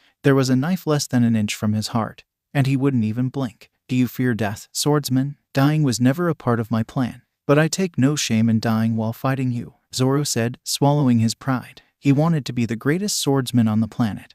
But if he lost to him, that was as far as he was meant to go. If that is the case, you will not die by this blade, Mihawk said calmly before sheathing his pocket knife and unleashing Yoru, his black blade. You will die from the most powerful sword you shall ever see. Zoro sheathed his swords, tossing the nameless ones overboard for being too weak.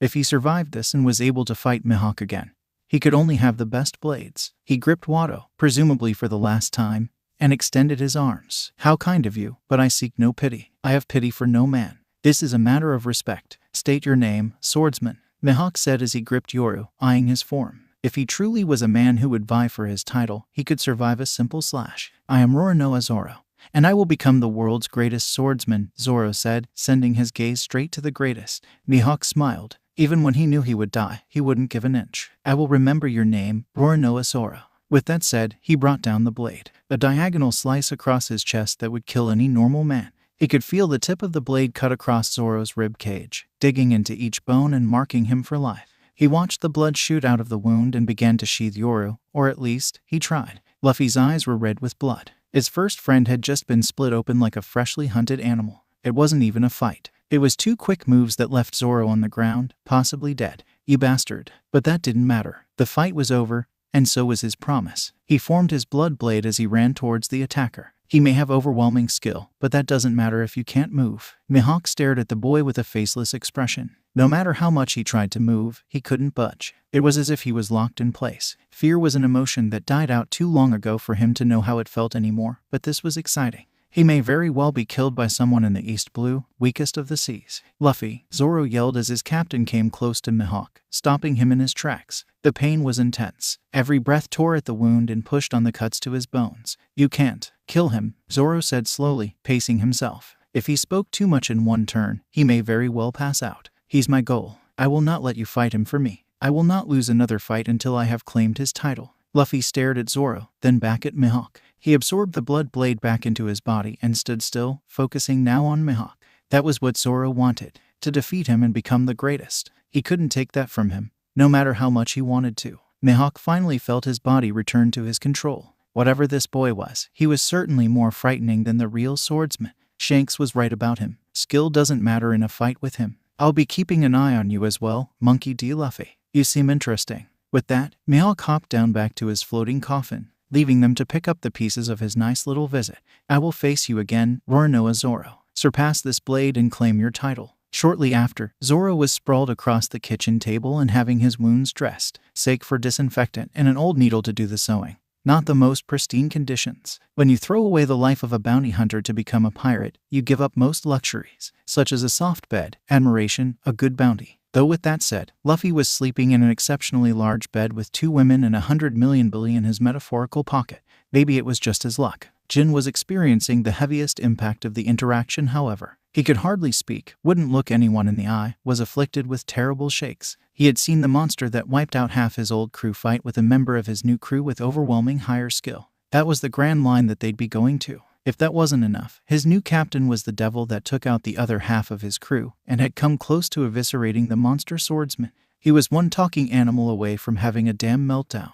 Luffy was taking it all a bit differently. He was enraged by the brazenness of that hawk guy, hopping up to his ship and threatening his crew, nearly killing Zoro. It was enough to enrage any captain, but there was nothing he could do. Mihawk was Zoro's fight, whether he'd win or not. The only thing he could do now was sulk on the figurehead and stare at the land they were approaching. This was a terrible situation. With Nami out of commission for the next few hours, Bellamere was in charge of navigation. Despite years of seafaring, she wasn't as skilled as her naturally talented daughter, so they were going at a slower pace than normal. Her experience did keep her out of the calm belt, however, but that meant they could only plausibly head to one place, Logtown. She hadn't been there in ages. Land ho, she yelled out with little enthusiasm. The mood of the ship was down since the swordsman had been injured, and even she was affected. Some time later, they docked. There was surprisingly little presence near the port. Maybe it was because of the approaching storm, but whatever it was good for them. They could get some much-needed supplies and some new equipment. Bellamere would need to get her sword sharpened and her rifle checked. They had been buried for years since Arlong came along and needed some desperate care. Jin thankfully didn't need anything himself. His tonfas were his main weapon and perfect for fighting. Though Zoro may need some company after his injury, Sanji wanted to get some food for them all. Supplying the ever-growing crew was going to get pricey, but luckily the beautiful Nami had funds for them all. Kaya would be getting some medical textbooks and supplies, lest another full-body slash befall one of them. If Nami awoke anytime soon, she could get the new clothes she had talked about. Luffy would undoubtedly go to one place and one place alone. Gold Roger's execution platform. We'll meet up here in a few hours, got it? Bellamere stated to them all, getting their looks of annoyance. Itineraries were no one's favorite, but they would definitely need it to stay on track. Yes, ma'am, they all said in monotonous unison, kicking the ground beneath their feet. It was like going on a field trip with an overbearing mother. Though most of the crew didn't know that feeling, either not knowing, having, or caring about their parents. Jin and Zoro headed for the nearest weapon shop. Bellamere was almost as stingy with the money as Nami, but at least she wasn't charging him. She believed in a well-equipped soldier and couldn't expect him to pay back the resupply. Outside he noticed a woman fighting some brute, but brushed past it when she easily defeated him. It was impressive, but he needed to focus on getting new swords. He limped around the shop looking at the swords. The wound was still fresh, and despite his amazing strength, he couldn't rebound that quickly. The woman walked into the shop clumsily, falling square into the injured swordsman and opening up a few stitches. The swallowed yell filled her ears and she scrambled to her feet. "I am so sorry," she yelled as she reached to pull the green-haired man up. She didn't think it was that bad when she fell onto him, but then she saw the large wound that she undoubtedly reopened for him.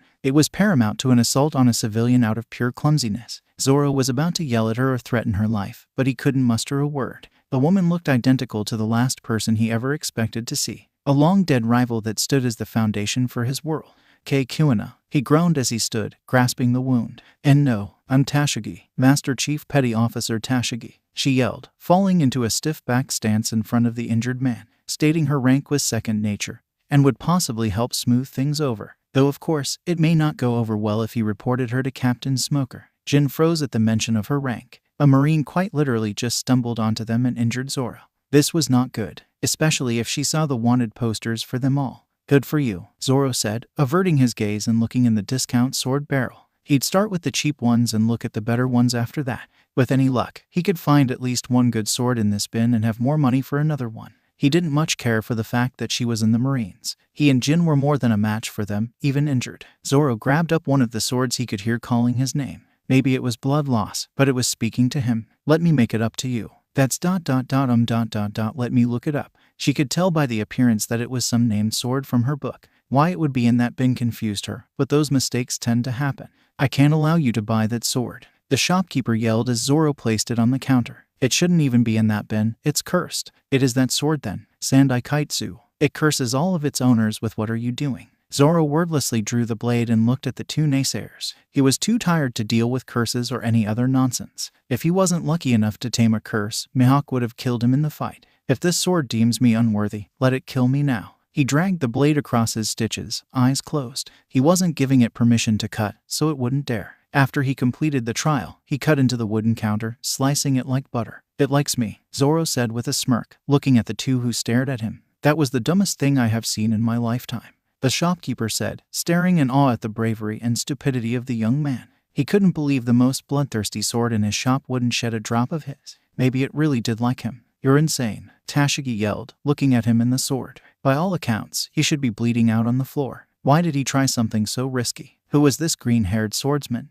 Luffy whistled to himself as he explored the town. He wasn't too interested in any of the shops. He liked his vest, didn't use any weapons, going to get food would end poorly. The one spot that he wanted to see, however, was crowded by so many people he could hardly get through. He could hear yelling about some execution. Whoever it was really annoying. He wanted to get a look at the stand, damn it. This better be good. At least he could get some blood. Here we have two pirate captains that have formed an alliance. This behavior is dangerous and deplorable. We cannot let this go lightly. Let it be known, any and all pirates trying to operate in my jurisdiction will be executed. A muscular white-haired man was yelling from the execution platform. Luffy immediately knew he must be the captain in charge of this island. At least both of the people scheduled for execution were adults. They even looked familiar. Captain Buggy of the Buggy Pirates. Captain Alvida of the Alvida Pirates. You two have been deemed a danger to the ordinary citizens of the sea. Operating in unison is unforgivable. and as such you are to be executed. Smoker hated using the old platform as much as he hated piracy. This was a special spot in history. To think, just because these two had formed an alliance, they got to be executed on the famous platform. Neither could or would speak. Their unique powers meant both would need to be placed in sea stone cuffs. It left them sick and weak. Buggy got to experience it a few times in his time with the power, while Alvida was new to the feeling. It was definitely the worst feeling she had felt. Luffy moved through the crowd towards the platform. He knew the clown guy Buggy, who he had already forgiven for the previous encounter. No one really got hurt, and he did get his ass thoroughly kicked, so there was no grudge to hold. Whoever the woman was though, she was pretty hot. Oh wait, no. Bellamere was hot, and Nami was pretty, so she'd have to be cute. Cute would work. Maybe she'd like to be his girlfriend. It would be a moot point if she was executed though. You are the worst ally I've ever had, Alvida muttered out finally, staring out of the crowd. All she wanted was to find that straw-hatted boy and claim him as her own. Of course, after finding this damn clown and believing a word he said, they got caught by the only person in the sea that had a weapon that could hurt her. This is all your fault. My plan would have worked perfectly if you listened. Buggy spat back, still with enough will to fight her if not the Marines. Quite an ironic ending for someone immune to sword attacks. Being decapitated. Same spot as Roger himself too. How terrible. Smoker stepped back and let the executioners take their place. The rickety old structure surely couldn't hold much anymore, but it did serve to show examples to the town. Normally they'd get last words, but that bickering would serve. Luffy began climbing the platform in his blood form, moving up as a climbing stream. The shocking thing was no one noticed till he got right to the top, where everyone was staring. The shocked screams did little to warn the Marines who were prepared to decapitate the pirates, however, as they were expecting as much. Luffy punched the two that were behind the woman first, then the ones behind Buggy. He was able to snatch the keys before they fell down to the crowd, who thankfully broke their falls. He felt weak as he started to unlock them, but it subsided after they were released. Buggy stared in shock at his rescuer. He sooner expected red hair than that damn straw hat. What the hell are you do? Before he could finish his sentence, Luffy gave him a hard shove off of the platform. That was certainly not the tone you use when talking to your savior, and Luffy was in no mood to hear it. Alvida looked at the sailing Buggy, then at the raven-haired savior. She could feel in her stomach that she really didn't need to follow in his footsteps. My hero, she yelled, giving him a large hug. It would keep her from being thrown off the platform, at very least to do some sucking up, as much as she hated it.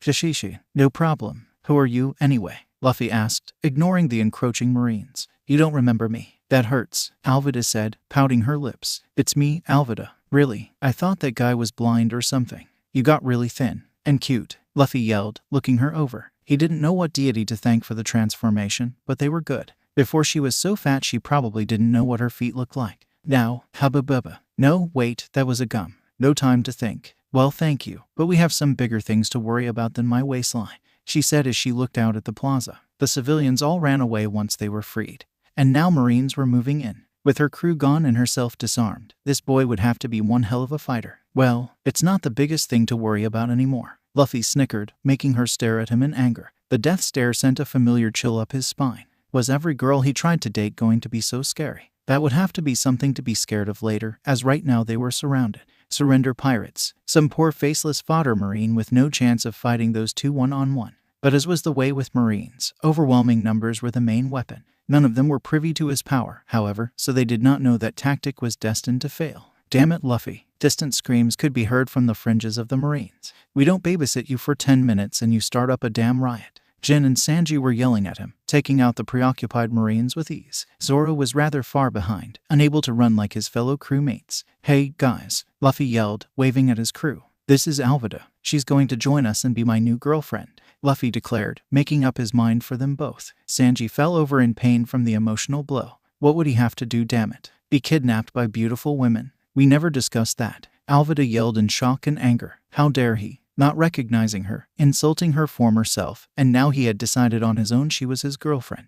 She was right about him, he was perfect for her. So, Luffy asked, cocking his head. He noticed the Marines were now focusing on his friends and pointed it out. I think you can get down now, Luffy said, pointing to the crowd. Alvida took the chance and started to climb down, getting about halfway before jumping. Luffy was about to jump down, but decided to do what he wanted to from the start. Admire the view. It was all in all pretty amazing. You could scout out every corner of the plaza from up here. The air smelt of the sea. This was the end of the Pirate King, and the beginning of the pirate era. Luffy smiled as it all flooded his mind. I'm going to be king of the pirates," he yelled proudly, halting the ongoing battle to be awarded the stairs. Uttering those words would mean you're hunted. To yell them from the most infamous pirate monument in modern history was a loogie in the eye of the Marines. Smoker bit his cigars in half at the decree. This was that rookie he had just read about. Just because he was worth 60 million, he thinks he has the right to make that claim. He lost his tactical thinking and ran from his post, ordering the Marines on how to attack the enemy. With his jit drawn, he aimed square for the pirate's chest. He'd stopped this dream of his before he ever entered the Grand Line, or at least, he thought he would. Lightning crashed down inches from his face, sending him on a new course for a nearby section of concrete. The shocking show made all the Marines gasp. The pirates, however, gasped over a different and far worse turn of events. While Smoker had been scared by the sudden electrical discharge, Luffy had been the recipient of the shock. No one could see exactly what happened to him, but he could certainly feel it. His skin was charred at the sight of the strike. He could feel his blood literally flash boil in his veins. His heart was thrown into a completely new rhythm. His eyes rolled into the back of his head as his brain worked triple time behind the scenes, trying to fix the damage dealt to the once invincible body. Luckily for it, he was beyond human. "Luffy," his friends yelled in shock. No pun intended, at the sight. With this many Marines, a Logia Marine captain, and Zoro injured, they needed Luffy. Now he was frozen on the top of that execution platform, steam rising from his body. This meant having to fight all of the Marines, getting his smoking body from the center of town, and retreating without their captain. Were they doomed to fail? Was this how it was going to end? Smoker climbed out of the crater he had just created in the ground and groaned. Of course, he would be so jarred by the lightning strike that he didn't change form for the crash, just as luck. He scanned the battleground and noticed a shockingly small amount of fighting. What the hell was with those Marines? His eyes then shifted to the top of the platform, where his jaw dropped. Blood was coursing over the boy's body, shooting out and back in. He didn't look like a person anymore, more like a tall and lean blob. The steam arising was rivaling Smoker's, which reminded him to get out 2 more cigars. Nevertheless, it wasn't going to stop him from capturing that pirate, or his name wasn't the White Hunter Smock. "Smokey," an older woman's voice rung out through the air, sending a bone-chilling breath through the captain's body. He locked up tighter than if he was addressing an admiral, and every orifice closed so fast it could cut a cigar. "Look at you all grown up," Bellemere yelled with a smile, implementing her plan. If even a fraction of his old fears still manifested, she could buy Luffy some time. "Sir Bellemere, sir." Suddenly Smoker was a young cadet once more, being teased and berated by the older woman. The fear and respect hadn't gone away in the years since her service in the Marines, which was detrimental at the moment. "At ease, Smokey," Bellemere said as she walked to him, grabbing one of his cigars from his hand. "You know these are bad for your health, right?" she asked as she lit one and popped it in, taking a long drag and blowing it back at him. "I don't worry about it," Smoker said, staring back at the platform. He wanted to launch out and take the straw hat while he was doing whatever the hell it was, but that would surely earn him the beating of a career for leaving his once senior officer. "I'd love to catch up, but I have pirates too. Oh, don't worry about them. If you're competent, let your men handle them. I'm sure you taught them well enough to take them on." She was lying through her teeth with the best of them. Luffy's crew could easily take on the infantry under any Marine command, but that wouldn't be apparent immediately. "Besides, I haven't seen you in years. You were just a little runt back then." Smoker gritted his teeth and grabbed 2 more cigars. He'd need 3 to get through this encounter. "Well, I'm no runt anymore. I'm a captain now, and I have a responsibility to stop those pirates." Smoker started walking back towards the fray, ready to capture them all. He noticed the raven-haired boy at the top of the stand was gone,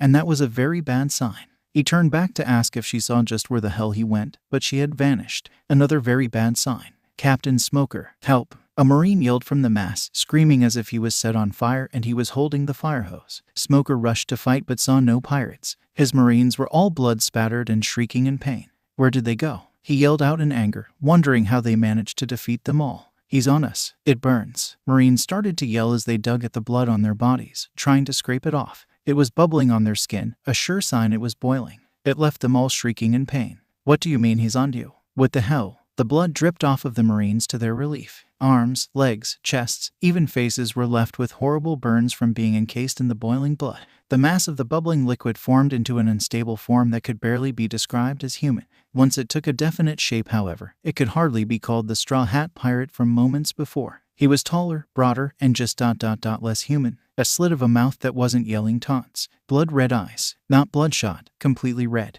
"What did you do to my men?" Smoker yelled out in anger at the boy before him, demanding answers. But none came. The boy's focus was on the Marines, still writhing from their burns. Smoker gripped his fists tight, waiting for the sound that would determine whether he'd go for a capture or a kill. He reached for his jit and charged when he heard it. Tashishi. He laughed at the agony of his men. Luffy didn't even look up from the ground when he dodged. He could feel the angry charge of the white-haired man. He could feel everyone. His heart was pumping in overdrive after that lightning strike. It was unreal. The blood was coursing through his veins so quickly the vessels would burst in some places, but his body would just fix and reinforce them. Luffy was jittery and red-eyed from the flow. His heart was pumping hundreds of beats per minute in his chest and he could feel every beat. This was causing his blood to boil from the friction, his brain to focus on more details. He was in a primal, almost bestial state of existence. His personality was all but shot off to avoid any long-term damage. Luffy was not in there. Too slow, Luffy uttered before dodging another attack. Eyes still on the riding marines. Feeling the blood in the man acted like a sixth sense that let him dodge attacks he couldn't actually see. Though when he went to counter, his fist went right through the Logia's stomach harmlessly.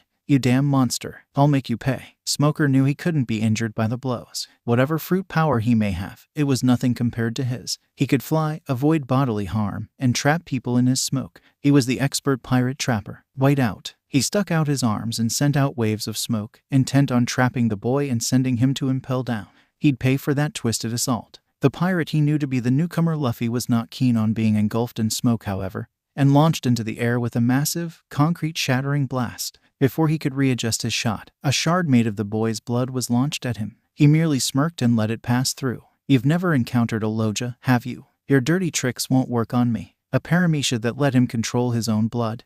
Interesting, but useless against him. Luffy roared in response and started focusing on the white-haired man. Whatever he was in the primal eyes of the once carefree boy, it wasn't a human. His arms were smoke, while the rest of him was flesh and blood. Luffy landed back on the ground and focused on the parts of thing that were flesh and blood. He locked it in place and charged, fist clenched with a single spike protruding from the middle knuckle. If he couldn't hurt Smoke, he'd hurt the body. Smoker brought his arms back and reached for his jit. Once the boy hit him and got lodged in his chest, he'd counter with a quick hit to the head. He got ready to shift form, but nothing happened. It wasn't the heat of battle. It was one boy for crying out loud. Why the hell couldn't he do something as simple as shift his heart, lungs, ribs, and muscle tissue into smoke? He didn't get much time to ponder it, however, as the wild animal was on him. With a quick punch, his lung was punctured. That spike was as hard as steel and punched right through one of his ribs. Not only that, the boy was steaming from inner heat and that blood spike was boiling hot. It was excruciating pain he hadn't felt in years. If that wasn't the worst, it wasn't healing back right away like most of the wounds would. His body wasn't cooperating with him. Another 3 blows and he felt like he would legitimately die from a lone teenager. But he pushed off, laughing to himself at the sight of the 4 holes literally punched into his chest. "That bastard, Captain Smoker," Tashigi yelled as she charged at the assailant. Who or whatever he wasn't getting away with this. She was admiring the swords and arguing with some lone swordsman not too long before. But after she got distracted arguing with the shopkeeper just giving away such a valuable sword, she failed to notice the rushing civilian. After the argument with him, she heard the talk of pirates in the square and rushed as quickly as she could. Only one pirate was left there, and he had just wounded her captain. The infantry had crawled away best they could to avoid him, whoever he was. It didn't matter, he was a pirate and assaulted her superior officer. "Tashigi, no," Smoker yelled, inadvertently spitting blood back at the boy. Not that he wouldn't anyway should he die here. But Tashigi was committing suicide with that attack. He didn't even yell out his attacks and the boy dodged them without looking. She yelled out before she even got there. If he didn't dodge it, he could simply shift his blood like when he attacked his marines and avoid it. This was bad. Luffy looked to the left, the sound where the yell originated, and smiled. A half smile that promised she was going to have a bad time. The sword went harmlessly through one side of his body and out the other. He clotted it in place and examined her. She helplessly pulled the handle, trying to remove the sword from him. Luffy stuck out a steaming hand and grabbed her by the throat, heating it up immensely from skin-to-skin contact. "Luffy, stop playing around. We need to go now," Bellamere yelled, re-emerging from her spot now that everyone was handled with. She was a decent enough fighter, but that entire unit and their Logia captain, not a chance. Luffy may have been cruel, but he hadn't killed any of those honest marines yet and she wouldn't let him start with her. Luffy looked up and started walking. Survival instincts dictated most of the fighting, so now he could follow the order of the voice he knew until he cooled off, which would be soon. The fighting brain he had let him focus on keeping the captain's blood locked in place. He also drugged the woman with him, keeping her mostly subdued through the pressure and heat. She still had one hand on the handle of her sword, however, not willing to concede. "Straw hat," Smoker growled angrily as he left his sights. His injuries kept him knelt down, fighting to breathe. He had never been injured this heavily before. It never lasted this long. Something about that boy did this. If he couldn't turn to smoke soon, he'd die. Pirates would have successfully broken through his town. His most trusted subordinate, Tashigi, would be a trophy to that devil of a boy. You are dead. Luffy let out a low growl at the Marines he passed. He didn't know why, but they were frozen in their positions, staring at him as he passed. He had no mind to go out of his way to attack them. He was told to follow, not to attack. As long as they only shot him stares and not bullets, they would be spared. Unbeknownst to Luffy, they weren't frozen out of something like courtesy. It wasn't a standoff of who makes the first move. It was crippling fear that gripped at their throats tighter than his hand around the petty officer's throat. Upon reading the bounty posting for the up-and-coming rookie, most of the Marines assumed an information error was involved. How could the goofy-looking teenager be a pirate, let alone a cruel murderer? Well, those misconceptions were squashed at the sight of the beast. He was easily taller than any of them, broader than their captain, dripping what looked to be boiling blood only to reabsorb it back, and most importantly, he had Tashigi in his grasps. If a single thing on that poster was true about him, provoking him would likely be the death of her. Besides, if the sword protruding from his side was any indicator on what it would actually take to kill him, they'd need a buster call. An entire sword run through him and he was walking upright with it in. What kind of monsters were pirates becoming these days? Bellemere quickly made it to the ship, getting everyone geared to leave. They'd have time to question what the hell happened once it was over. Now, everyone needed to be prepared. Nami was awoken from her blackout, whether she wanted to be or not. Jin and Sanji were slapped out of their shock after seeing Luffy's transformation and sadistic method of subduing the Marine.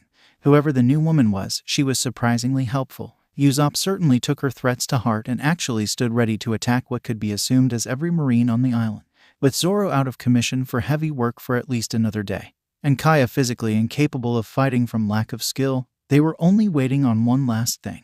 The captain, Smoker, felt the blood start to flow again, and with it, the return of his power. His lungs, ironically enough, were healed by the smoke shift. Wounds filled in by the smoke were healed quickly, though not instantly, a fact that he noted mentally. Other stabs would simply be replaced in an instant, and that was that. Now his blood felt thicker around the holes. He could have his power as long as he lives. It was still odd to feel every part of his body, even internal organs. But that was for another time. He had to stop that damn freak before he left with Tashigi. The storm overhead kept him from launching in the air, so he ran towards the dock. It hadn't been that long.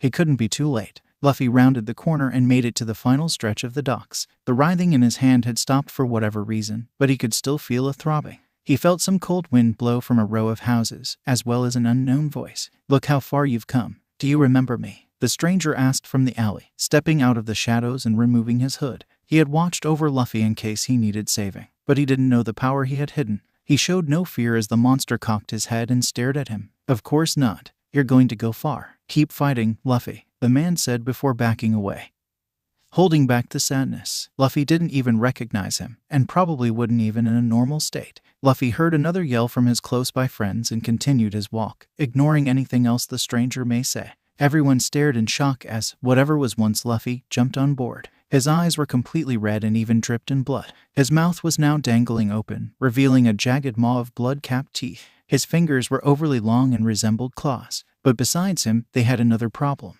He had brought a captive along with him. Jin recognized her right away. Smoker's subordinate and a swordsman. A dangerous captive to have should she get free. Sanji didn't much care who she was. She was a woman in distress. Though an enemy, he couldn't allow her to be hurt. "Damn it, Luffy. How dare you hurt?" Sanji was mid-kick when his leg was stopped by Bellemere and Jin, who wanted anything but to piss off this kid. He looked back and gritted his teeth. Luffy deserved a swift kick to the head for hurting a woman. Jin backed away, leaving someone Sanji wouldn't crack the skull of to handle it. Bellemere pulled Sanji away, much to his protest, from the unconscious Marine and the monster who choked her out. Now is not the time to be a bleeding heart for womankind.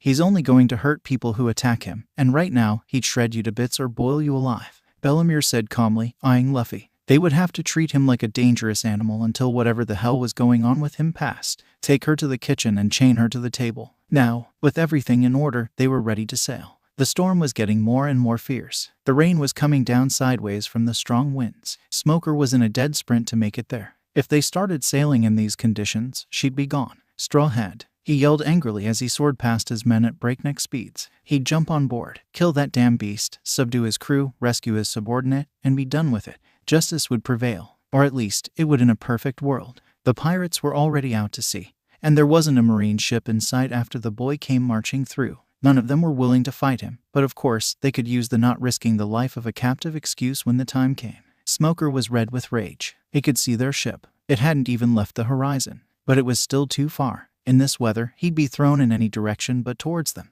He clenched his fists as a lone marine ran up to him with the den mushy. "Sir Captain Smoker, sir. We relayed headquarters. Would you like to give them the report? They could set up an ambush as soon as." "Get that out of my sight and prep the ship. I'm going after that pirate," Smoker said coldly as he stared at the ship. Wherever that pirate went, he'd follow. "I'll follow you to the bowels of hell just to choke the life out of you for all eternity." Strawhead. "There it is, guys. Reverse mountain," Nami yelled as she stared up at the massive beauty. It was a perfect start to what was known about the Grand Line. It didn't work like logic would dictate. "We're going to ride the current up, then back down the other side," Nami said with a big smile on her face. This was actually something she wanted to try ever since Bellemere talked about how non-marine people got into the Grand Line.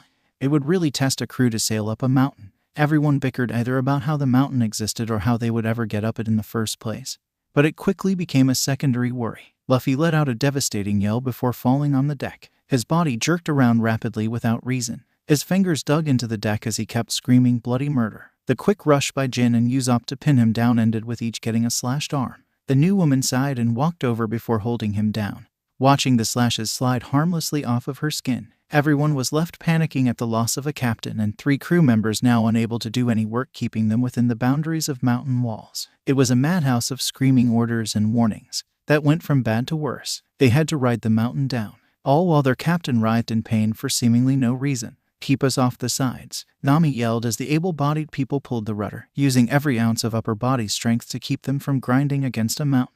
Jin and Usopp acted as the eyes and did not have good news to report. "There's something blocking our way. It's huge." "What? Can we avoid it?" Nami asked, horrified with how wrong things were going so quickly. They'd be out of options otherwise. Rocks on both sides, no way of going back, and some giant rock waiting for them. Did the Marines blockade it? "I don't know. It's going to eat us." The news chilled everyone's spine. It was so big they couldn't avoid it, and it was waiting to eat them. "Wake up, Luffy. Fight this thing." Most of the crew yelled at the writhing captain, trying to coax him out of his unconsciousness. For a brief moment amidst the panic, there was silence. Deafening silence. Everyone was frozen with fear as they entered the mouth of the beast. They all looked around in awe of the sight. They were sailing in on spit, over a tongue bigger than their ship. It was terrifying, to say the least. After the scariest log flume ride short of taking a trip in some weirdo's chocolate factory, they were back outside. "Wait a second. Are we back out?" Usopp asked as he looked up at the sky, trying to work out just how this would happen.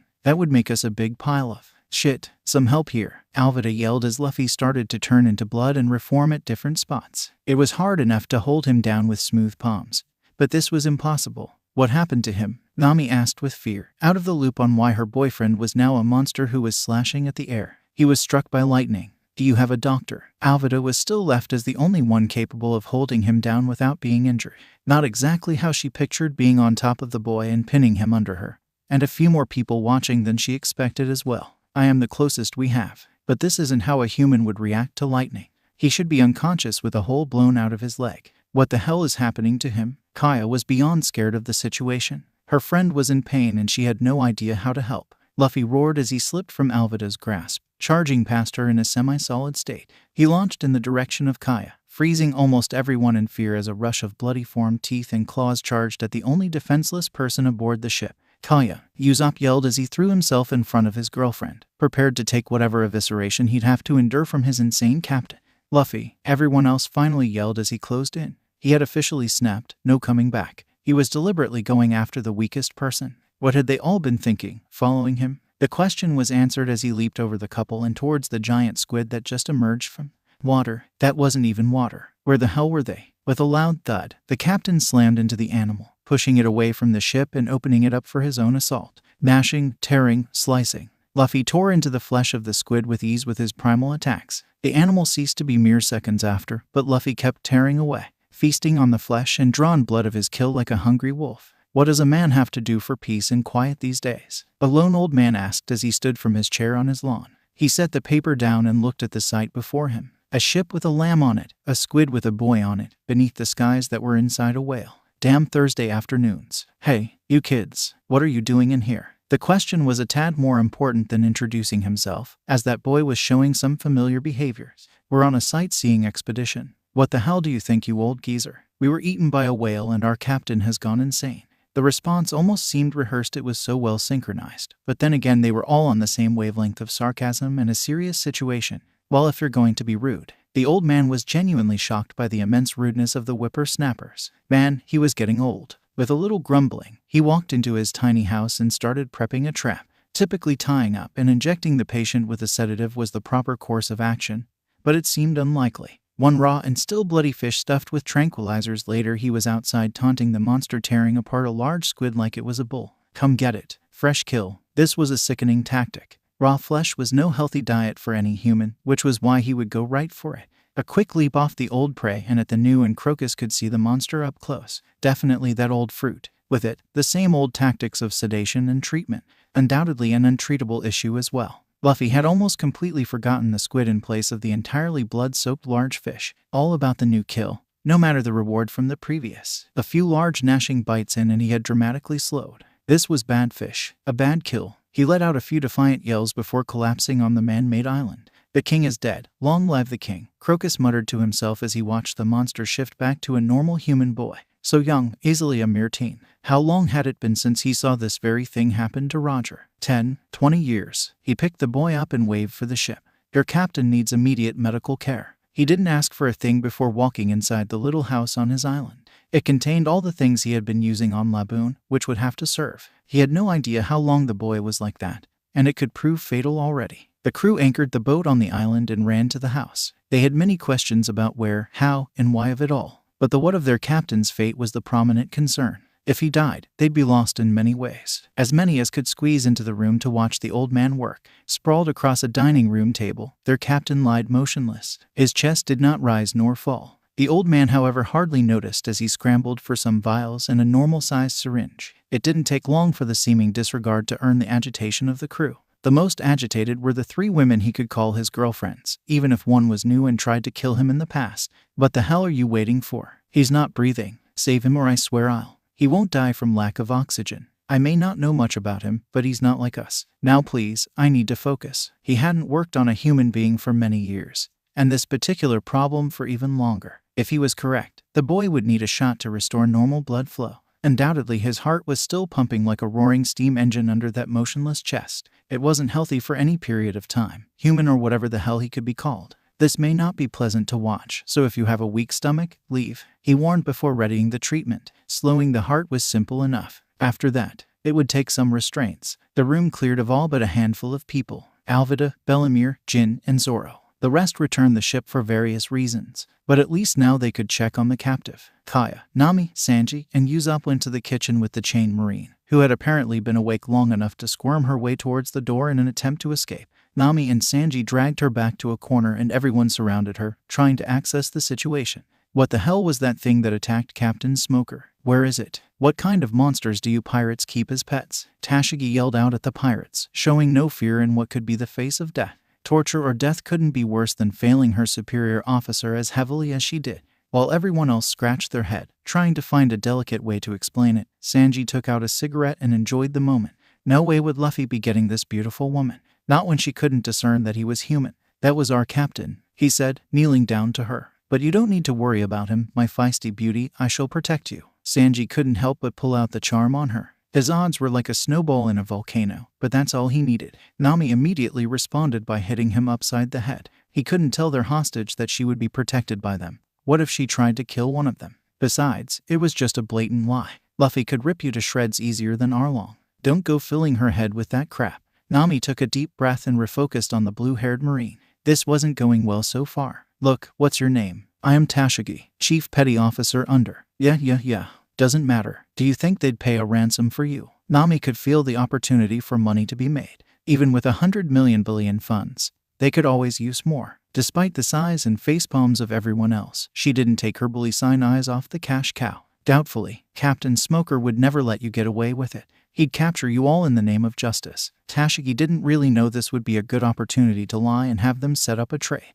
but she didn't want to give them an opportunity. Besides, she had complete faith in Smoker to defeat these pirates. Ugh, great. No money. You'd try to kill us if we let you go, and Luffy doesn't need another girlfriend, Nami said almost to herself in annoyance. This day was going just great. Tashigi knew she was in the most danger she had been in since she joined the Marines. Captive, at the mercy of these barbaric brutes, but bonding with your captors was necessary to not be executed for nothing. What do you mean, another girlfriend? The prospect was one she had feared since she woke up. She'd kill him personally if he tried anything. If she could. Oh, well, he has me, my mother, and that new Alvida woman, Nami said, sending a shard of pain directly into Sanji's heart. She saw the fear in the young Marine's eyes and quickly realized how bad it must have sounded. Oh no. Don't worry. He's not a bad guy. A bit pushy and hard-headed, yeah, but he asked us and we accepted. None of that, I promise. He's dating you and your mother. Was the only thing Tashigi could ask after that. 3 different girlfriends. Men, especially pirate men, are pigs after all. But dating a girl and her mother, that's a new low. Yeah, I'm not the biggest fan of it. But that's really beside the point, right, En? But isn't it weird? He's dating your mom. Tashigi cut her off, still wrapping her head around it. It's weird, but let's change the subject. I'm Nami, Sanji the pervert, Usopp, Kaya. Nami decided getting her acquainted with the crew would be the best option. They weren't going to just kill her. Hell, they may get her to join them. She wouldn't typically believe it, but her mother was a former Marine, Zoro was a bounty hunter, Jin was a rival pirate, Alvida from what she could tell was a captain herself. Something about Luffy broke down the typical barriers. Tashigi merely groaned out. The slight bond over the weird situation wasn't enough to make her fine and dandy with the situation.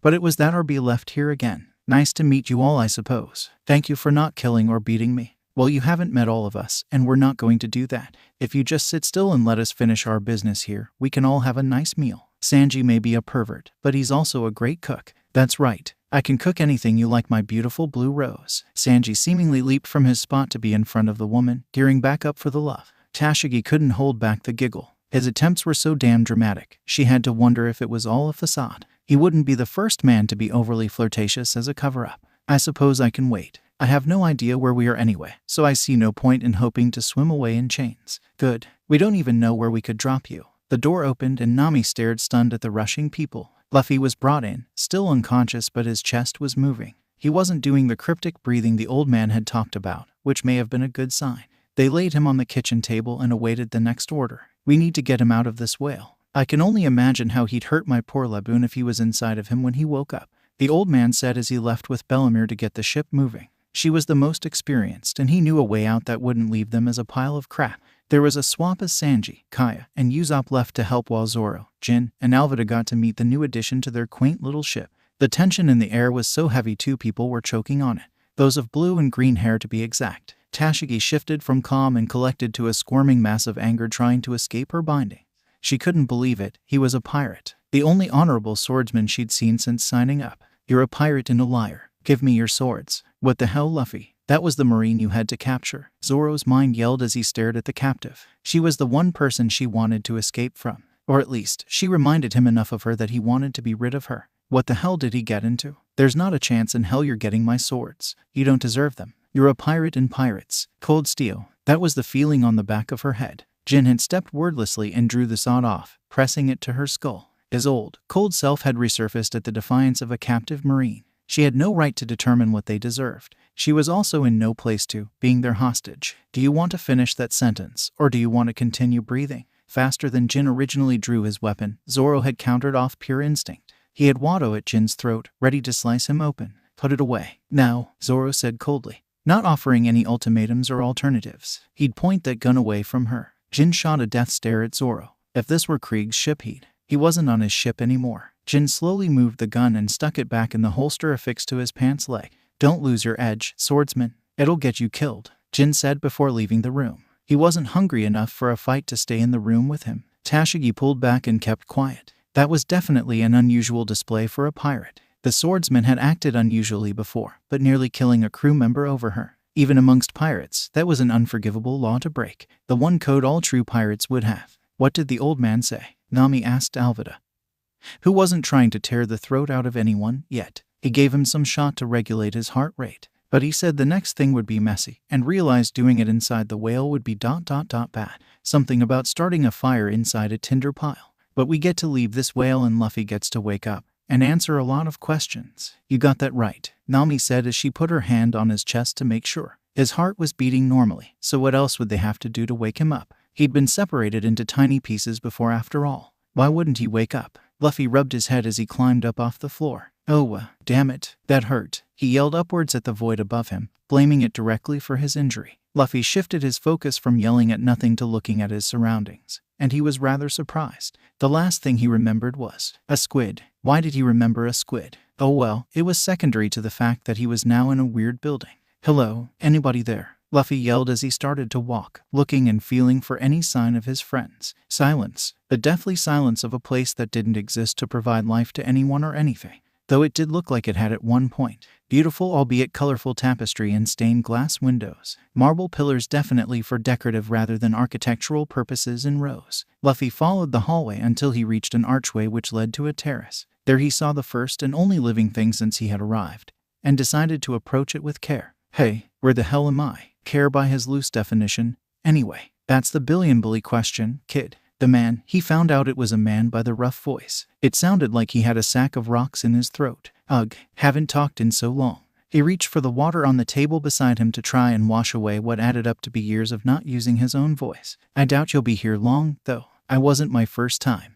Luffy huffed but decided to take him up on the offer and sit down. It was oriented to overlook the vast ocean in front of them. At least, it would be an ocean if it was made of water. But water definitely wasn't red.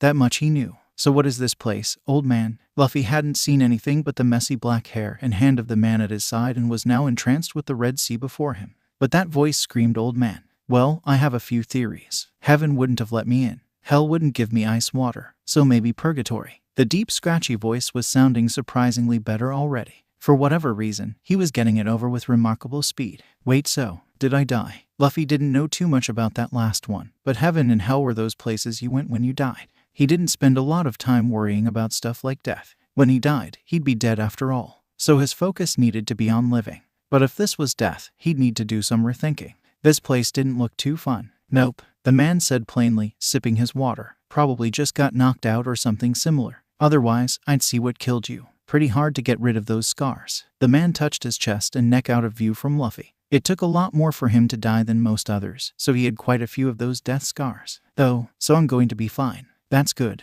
Luffy slumped back in his seat and smiled. He knew the man was telling the truth, despite the fact that he couldn't feel any blood flow. He could just feel it. So who are you anyway? Like conscious or something? Luffy could have sworn they were supposed to be crickets, but that could just be a story. The man set the water down and stood slowly from his chair. The large red jacket he wore caught Luffy's eye, as well as the captain's cap atop his head. Just when he expected a big reveal, the man bent over and grabbed his stomach in laughter. Oh, that's the first laugh I've had in years. Thanks for that. He straightened back up and turned to Luffy. You really don't want me as your conscious. I'm a bad influence. He made a coy smile as Luffy saw the face of the man. Unused gears in the back of Luffy's head began to turn as the man's face crept in. No one expected to see it again. Luffy had never seen it in person, but Shanks had kept an old bounty poster. You're the Pirate King, Gold Roger, the collector of the world's greatest treasures and the only person to claim the title. A long-dead legend that was having a conversation with Luffy. The one and only. Roger smiled at the boy's reaction. He hadn't been addressed that in many, many years, which sucked because he liked that title. Though I have a good feeling about you. He didn't know this boy yet, but he hoped to.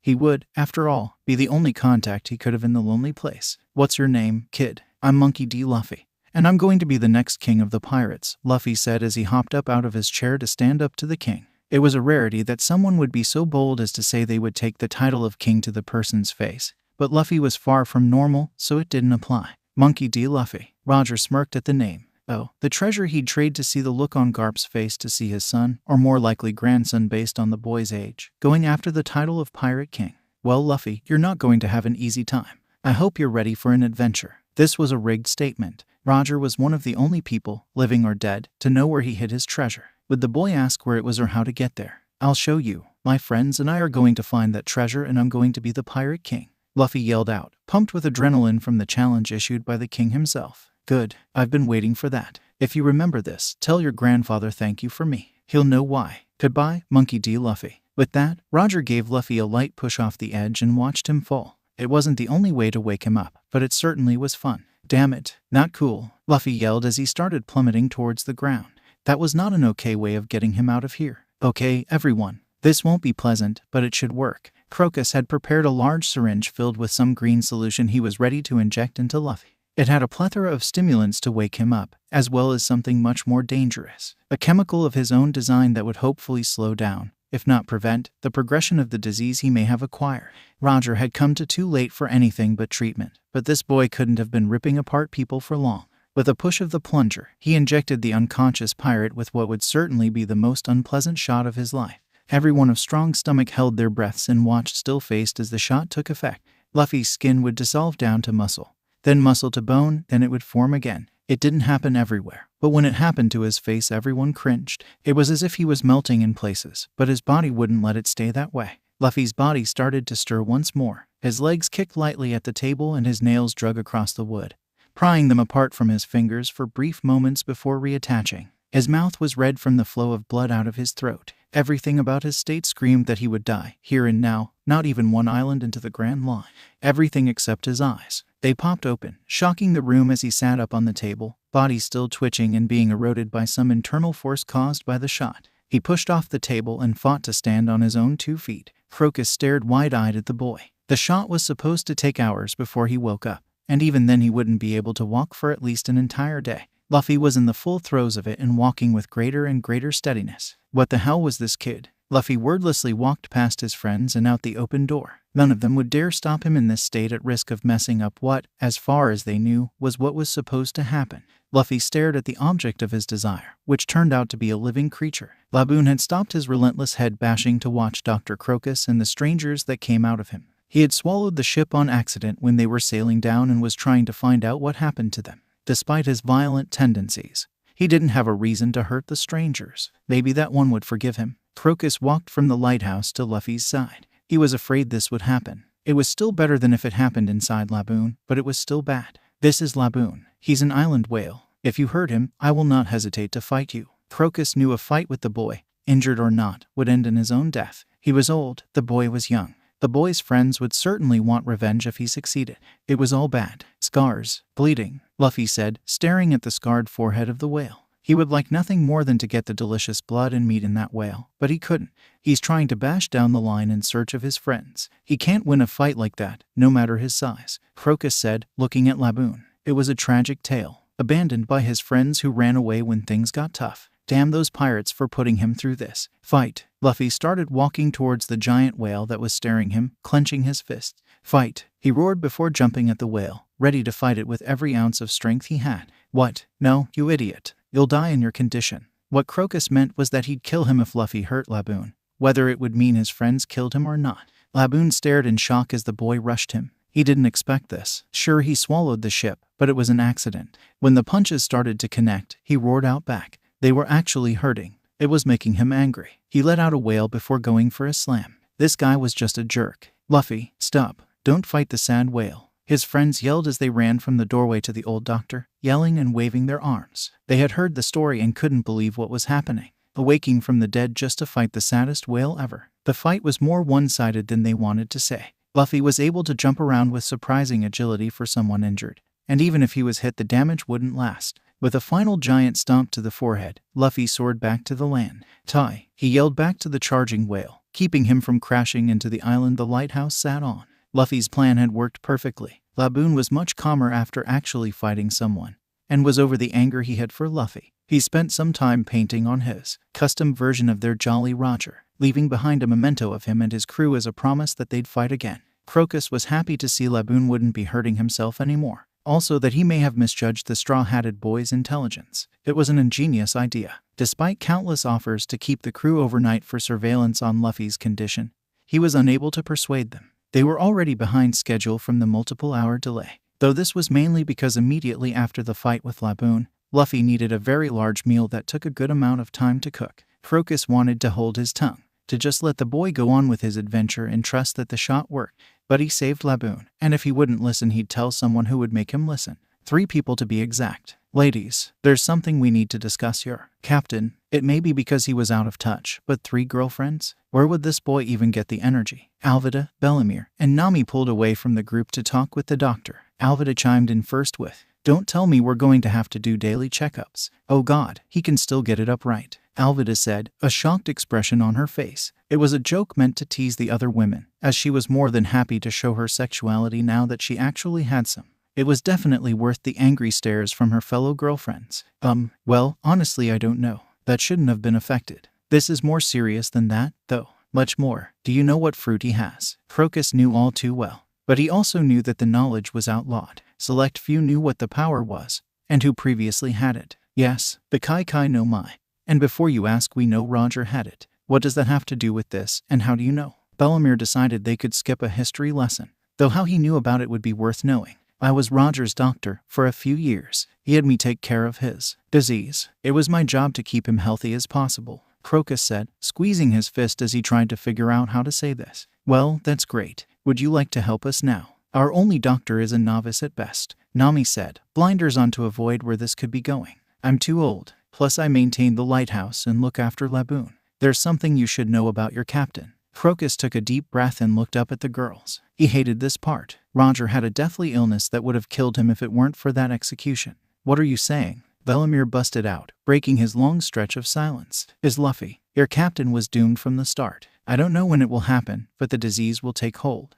Your captain will die. The ship sailed away from the lighthouse. Their captain was back to his normal self. The trip to their first official island of the Grand Line would give them some time to think and reflect that they didn't have before. Kaya was spoiling Usopp in a Sanji fashion, feeding him grapes as he lounged about. Under normal circumstances, this would be deemed the work of witchcraft, a mental breakdown, or opposite day. This, however, was the work of his noble act of throwing himself in front of a bloodthirsty monster they called their captain with no thought of the harm that would come to him. He knew it wouldn't last long, so he'd enjoy it while he could. Do you need anything else, honey? Some water? Are the grapes okay? Kaya was losing her mind trying to repay Usopp for what he had done. How many people would do that, after all? No, I don't want to be a bother. Usopp was milking it for all it was worth. This probably wouldn't happen again for a long, long time. Maybe it was easier than he thought to be a brave warrior. He was willing to fight and die for Kaya after all, though he didn't want to see anyone hurt. Luffy really was the greatest thing to happen to him. You like her? The curly-browed cook said, smirking at his victory over the mosshead.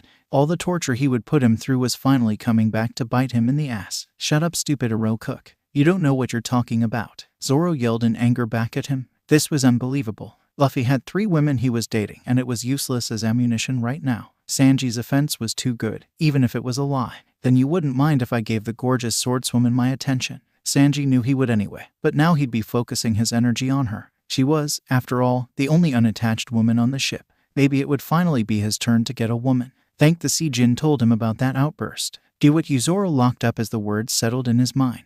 The picture of the person he hated most putting the moves on Kuna. No, she wasn't Kuna. She was just a skilled swordswoman who looked exactly like her. Damn it. Alvida had decided to talk to one of the crew about the knowledge she had gained back at the lighthouse. The 2 most loyal were the obvious choice, but the green-haired swordsman was in a shouting contest with the cook, so she went with the other one, Jin the man-demon. She had heard some stories about his unwavering loyalty to Krieg. It shocked her that he had defected to join Luffy's band of misfits. He really was charming. But Jin was also the only crew member with previous pirating experience, specifically, being a major part of another crew. So the first step would be finding out just why he was here, what made him loyal to Luffy instead of Krieg, then deciding if she could let him in on the secret. Hello Jin, what are we up to today? Being nice was something she was not used to, but it was something she'd have to if she wanted to stay. She didn't have subordinates on this ship. It was almost sickening to think she was on the same level as everyone else. But at least they all seemed capable in some regard. I'm training, as we all should be doing. Would you like to spar? Jin knew that sparring with his old crew would end with either them being sent to the infirmary or to the bottom of the sea, but this was different. Almost everyone had the strength of an entire ship's worth within them. This strength combined with Alvida's unique power that kept her from being hurt physically by most means left her as an interesting sparring partner. No, I'm afraid I don't have a new mace yet. I would like to talk with you about a few things, if you have the time. Ah, her mace. She missed it so. A big, spiked mass of iron she could crush people with like a comic who could bust watermelon. As if that would ever be funny. She'd need to get a replacement soon. It was the only thing she could properly fight with. About what? Jin put away his tonfas and focused on the woman. He didn't get a feeling she'd be the talkative type, given her previous history. As small a fish as she was, he'd given her poster and reports a look before, just in case he ever had to put her down. Well, this may be a touchy subject, but, Krieg, what did Luffy do to make you join him instead? Alvida had been thoroughly pushed out of the loop since her transformation and subsequent capture by the Marine. Stupid damn clown. He fed me, Jin said, looking past the woman at his captain. He was sitting on the figurehead, carefree. To see him like this would really hide the threat he posed. That's it. He fed you. What are you, a stray dog? You butchered villages for Dawn Krieg and you left because Luffy fed you. That was the most ridiculous reason she had ever heard for joining up with pirates. And she kidnapped someone who thought her ship was a fishing boat. He fed me after beating an entire ship of Marines. He fed me not knowing who I was. When he realized who I was, he took me back to my captain knowing it would make us enemies. That man has done more for me than anyone else, and I will follow him to my death, Jin said, staring at Alvida with anger. That wasn't the first time he'd been called a dog, and it was sickening. But what about Krieg? Wouldn't he be angry losing his right hand to some startup pirate like Luffy? He wasn't one to take losing lightly, Alvida said, holding her ground against the angry pirate. She didn't become a pirate by being easily scared. But the next sentence terrified her. Luffy killed the Krieg pirates, all 5,000 of the remaining men. Luffy said I wasn't fit to fight after starving for days. So Krieg attacked him. Luffy killed everyone else. Jin reached for the liquor he had hidden under the false plank and started to drink. He really didn't like thinking about that day. Damn, I guess I got lucky. Look, I'm sorry about that. And for insulting you. But I needed to know your loyalty. I found out something about Luffy and I don't want to talk about it with just anyone. Well, spit it out, woman. I love a good secret. Jin was, if anything, loyal. Quiet would be the secondary aspect that gave him a bonus in keeping secrets. No one would fetch him to chat, so he didn't have anyone to tell. Alvida closed the distance and started to whisper, just in case anyone could hear. Luffy's sick. The doctor said it was only going to get worse. Alvida looked into her hands to avoid any questioning stare the young man may be giving her. While I may not be as close to him as the rest of you, I don't want him to die. The guy did save my life and make me his girlfriend after all. The most beautiful of the bunch too, she said with a little smile before wiping away a tear, making sure it didn't fall where he could see it.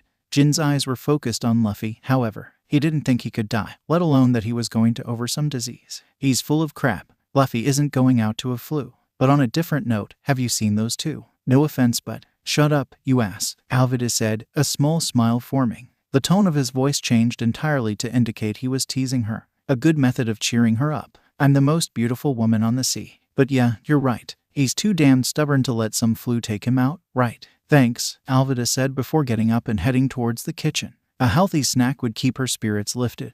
No way was she going back to her old eating habits. Damn, that, doctor, Bellamere yelled as she struck the training dummy, stifling the tears that flowed. He's wrong, right, Nami? He's gotta be. Belle was working out her problem the way she was taught, hitting things hard. Thankfully, the training dummies were made for the monster duo.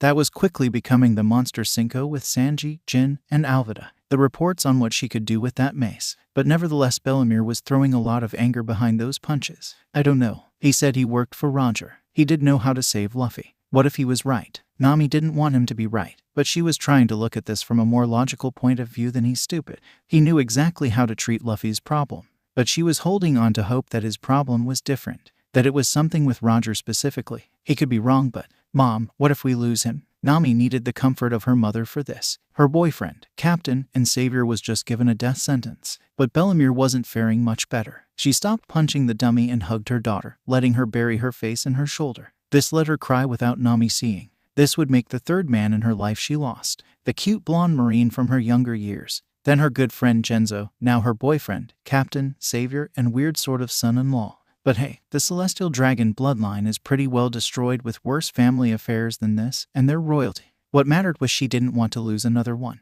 What are we going to do? I love him, Mom. Nami cried as her grip on her mother tightened. She didn't want to lose the only person besides her mother and sister to ever stand up for her. It was too hard. I don't know. I love him too, Nami. We'll get through this. I swear if he dies I'm going to kill him. No way is he leaving us to grieve. Luffy yawned as his legs swung freely over the figurehead. He heard the creeping footsteps of a Marine and lazily laid on his back to look at her. Hey, I remember you. I think. You stabbed me. Tashigi froze. The pirate had almost killed her and her captain not too long ago. Why did he smile when he said she stabbed her? Was he insane? You attacked my captain. I do not apologize for defending him. Her survival was secondary to her honesty. Besides, the blonde and the swordsman seemed keen on keeping her from being injured, for whatever sick reason. She was given free reign of the ship, albeit unarmed at all times. That Alvida woman sure was unladylike to spit in her hands like that to keep her from grabbing a sword. But it sure was effective. She couldn't hold on to anything. Huh, I did. Sorry, I guess. I just didn't want you killing those two. I mean, they were jerks and all, but still. One of them was cute, Luffy said, smiling at the thought of his new girlfriend. Alvida sure did get pretty since he punched her, though she was like a giant blueberry before. He's certainly different from the report, more laid back. Maybe he actually appreciates some comedy. I didn't know you liked clowns that much, she said with a small smile, attempting some humor. Making your captors laugh was a good step. Shishishi, good one. Luffy leaped back off the figurehead to get a better look at her. I'm Luffy. Nice to meet you. He outstretched his hand and smiled, hoping to properly introduce himself to the woman. Tashigi, but I don't think I can shake your hand, Tashigi said, pointing to her glistening palm. Damn slippery spit. Huh, oh, sorry. Gentleman greeting. The light in Luffy's brain shone as he realized a way to introduce yourself to a woman. He took her hand by the wrist and gave the top of it a kiss. Maybe those lessons Makino taught Ace weren't completely useless after all. Nice to meet you, Tashigi. Do I seriously have 3 pirates competing for me? What kind of gushy romance novel did I get kidnapped into? Pirates aren't this nice and considerate. Nice to meet you too. So what do pirates do with hostages? Luffy asked, realizing she wasn't a new member for him to befriend. She was a hostage that he'd try to befriend anyway. You don't know. He defeated Captain Smoker effortlessly but doesn't know what pirates do. Do I actually tell him? Yes, this could be a trick. Typically ransom or enslave, if not kill. Nah, that sounds pretty bad. Can't we just drop you off somewhere? Luffy asked, wanting to avoid trying to ransom off or killing a marine for no reason. Despite the fact that she looked great in a gold bikini with a leash, that wasn't right. Unless she wanted to. That'd be so cool. I suppose. I don't know much about the Grand Line though. I don't know the nearest island with a marine base on it. Was this really happening? Was she going to be released, just like that? Maybe all pirates weren't so bad. Unless this was a sick joke. Well, we gotta go to them anyway. Why not check for bases and stuff? Just promise not to try and kill any of us and we'll let you off at the first island with a base. That seemed like a good compromise. Having her on board wouldn't be too good if she didn't like it there. But she seemed nice enough. Thank you for your generosity, Captain Luffy, Tashigi said, looking down at her feet. This was incredible. He didn't look to be lying. Was this really happening? She found the only half-decent pirates in the world. Just call me Luffy. You aren't on my crew, so you don't have to call me Captain. Now come on. Lunchtime, Luffy yelled before running past her. Sanji, cook us food. You just had breakfast an hour ago. I'm not cooking you lunch, Sanji yelled back. Tashiga's hungry too, Luffy cried out, pouting over the possible lack of food. Right away, my beautiful marine woman, Sanji said in the distance as he started to cook, throwing in some easy-to-cook meat for Luffy. This may not be too bad. No marine called me beautiful. No, they're pirates. Scum. My hand is still tingling though, Tashigi thought as she started walking to the kitchen, eye locked where her hand was kissed. What was up with these pirates? Didn't they know how to pirate? After a quick lunch with some awkward stares, Tashigi decided it was time to have a conversation with the swordsman. She had misjudged a few members of the crew with marine doctrine. Most of them were nicer than most of the people she knew in the Marines, though that swordsman had actively saved her life from a member of his own crew. Excuse me, Zoro, Tashigi said as she approached the swordsman, who was leaning against the railing of the ship, bandana over his eyes. What do you want? He asked, not moving the bandana in the slightest. He couldn't risk seeing her face. It was dangerous for his health. His heart was in a different rhythm just from the thought of it. I wanted to thank you for earlier. I don't know too many people who would risk their lives for me. For whatever reason, you're one of them. Thank you. Don't thank me. I didn't risk my life. I didn't save you, Zoro said, trying to focus on the darkness around him. But you did. He had a gun and Tashigi was cut off as Zoro stood up and stared at her through the bandana. She could feel it. I didn't want to see you die. Not a second time. Now drop it. His gut was on fire as he walked away. First curly brow, now her. If only they knew his past. Maybe it was time to tell one of them. Where the hell was Luffy, anyway? Hey guys, island, Luffy yelled excitedly as he saw the island in the distance. It wasn't the biggest thing, but he could see some lights. Is that where we're headed? Nami eyed the log pose on her wrist. Sure enough, it was pointing right for it. That's it, Luffy. Our first island in the Grand Line. This was quite the moment for them all. Thankfully, that tiny little lighthouse wasn't big enough to qualify, or else that would have been a very bad first island.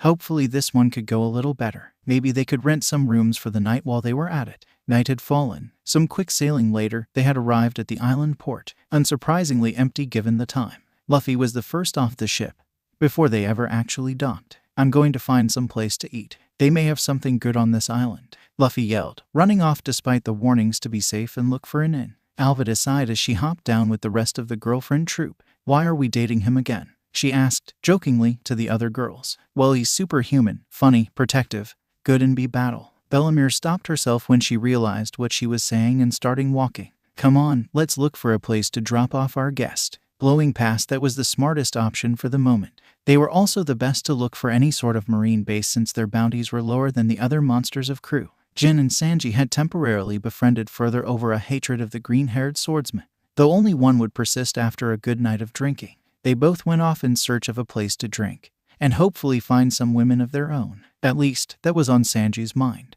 Usopp and Kaya opted to spend some time on the ship instead. Kaya did, after all, have her own bed, which left Zoro and Tashigi. Despite the fact that they intended on letting her go, she was not allowed to go with the team scouting for a base. There was nothing stopping her from running in and having them attacked at first sign. Jin had tried to kill her, Sanji had tried to bed her, and Usopp and Kaya would be no match for her should she arm herself, which meant Zoro got to babysit her. Oh joy. So, I know where you got those too. But what about Wado Ikemanji? That sword is magnificent. She had gotten past insulting and threatening him, at least as long as she was going to rely on his protection. It belonged to my best friend, Zoro said plainly, searching for the nearest place to sleep for the night to avoid this conversation. Was he a pirate too? Tashigi asked, trying to track down where the sword was before it got into the hands of a pirate like him. No, she wasn't. She didn't get to be anything. Zoro wanted to stop and clip her vocal cords, but that wouldn't last past the turnaround. Talking about Kuina and seeing Tashiga's face would make his brain explode. Probably. Well, she could still join the Marines. I know you'd probably prefer her pirating, but the Marines will still take a swordswoman. Tashiga's limited service and fighting had put her in a neat little bubble about how things worked. The Marines were good. Justice prevailed. Bad things wouldn't happen to good people. Zoro stopped in the middle of the road and looked at his scabbard. Wado's white hilt gleamed in the moonlight. I don't know what she would have done. Marine, pirate, lone swordsman. He seemingly asked the sword, awaiting an answer that wouldn't come. Well, that doesn't matter. She died. A long time ago. Zoro looked back up and kept walking, leaving Tashigi frozen with embarrassment and sadness. Luffy's search for meat was postponed at the distant sounds of popping firecrackers. Were they having a fireworks show? Coolest island yet. He ran in the direction of the explosion noises in the hopes of seeing stuff explode beautifully in the sky. He was half wrong. It was not beautiful or in the sky. Stop. They have nothing to do with this. A blue-haired woman yelled from the grasp of a blonde woman with a lemon-themed outfit. Tears filled her eyes as she was forced to watch the brutal display. The dark-skinned man smirked at her yell. They don't have anything to do with it. They stood in the way of the mission. It's not my fault they won't stay down. The man dug a finger in his nose and mined out a large booger. In front of him were the charred or dismembered bodies of countless people. One with large curly hair laid on his stomach, coughing up blood under the shielding body of a dark-skinned, pink-haired muscle woman. She didn't move from her position, but she cried from her spot, unable to carry out the injured man or move at all herself at risk of being the next target. In front of them was a scrawny orange-haired man. He was hardly standing. His clothes were badly singed. Parts of his flesh had been badly burned or blown off entirely. Blood flowed freely from his mouth, undoubtedly from damage to his internal organs, but he would not fall down.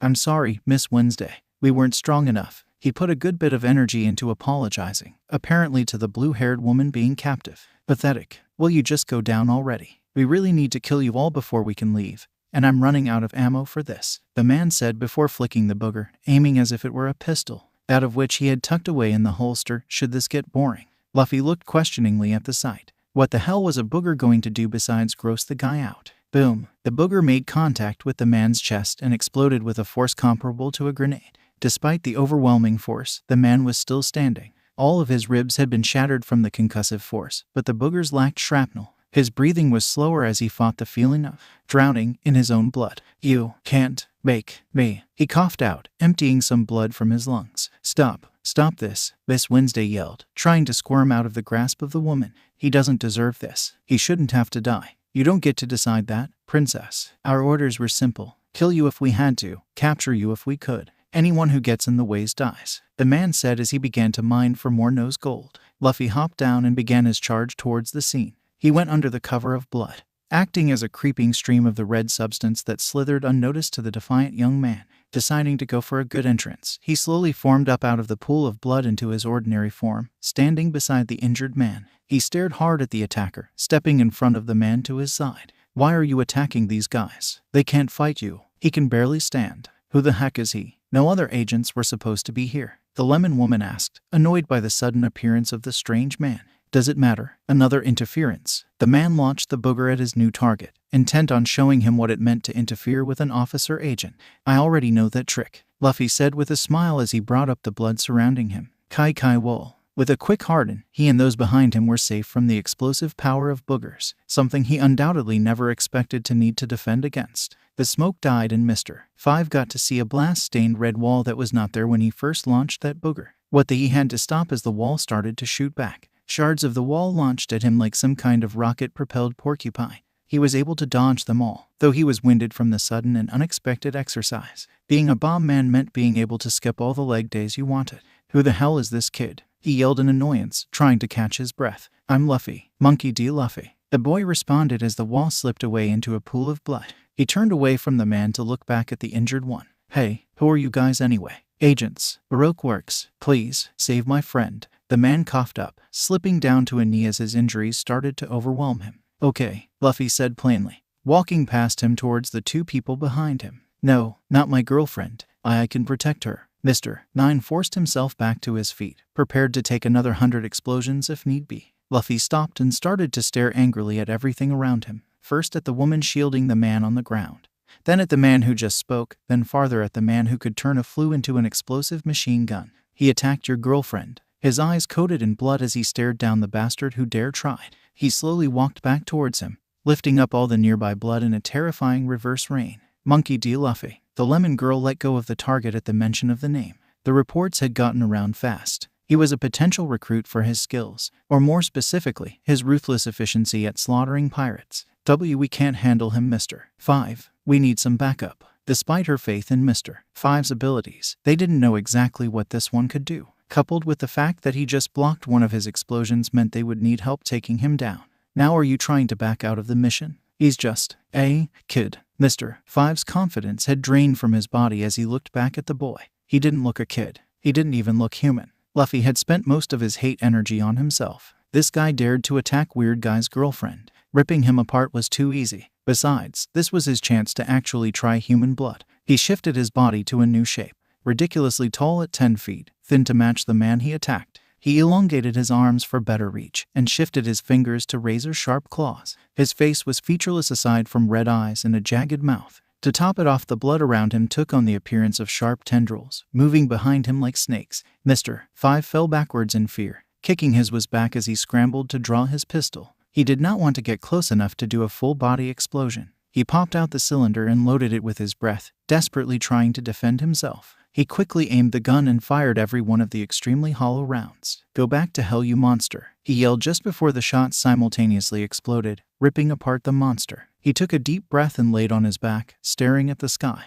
Miss Valentine sighed in relief as well. She did not want to have to fight with that thing, or try to run away from it. Luckily, the princess was just as scared and hadn't had the chance to run off. She grabbed her once again, just in time to freeze in terror with her. Luffy wanted to laugh. It was always funny when someone underestimated his extreme durability. Or was it more that he wouldn't let himself die? Was there a difference? Those thoughts took up hardly any time, however, as he had important business to deal with. He reformed back at the foot of the man and smiled. A big toothy smile that sent chills into the hearts of anyone who saw. With his elongated arm, he snatched the man by the throat and hoisted him in the air. His claw fingers wrapped tightly around his throat, but didn't cut into it. That would be far too easy. Instead, they pressed against his veins and started to cut off blood flow, making his brain hungry for oxygen. Mr. 5 gurgled nonsense as stared into the face, or whatever you could call it, of the monster. Its eyes stared back mercilessly into his own, of which he could feel the blood vessels start to explode inside.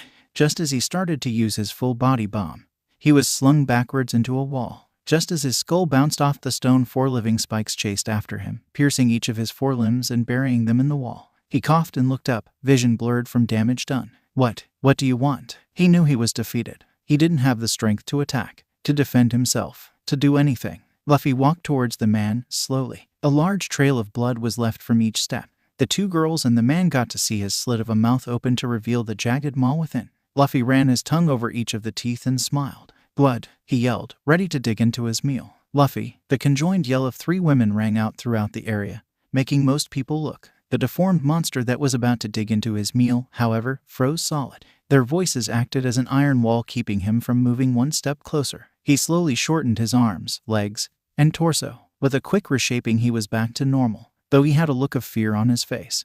Hey girls, what the hell is this? We left you alone for 5 minutes and you butcher the place. What's wrong with you?" The 3 women made a perfect team for yelling at him. They were all the expressive, violent type. "Wah, no, I didn't do it." "He did." Luffy turned the beaten and bloody man before him. "He didn't make the best patsy, but he really was the one who did it. I swear." "Ask the—" "Oh no." Luffy saw the man from before kneeling down, upper body hanging limply. He rushed to him and started to check. His insides weren't insides. They were like a paste. He had taken more damage than he should have ever been able to. "Get Kaya. We need a doctor." Luffy didn't know what good it would be. Kaya barely knew how to fix broken bones. This was internal devastation. "Is he going to be all right?" the woman said as she walked up, crying softly. Her little man had taken every last blast aimed at her. "You can't die. You can't die," she said, kneeling beside him and squeezing his arm lightly. Mr. 9. He had accepted that his old name died long ago, looked back up as best as he could. His vision was starting to close in.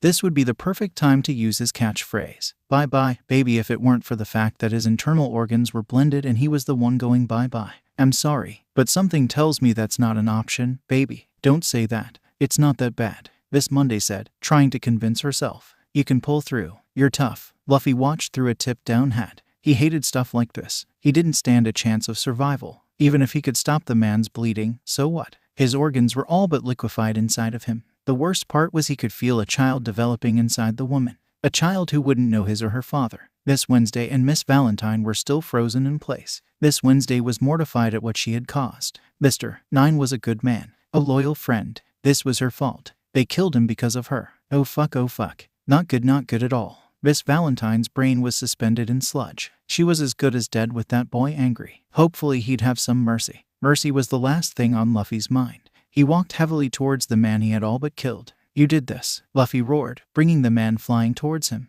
All the pain Mr. 5 had felt was immediately amplified. He was being dragged from a stone wall by his blood. It was as if the entire front of his body would be peeled off by the force being exerted from inside his body. His body was stopped in front of the boy and left kneeling. All he could sustain at the moment. "I was just following orders." Luffy was not swayed by the excuse. Following orders was a pathetic way of moving the blame onto those above you. He grabbed him by the throat and got ready to rip him apart when he felt an unfamiliar hand on his shoulder. He looked to see the pink-haired muscle lady. She looked at him, then at the officer agent, then back at him. Luffy could tell exactly what she wanted, and stepped back. "You were following orders," she said, looking down at his eyes. "The glass is beyond destroyed. Is that how you justify it?" She and her friends had killed people before, but that was survival. The island was in a constant state of economic struggle. Everyone was starving all the time, so they'd rob some gold or turn in a bounty. But this wasn't to survive. She reared back her fist and struck the man's face, digging shards of his glasses into his face before he fell on his back.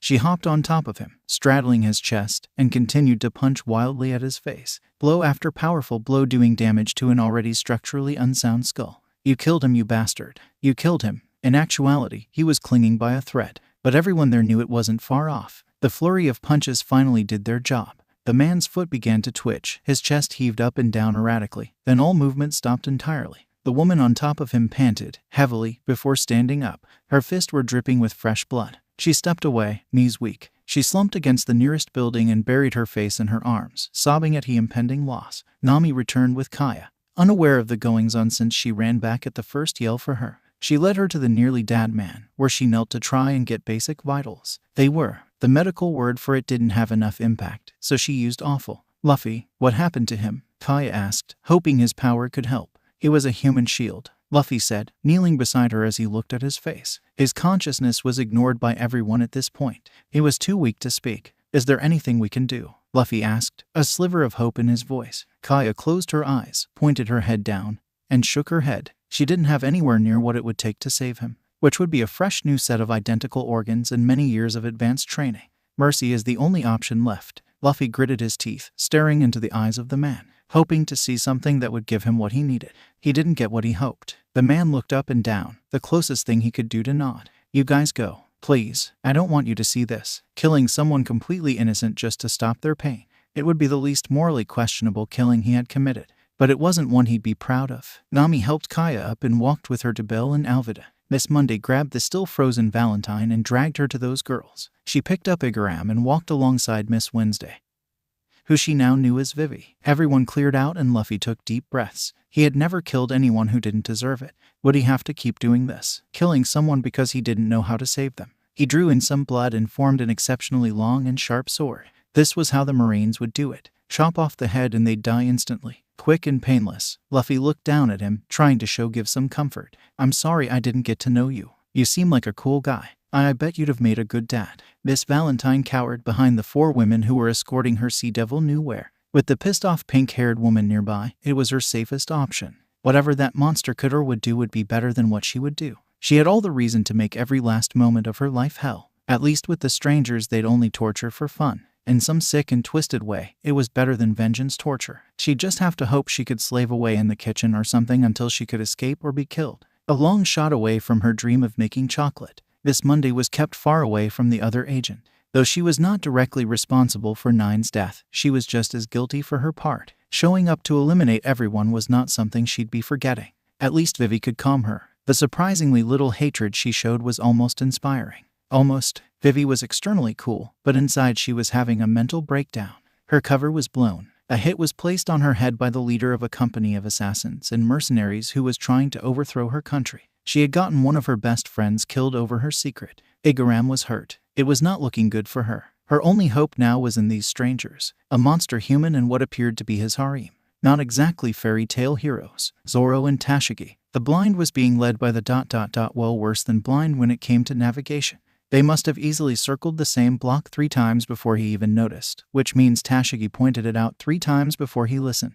But they finally saw some signs of people that weren't dark buildings, though it wasn't the sign either expected. Zoro walked with one hand on Watto as he passed by the dead bodies. Some were blown apart, others were embedded in the ground. Certainly the bloodiest road Aether had walked on, until they found Luffy. The entire courtyard-like area was drenched in blood. Each step bloodied their shoes. Tashigi instinctively reached for a sword that wasn't there due to her status as captive. Zoro, however, took his hand away from the hilt and took a less defensive stance. After all, if Luffy wanted him dead for any reason, the sword would just annoy him. What the hell did you do, Luffy? Did they insult your hat? It was a bad joke to ease the tension in the air, just in case he did snap over a hat insult. Luffy didn't move from his position. He stood over a particular dead body in the middle of the area, hat over his heart as he held his head down. Is everything okay? What happened? Zoro asked, walking to his captain slowly, carefully. He didn't want to flip some switch that may have caused this in the first place. He may not go after him, but he may go after Tashigi. Tashigi. No, he killed them. Now let me finish this, Luffy said, giving a quick point to the man directly in front of the one he was standing over, never moving his head. Whatever he was doing, he was mumbling. Zoro walked over towards the man Luffy identified as the killer. Tashigi approached the strange pirate captain that had fascinated her. If she didn't know any better, she'd say he was. Are you praying? She asked him, trying to answer some deeper questions of her own. Yep, he responded simply before going back to mouthing his prayer. I didn't figure pirates prayed for anything other than their own lives or treasure. Who do you pray to? It was a small detail overall. Different people from different islands had different beliefs, but at least it would give her a feeling for his belief structure. No one, everyone, whoever will listen, Luffy said, starting to wrap up his short prayer. Most of what he learned was a futile attempt by Makino to teach him to say grace before his meals. But eventually he picked up you could do it for other reasons. Something about talking to God. He didn't know if he was real or if he was listening, but it was what the man deserved after giving his life so selflessly. Geez, Luffy, did you have to crush the guy's face? You know you can make someone's heart explode or something, Zoro said as he looked over the man. He wasn't typically shocked with death, no matter how brutal, but this guy didn't have a face anymore, just a smear on the ground. I didn't do it, Luffy said before he formed a blood shovel. It was pretty crude, but he really didn't want to go search for a shovel and come back to a buzzard-picked corpse. It was disgraceful. He silently began to dig into the ground right by the man. Tashigi looked at the dead man now that the pirate answered her questions. He had some missing and charred flesh, exposed bone, a collapsed ribcage, some tremendous damage. But what didn't fit was the fact that he had been decapitated, but the head was kept extremely close to the body. What happened to him? He protected his friends. A depressing response if there ever was one. Luffy kept digging the grave wordlessly, using muscle and determination rather than autonomous blood shovels. Then he died without regret, Zoro added, trying to bring some life back to the dreary situation. Give me one of those things. We can get this done together. Luffy formed another one from the blood around him, solidified it, and dropped it in Zoro's hands. He wouldn't turn down the help, not if he saw the nobility of the deed as well. Tashigi watched in utter confusion. These men weren't pirates. They couldn't be. Digging graves for people they hardly knew. What was their angle? Are you guys really going to dig him a grave? For protecting his friends. The two wordlessly kept digging the grave. The question didn't need an answer. Luffy wasn't going to let him dry out in the sun and be picked at by the birds after all he did trying to protect his friends and girlfriend. It wouldn't be right. Zoro didn't quite know the circumstances, but it wouldn't stop him. He had done so good that Luffy was pausing everything to give him a decent burial. That was good enough for him. What the hell is wrong with you two? Why would you be pirates if you're such good people? Pirates are the worst people on the planet. They just steal and kill and torment the innocent.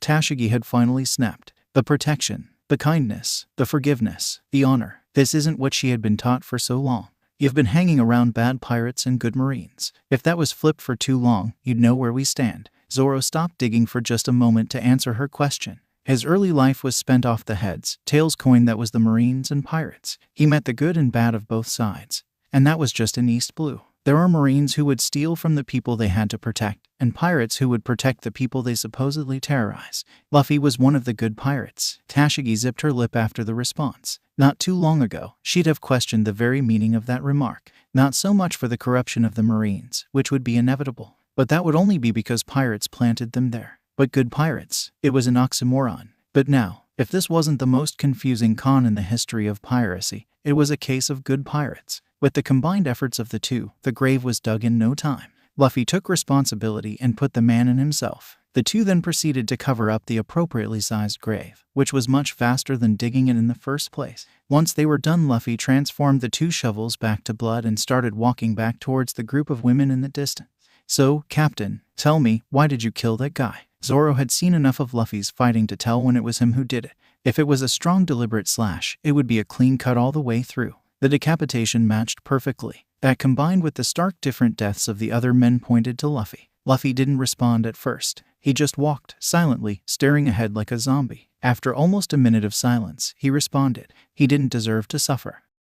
Keep her away from me, Miss Valentine yelled as she ran from the enraged woman. She was apparently in no mood to hear her apologies, or any of her excuses about following orders. Damn it, let me go. Alvida and Bellamere had a good enough grip on the woman to keep her from tearing the girl limb from limb. Nami and Kaya tried to act as barriers between them, while the new girl was trying to calm the raging woman. Please, Miss Monday. No one else needs to suffer. You've gotten your revenge. This is just mindless aggression. Please do not focus it on someone who did harm you. Vivi knew who was really to blame for this all. It certainly wasn't this poor girl. As cruel as she may be, it was the man who actually killed Mr. 9. The person who ordered it would undoubtedly be Mr. 0. But she did harm me. She killed my. Miss Monday stopped all her fighting when she saw the boy approaching, the one that saved her, and at least allowed her some vengeance. Luffy walked dead-eyed towards the women, causing all of them to freeze, except the blonde stranger, who still cowered behind the teenagers. Typically everything was a game, but that woman was violent, and that boy was just a monster. Luffy walked past her into Miss Monday. I gave him a burial if you'd like to say your goodbyes. I put that crown of his on it cause I didn't have the headstone. Monday glanced over at the woman, then back at the boy. Thank you. I think I'll go do that. You can decide what to do with her. She hissed as she left to pay her respects. She needed to see the grave for herself. What are you going to do with the blood rushed to the woman's head and she passed out, falling with a hard thud to the ground face first. What the hell, Luffy? Now we have to carry her. Alvida complained, knowing she'd be picked for the job just because of her superhuman strength. The price we must pay. Luffy groaned and rubbed his forehead. He honestly didn't even think about doing that. He just really didn't want to hear that babbling. She'd just ask, cry, beg, then finally give in when she realized the alternative would be for that other lady to beat her to death. It just seemed pointless. Just bring her back to the ship. And don't let that lady kill her, Luffy said, walking away from them all so he could just get some sleep, if his conscience would let him. Alvida sighed and followed the order, throwing the unconscious woman over her shoulder and following her captain, slowly. She'd never live it down if she got knocked out so easily as well. At least, in front of her crew. Mates, poor Tashigi was a nervous wreck inside. She never thought she'd see a pirate who had trouble killing. It was a part of the lifestyle. He obviously knew it. But they all, or at least most of them, had some sort of code. The green-haired swordsman wouldn't let her be killed, at least if she didn't do anything to deserve it. The captain of the crew was so heavily shaken from what could be called a mercy killing. How many pirates were good that she labeled bad? Was it so crazy to seek freedom? Are you sure you're all right? Kaya asked the man with extremely luxurious hair. He didn't suffer nearly as many injuries as the man from earlier, but he must have taken at least one powerful blast to the stomach. Unsure. Don't worry about me. But please, we need your aid further, for we are not the only ones in danger. The man was leaning on Zoro for support, groaning between sentences as he tried to catch his breath. Please, help Vivi. She is a princess of a kingdom at war with itself. She's the only one who can end it. Please, you all seem like such good people. The band of people stopped, conflicted on what to say. Would they mooch money off a dying kingdom? Well, Nami would try. But after what happened, that was arguably not going to go over well with Luffy. He may not be a hero, but he's certainly a good person. We'll ask our captain. He makes the final decision. Neither Nami or Bellamere felt right speaking for him. His decisions were too erratic. Plus, he may demand her hand in marriage as payment, or something like that, which neither would like to sign her up for without her knowing him. He seems like a nice person, Igaram. I'm sure he'll help us, Vivi assured her friend at the sight of his pained expression. His job on this mission was to assure her safety. And as a last-ditch effort, he was relying on pirates. She had to assure him that she'd be fine with them, which she was confident in after the selfless display their captain performed.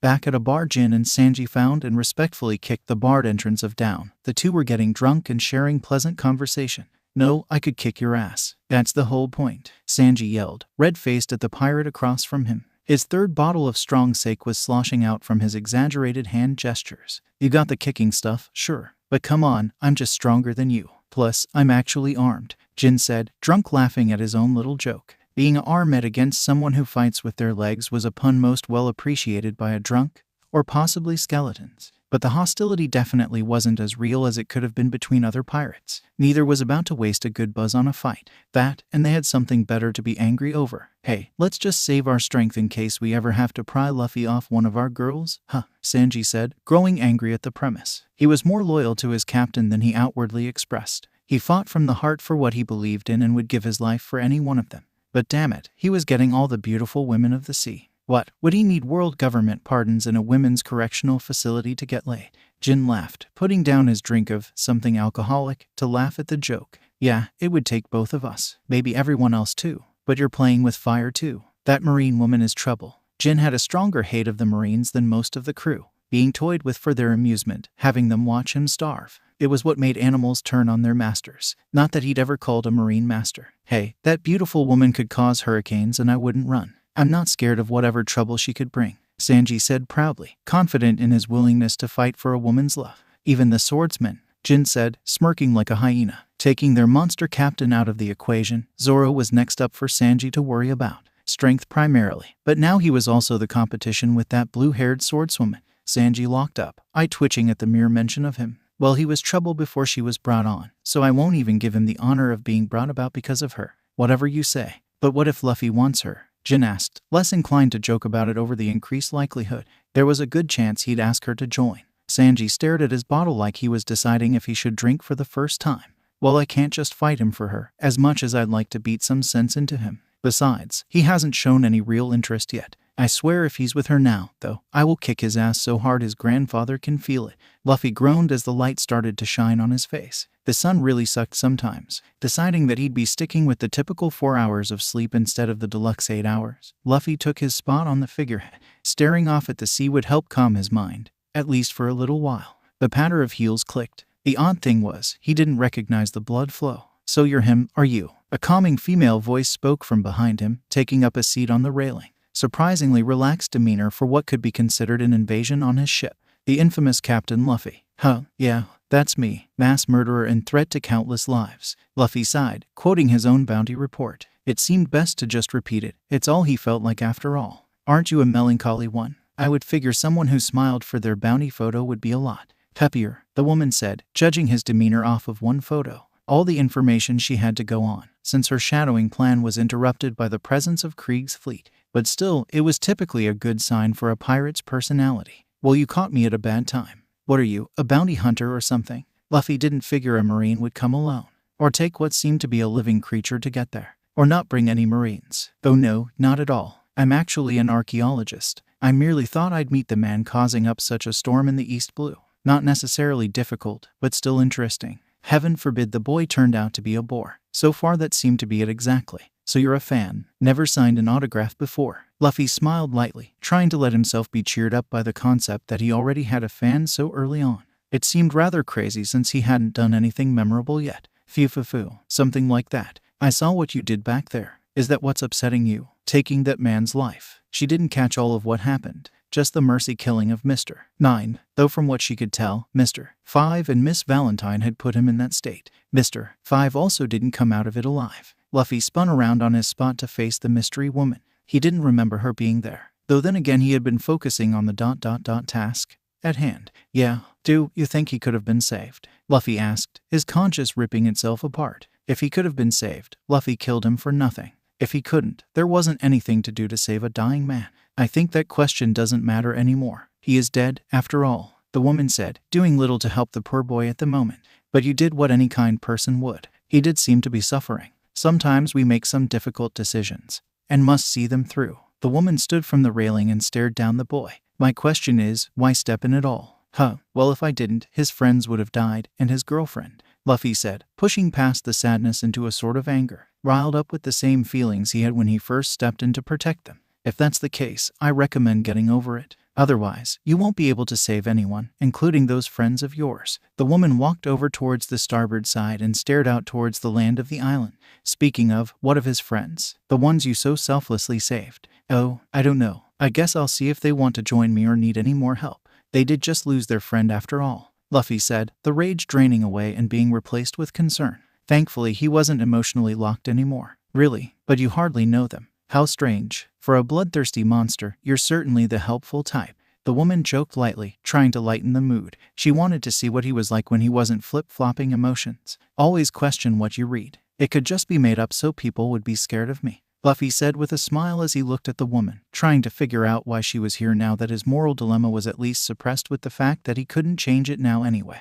So you aren't some sort of tremendously powerful monster bent on conquering the world? The woman asked with a slightly more serious tone to her voice than the last joke. Not the world, just the seas. I'm going to be king of the pirates, Luffy said with his trademark cheek-stretching smile. Thankfully, his normal set of pearly whites were on display instead of the pointed fangs he sometimes bore. Aiming high, are we? I suppose that's what dreams were for. I do wish you luck. You will have quite a lot of challenges to face. I'd like to offer a before the woman could offer her gift of an eternal pose.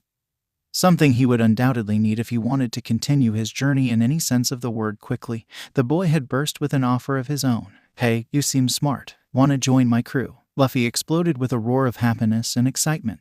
This woman, while not exactly showing a particular skill that would warrant a spot on his ship, had managed to fully entrance Luffy in her wisdom and mystery, combined with her soft-spoken demeanor and be seemingly fearless in front of what she herself described as a bloodthirsty monster, left Luffy in a position where he just had to ask, you would like me, a woman you know nothing about, to join your crew? If it weren't for his innocent demeanor, it would be almost insulting, as if she should be honored for the privilege of joining him. Maybe it was just something from other pirate captains she had to deal with in the past, though she didn't feel like breaking this boy's neck. Well, yeah, so what do you say? Luffy cocked his head and awaited an answer. Thankfully, he was at least patient enough to await an answer, something he had to actively practice, however, to maintain. The woman decided to humor the boy at least a little. Well, what incentive do I have to join you? It was a valid question for a woman in her position. Every crew she had been in or partnership she formed was for some form of protection, and right now he was fighting an uphill battle with who she was counting on for protection now. Well, what do you want? Luffy didn't have much experience trying to negotiate for real.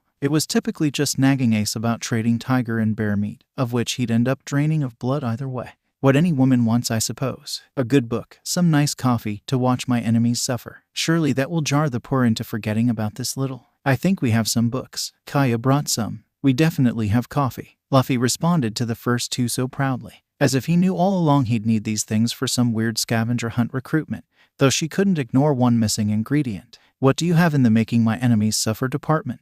The fact that he left it out had to mean it was something he couldn't provide. Apparent if he had a problem with mercy killing a man. Luffy smiled. He knew she'd ask about that. He stuck out his hand and started morphing the blood into various instruments of pain. Clubs, swords, knives, maces, even a whip. Shishishi, just point to them and watch. Luffy didn't mind making someone suffer, as long as they deserved it. He thought the weird booger guy got off lightly for what he did after all. He deserved to suffer. The woman was frozen in place, heart pounding against her chest like a jackhammer. That was not what she expected. You're a Logia. It was the only explanation for such free manipulation of his own body. Her partner liked to toy with people in similar ways. I'm a blood man, Luffy said, shifting to a puddle and back before the woman's eyes. What's wrong? I thought this was pretty good. Luffy could feel her blood pumping twice as fast as it should be. It was making it kind of hard to focus. But what do you say, wanna join? I think I just might. She was interrupted by a loud shriek, which both of them turned to locate. Under normal circumstances, she'd have remained calm.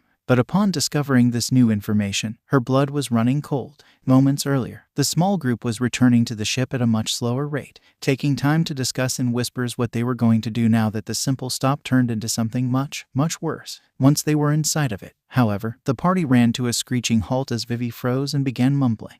Despite the best-known cure, shaking her shoulders, she wouldn't budge. Bellamere was the only one to try and decipher what those mumbled words were. She heard something that sounded like Nickel, then Robin. Following the gaze, the gears turned and she recognized the cowboy hat-wearing woman in the distance. Nico Robin. She was right there with Luffy. Instincts took over and she rushed forward, readying her trusty rifle. Luffy, move. Despite his immense strength, she was known for trickery and deception. Luffy stared to the yelled, then took a single moment to process the actual words. Why would he need to? The pieces fit together as he saw the rifle thrown up to her shoulder and pointed towards him. He turned his head, making sure there wasn't a mystery third person she was trying to shoot. Completely empty. The explosive bang from the gunpowder rang out behind him. She had pulled the trigger. Robin froze entirely. She didn't have any plan for this. The boy that caught her interest turned out to be on the same level as Crocodile, in ability if not skill. Now there she was, standing on his ship, shocked, about to be shot. Is this what her life was leading to? All the running and hiding she had done for 20 years culminated to being shot aboard a rookie pirate's boat.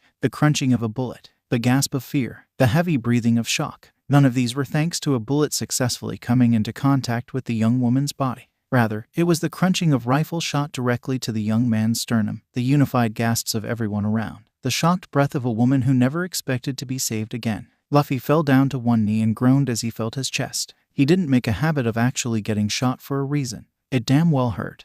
And thanks to his heroic, he got to feel it. A shattered sternum, shards of bone sent carving into his chest. With a clawed finger, he forcefully dug the bullet out inside in relief as he started repairing his insides. Though, damn it, that hurt. He couldn't yell out insults at her. Not off the bat anyway. But at least he reacted quickly enough to block the bullet. In hindsight, a wall of hardened blood would have been better, but he didn't exactly have time to think about it at the moment. With a quick turn of the head, he noticed the woman unharmed. You okay? He asked her, a small smile forming from at least one person he saved. Yes, I'm fine. Why did you? Another yell cut off the woman. She wasn't going to finish a sentence for a good while now, she could tell. Mom, what the hell? Nami yelled as she ran up and jerked the rifle from her locked-up hands. Despite the fact that Luffy was, for most purposes, invincible against bullets, her mother just shot him square in the chest. Luffy, are you okay? Nami yelled, knowing the answer already. A single shot wouldn't stop him. Fine, Nami, just a flesh wound, Luffy said as the bone started to snap back into place inside his chest.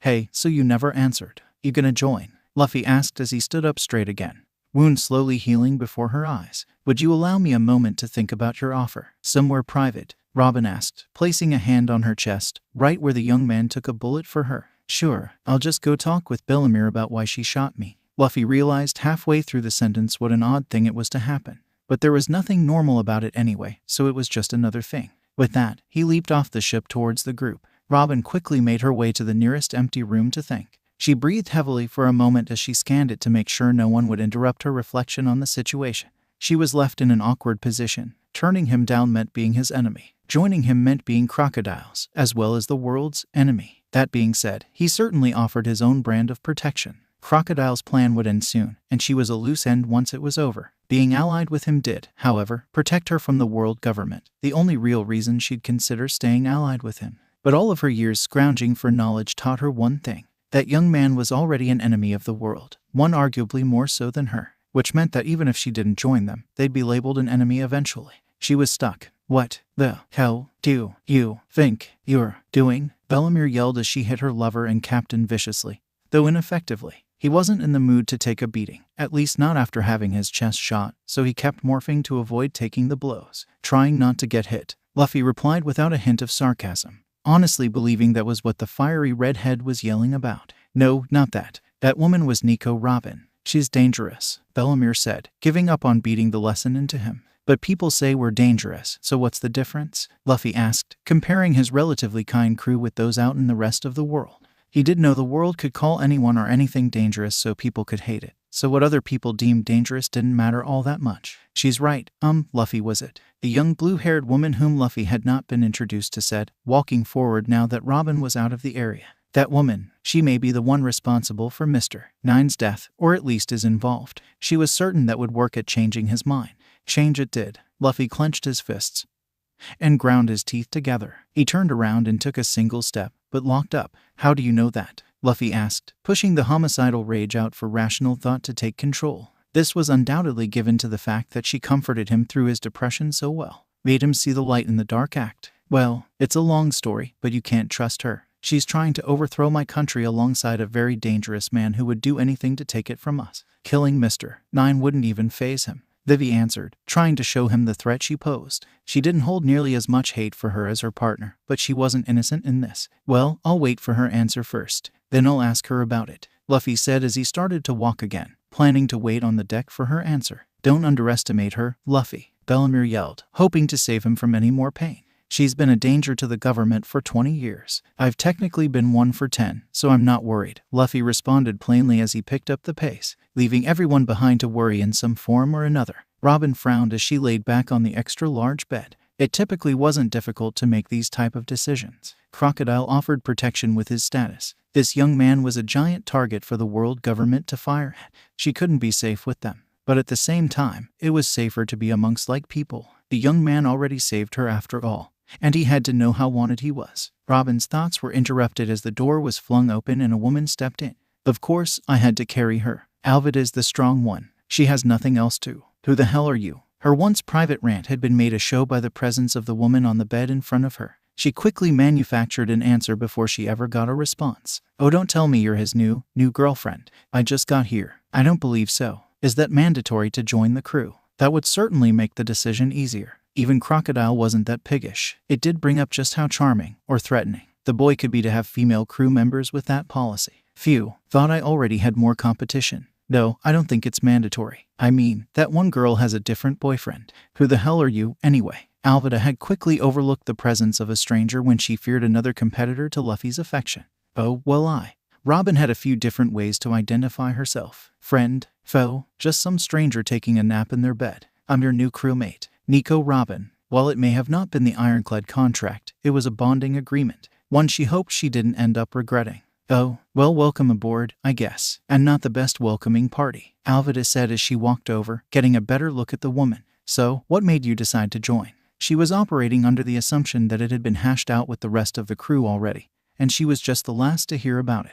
Well, the captain drew me here. His reputation is growing amazingly quickly, at least amongst the ne'er-do-wells and villains of the world, blurring the line of honesty.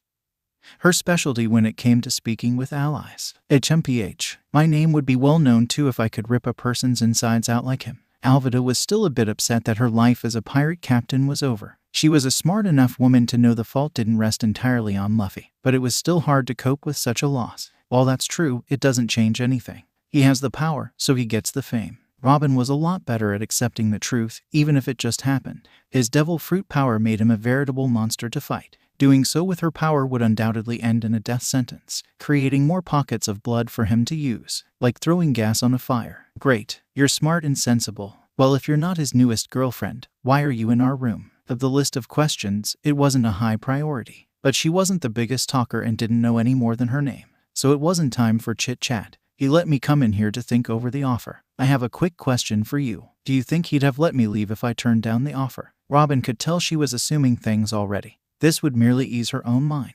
From what I've seen, probably. His kindness is so infuriating at times. Offering a marine a ride to a base, getting all emotional over a mercy killing. I swear sometimes he's like a kid playing pirate. I see. Thank you for your time, Alvida. That was definitely the third person complaining the woman was doing. An annoying quirk, but one that at least let her identify the woman. Well, I have nothing better to do with it. That damn lemon girl wouldn't say a word to me, Alvida complained as she hopped on the bed and slipped off her shoes. Getting dressed was a pain with a slippery body, so she typically slept in her clothes. Robin slowly walked to the door but had a quick thought. Where is she again? Luffy, calm down. You're not thinking clearly, Nami said as she rubbed up his arm, trying to calm him down. She didn't need him going out of control if he didn't have to. And this was particularly true after the bomb the old man had dropped on them. Luffy wasn't going to die. She'd kill him if he died. If she's coming here and even thinking about joining, it could get her killed. That's worth something, right? Don't be stupid. You're right, Nami. He shouldn't be stupid.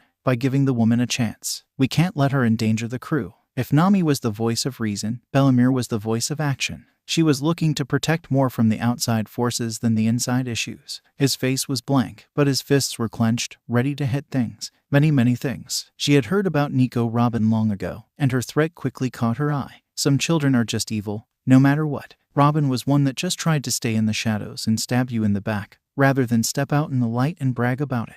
Vivi was a third voice in the matter, trying to find a balance between acceptance and destruction. I don't think killing her would solve anything. Even if she is a threat, we should try and bring her to justice, not slaughter her. Vivi's view would at least keep the woman alive. A mercy she wouldn't give her partner. Usopp, Kaya, and Igaram were out of the debate. Igaram was having his wounds treated by Kaya as best as she could provide. Luckily, he had some knowledge on the basics of battle damage care and was still conscious to help her through it. Okay, 2 more wraps and I should be fine, he said as she wrapped the tape, keeping his midsection stabilized. Thank you, young lady. That was a big help. Oh, you're welcome, sir. Thank you for helping me through it. I don't have a lot of first-hand experience, Kaya said, defending much more than just her ignorance in helping him. Grief still filled her with her inability to save the other man. I could tell. Don't worry,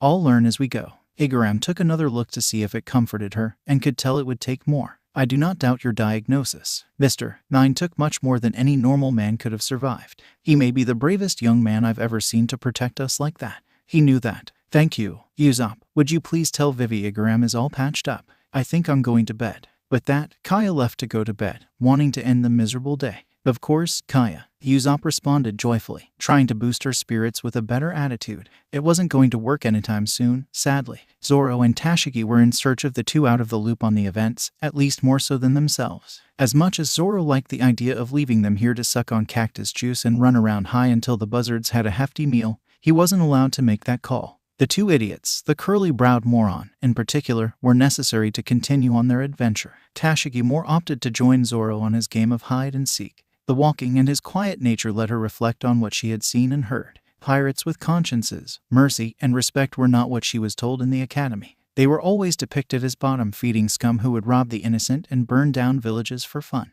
But she was still breathing, well-fed, promised shelter, and had her life protected. While she still had some rather negative feelings towards the man who pointed the gun, it was less of hatred and more of a true stereotype. But the others were polar opposite what she learned. Digging the grave of a man you don't know merely because he died defending someone's life was something out of the page of Proud Marine Stories 101, but was instead an act performed by a pirate. That being said, Zoro, what do you think of the Marines? Outside of being their enemy, Zoro didn't as much as glance back. He knew it would be easier to keep his eyes scanning for signs of the missing idiots. I don't have anything nice to say about them as a whole. Most of my dealings with them were either bad or very bad, long before I was a pirate. Were you a bandit? A mercenary? Tashigi needed to know these were the thoughts coming from the enemy of the Marines and not just a swordsman. If I wanted money, I'd turn in a bounty. Eventually, that just started calling me a pirate hunter. Most Marines aren't too happy if you go out and do their job for you, even if they weren't going to themselves. Zoro responded, slowing his pace to continue the conversation.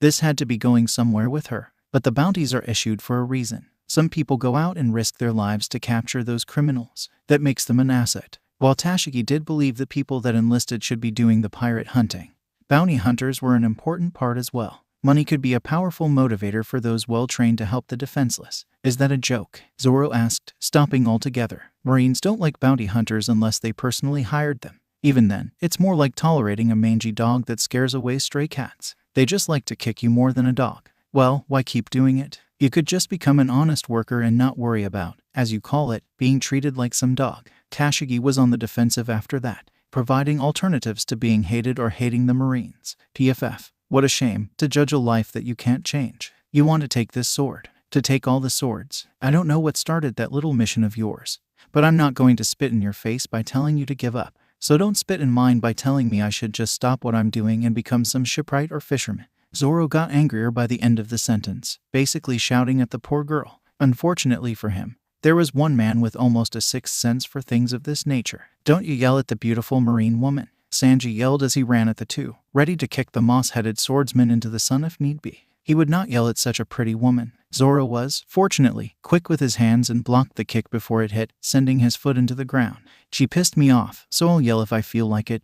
Cook. Both of you shut the hell up, Jin ordered in his best commanding voice, causing the two to reluctantly pull away from the possible fight in case they had to kick his ass instead. What are you even doing here? Where's Captain Luffy? Zoro shifted from his anger to focus back on the situation. At the ship, a lot of stuff happened, and we didn't catch all of it. But apparently, some guys attacked this place and killed almost everyone. So we came here to find you and get the hell off this island. What do you mean, a lot of stuff? We were inside a whale, like, yesterday. What the hell could make us be in a bigger hurry than that? Jin was genuinely surprised that something could happen so serious that they needed to leave in such a hurry. Short version, most everyone on the island is dead. So will you idiots stop questioning me and come on, Zoro said before heading back to the ship. I in the wrong direction. It was things like this that made them question him. Tashigi pointed out his mistake, causing him rush back to try and save face. While it was definitely funny, it made her question how in the world they had made it this far as pirates if that was the sense of direction one of them had. Thought helped them if he was ever the one giving directions. Luffy stood as the door to the master bedroom opened. This was a tense moment he was dreading. Not as much as her, but he had no way of knowing that. Robin stepped out alongside Alvida, which surprised the other three awaiting the woman's response. She seemed happier than usual. What had the woman done? Drugged her. It would need to be an amazingly strong drug to make that woman happy. But that was only part of it. She was also safe. Something 2/3 of them were surprised to see. Luffy hid all emotions and asked, with a blank face, well, what do you say? Robin looked at the awaiting ambush, if it could be called that. She could take on most all the crew single-handedly if they underestimated her, except Luffy. He could still end her life as easily as looking at her. It wouldn't be too smart to turn down such a hospitable offer, especially since the clenching of that fist tells me I wouldn't leave here alive if we weren't allied. Robin was wanted dead for reading poneglyphs, but stayed alive by reading people. 2 of the 3 women did not look happy she was there. His blank face was being forced to hide a scowl of anger, and his fist was clenched. Even if she would be allowed to leave at this moment, he'd kill her in the future, protection with crocodile or not. You can't be serious. Luffy, you can't just let her join. She's Bellemere was quickly cut off by Luffy's glance. He didn't need to as much as turn his head to send a shiver of fear up her spine and directly to her brain. She's our new crewmate, Luffy responded, easing his grip on the fist until it turned to a dangling open hand.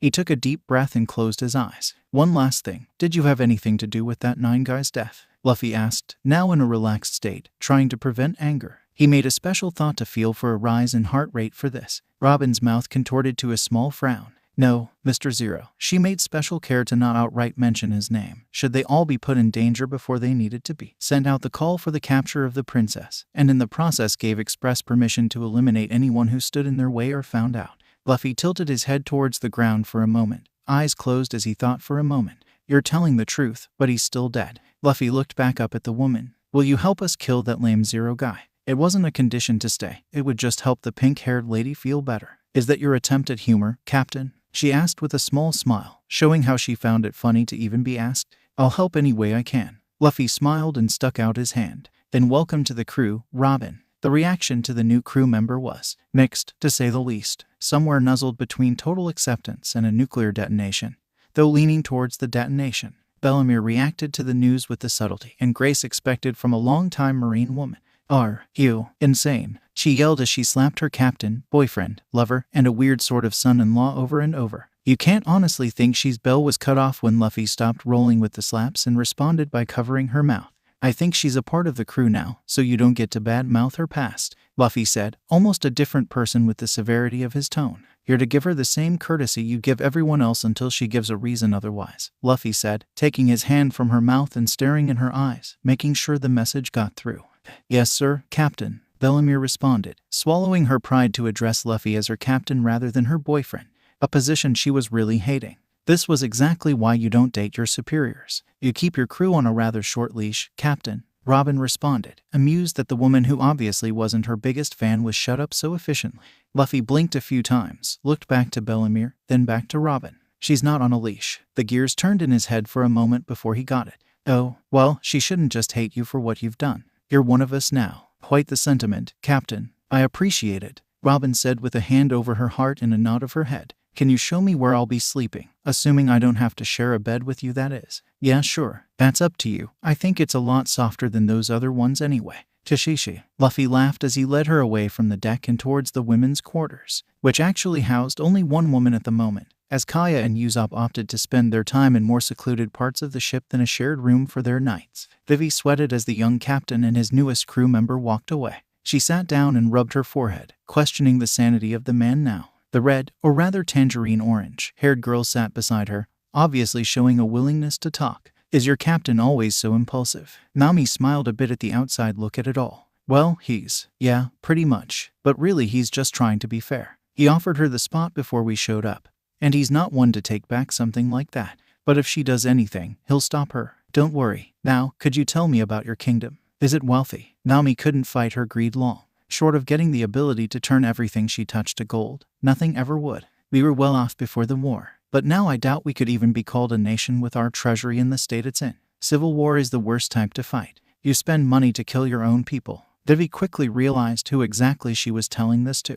But I'm sure we have some to reward you. My father wouldn't let you walk away empty-handed if you returned me. She had to be prepared for this being less of an escort and more of a hostage return. That would be nice. Sorry about the war thing.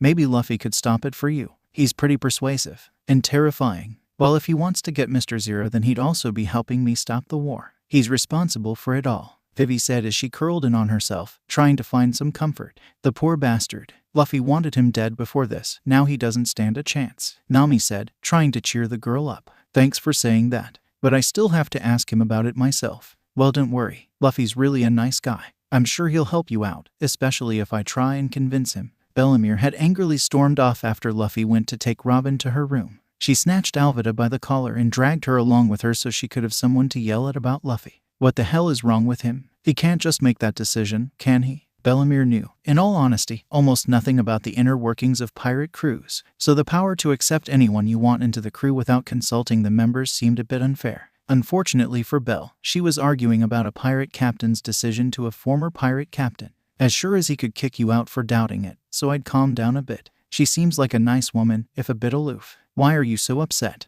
Want him all to yourself? Will you shut up and let me yell? That woman's dangerous, Bellamere yelled, trying to blow past that last comment. Does no one care about my opinion here? Not in the slightest, but that's just because you can be a bit of a bitch, Alvida retorted with a smirk. But bitching aside, so what? You don't want a cute furball or terrified fighter. You want someone who can fight when necessary. If she's dangerous, she's useful. If she's not, well, you find a use. So you're saying because this woman has the ability to wipe out a fleet of armed men with ease, we should welcome her with open arms to what is essentially a floating coffin if she were to attack us. Now you're getting it. She's on our side now, so that's a good thing. Even if she does attack, we're all capable of defending ourselves, for the most part. Plus, we have a secret weapon, Alvida said with a smile, fully confident in Luffy's ability to protect them ever since the Log Town incident. Yeah, well, he's our only one. Bellamere started to think over her words as she walked away. Some of them didn't have the skills to defend themselves like the rest of them. That would be a good place to start, at very least to keep her mind off the quick change of events. This Monday had just gotten up from the grave of Mr. Nine. It gave her some small comfort to see he had a better resting place than the other people who'd been buried here. She clenched her fist as she turned away from it and started walking back towards the pirate's ship. She had an important favor to ask. Zoro, Tashigi, Sanji, and Jin arrived at the ship shortly after the latest events. Zoro, who had enough of Sanji after a short time with his company, avoided him like he had the plague as soon as they got back to the boat. He had missed his workout session anyway and needed to catch up. He, however, counted it as unfortunate to have another swordsman shadowing him. A blue-haired klutz of one at that. She perched herself on the railing and awkwardly rubbed her hands as she seemingly waited for him to finish. Zoro, simply put, did not appreciate the spectating. What the hell do you want? He asked between push-ups, trying to keep track in his head. I don't want any you mean. Got it. I don't really know where else I should go. So I just thought I'd see what a pirate does in his, well, downtime. Stop saying that. Like, we're all the same, Zoro complained. He got that she wasn't well educated about pirates outside fighting them, but come on. Not everyone is the same. I'm working to become the greatest swordsman. Well, that would mean taking the title from the person who already holds it, and I doubt you could so much as meet the Marine was cut off from condescending the pirate by a laugh. I've already faced Mihawk. That's why I'm training, Zoro said, after a short burst of hearty laughter. She really thought she'd have him there. You can't be serious. How could you even survive a fight with Hawkeye Mihawk? Tashigi was genuinely stunned by that fact. Among swordsman, pirate, and Marine alike, Mihawk was a walking horror. one to emulate in skill, and to test in status as a sanctioned war criminal, even if he didn't necessarily act like a pirate. Nevertheless, he was a man famed for incredible strength and skill. For someone from East Blue to as much as survive a fight was unbelievable. Zoro stopped his exercise completely at the question. He pushed up off the ground and stood tall, popping his neck as he gave it a moment to think. He proceeded to show her the giant scar left by Mihawk's vicious black blade. I have promises to keep. I'm just glad Mihawk survived so I can keep them. Zoro smirked a bit at his follow-up remark, seeing as it would surely mess with her. Tashigi furrowed her brow in response. Promises don't keep people alive nearly as often as they get them killed. But that was the less interesting part. What do you mean you're glad he survived? You nearly died from that wound. Yeah, but Mihawk wouldn't have lasted half as long fighting Luffy. He'd have torn him to shreds. Zoro couldn't help but smirk at the thought. The most deadly swordsman in the seas wouldn't last a fight against his captain if he really wanted Mihawk dead. But Luffy was going to let him die fighting Mihawk for his dream. He found one hell of a captain. You have a little too much faith in your captain. He may be strong and even a good man, but he can't beat everyone. Mihawk is too skilled. Zoro smiled again at her view on the matter. Luffy taught me this lesson very quickly. Your strength, skill, intelligence, and planning don't mean shit when you fight him. I don't know if Mihawk has ever shown fear, but I saw the face of a man who believed he'd die when Luffy rushed him. I'm going to bed. You give that some thought. Tashigi was left stunned once again as Zoro retired to his hammock. She was pretty good at reading people, save for not knowing he was a pirate in the first place, and he didn't seem to be lying. Strength and skill don't matter when you fight him. My god. Oi, Luffy, where are you, damn it? Sanji yelled as he craned his neck to find the idiot captain. He had a lot of explaining to do as to why he couldn't stay here, drink, find a lovely girl, and have an enjoyable night for once since joining.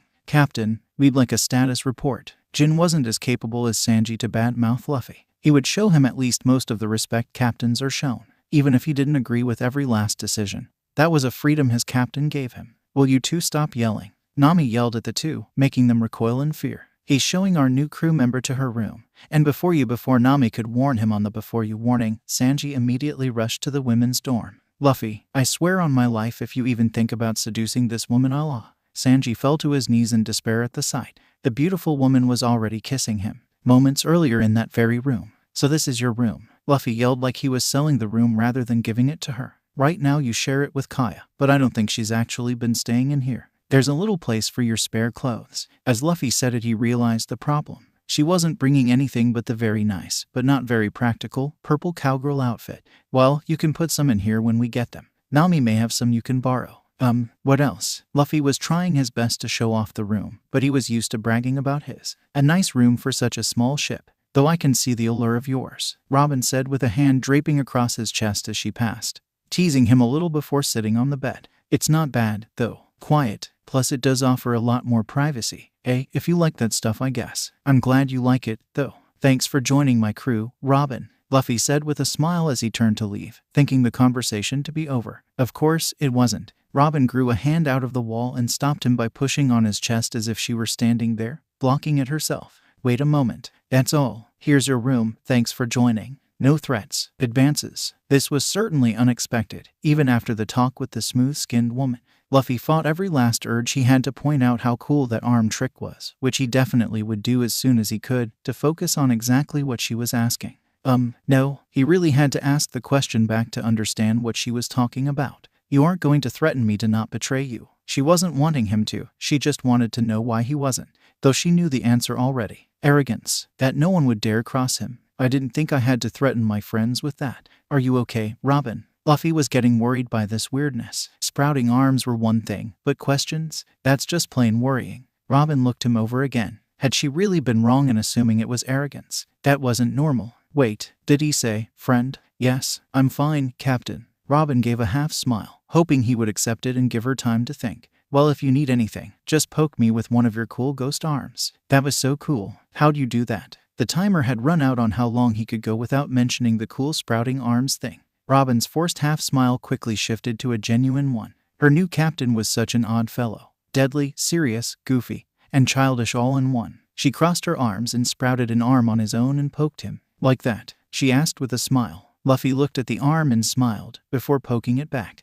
Yeah, that's so cool. You can grow arms anywhere. Hey, can you feel it? I don't really feel anything in it. Luffy looked at it with a cocked head. There wasn't blood pumping through it, but that was no surprise since it wasn't connected to a body. I can, yes, just as I'm sure you can feel your blood wherever you put it. It's as much my limb as any. Robin hadn't explained her power in a long time, seeing as no one was ever too interested in how it worked and more how effective it was. Luffy reached to shake her hand to test it, and sure enough, she could shake it perfectly fine. So you could give yourself a back rub whenever you wanted.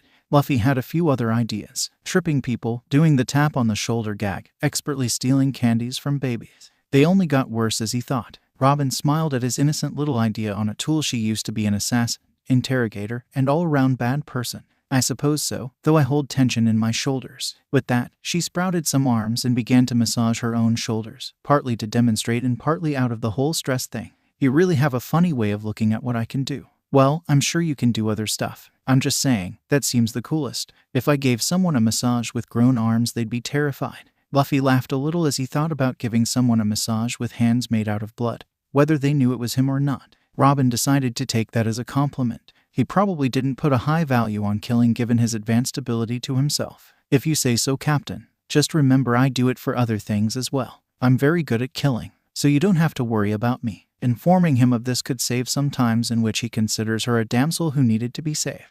Do they make you bulletproof? Luffy asked with a cocked head, awaiting an actual answer. Well, no they. Can you still be hurt? He followed up, cutting her off as soon as he got the reply he needed. Well, of course, I can still. Then you can't tell me not to worry. Luffy smiled as he stood up, or not to protect my friends. Luffy decided that would be the best note to leave on. If he knew anything, it was dramatic timing. Robin wanted to rebut, but there was no chance it would go in her favor. Instead, she got up and grabbed him by the shoulder. Captain Luffy, thank you. She rewarded the kind young man with a kiss. Sanji's cries were the greatest of grief that day, and he didn't even know who he lost. He could feel the depths of his heart cracking. Could he know no beautiful woman? It was all so damn unfair. Luffy could feel his eardrums on the verge of bursting, so he instinctively covered Robin's ears. His own could simply be repaired. He didn't know about hers. After the train horn loud yells and curses, he pulled away from the kiss and turned to face the Aro cook. Sanji, where's breakfast? I'm starving, he yelled back. Nowhere near as loud as Sanji, however. Sanji wiped away the comical amount of tears and had a quick shift in attitude to rage. You're starving. You're fucking starving. He launched a devastatingly powerful kick to his head,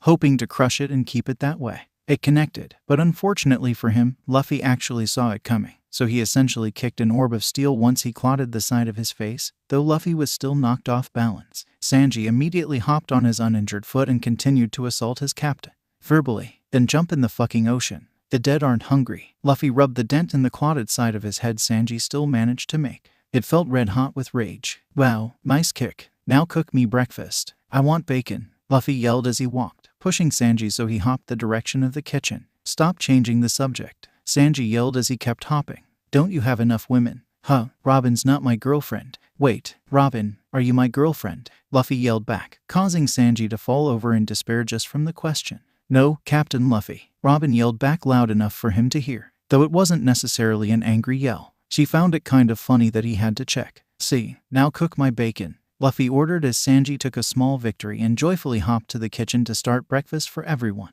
They were all on the verge of a crash at this rate, and would need some energy. The time passed very quickly between then and breakfast. Sanji was full of hope after all. The entire ship was fed with his culinary delights. Luffy, of course, enjoyed an almost exclusive breakfast of meat. Everyone else had at least some sense of the term balanced breakfast, even those there that weren't crew members. The young princess and her personal majestic-haired bodyguard got the best meal they had in weeks, at least since they had that giant sea cow. Robin volunteered to take the meal Sanji prepared for their captive, Miss Valentine, to her. Despite an obvious conflict of interest, it was allowed. Miss Valentine was being held in the lowest deck of the ship to dissuade her from trying to escape. If she decided to crank up her weight like she tried, she'd be dead very quickly. Despite her loyalty, she surely didn't want to die just for a chance to kill them, or worse, to survive and have angered them all. But unfortunately for her, she had another terrifying monster to deal with. Miss Valentine, I see you're awake, Robin said with a smile as she walked down to the cargo hold, eyeing the woman chained up directly past the stairs. And Miss All Sunday, you're here. Did you kill those pirates and come to rescue me? The woman had actually gotten hopeful for a moment. A sad mistake.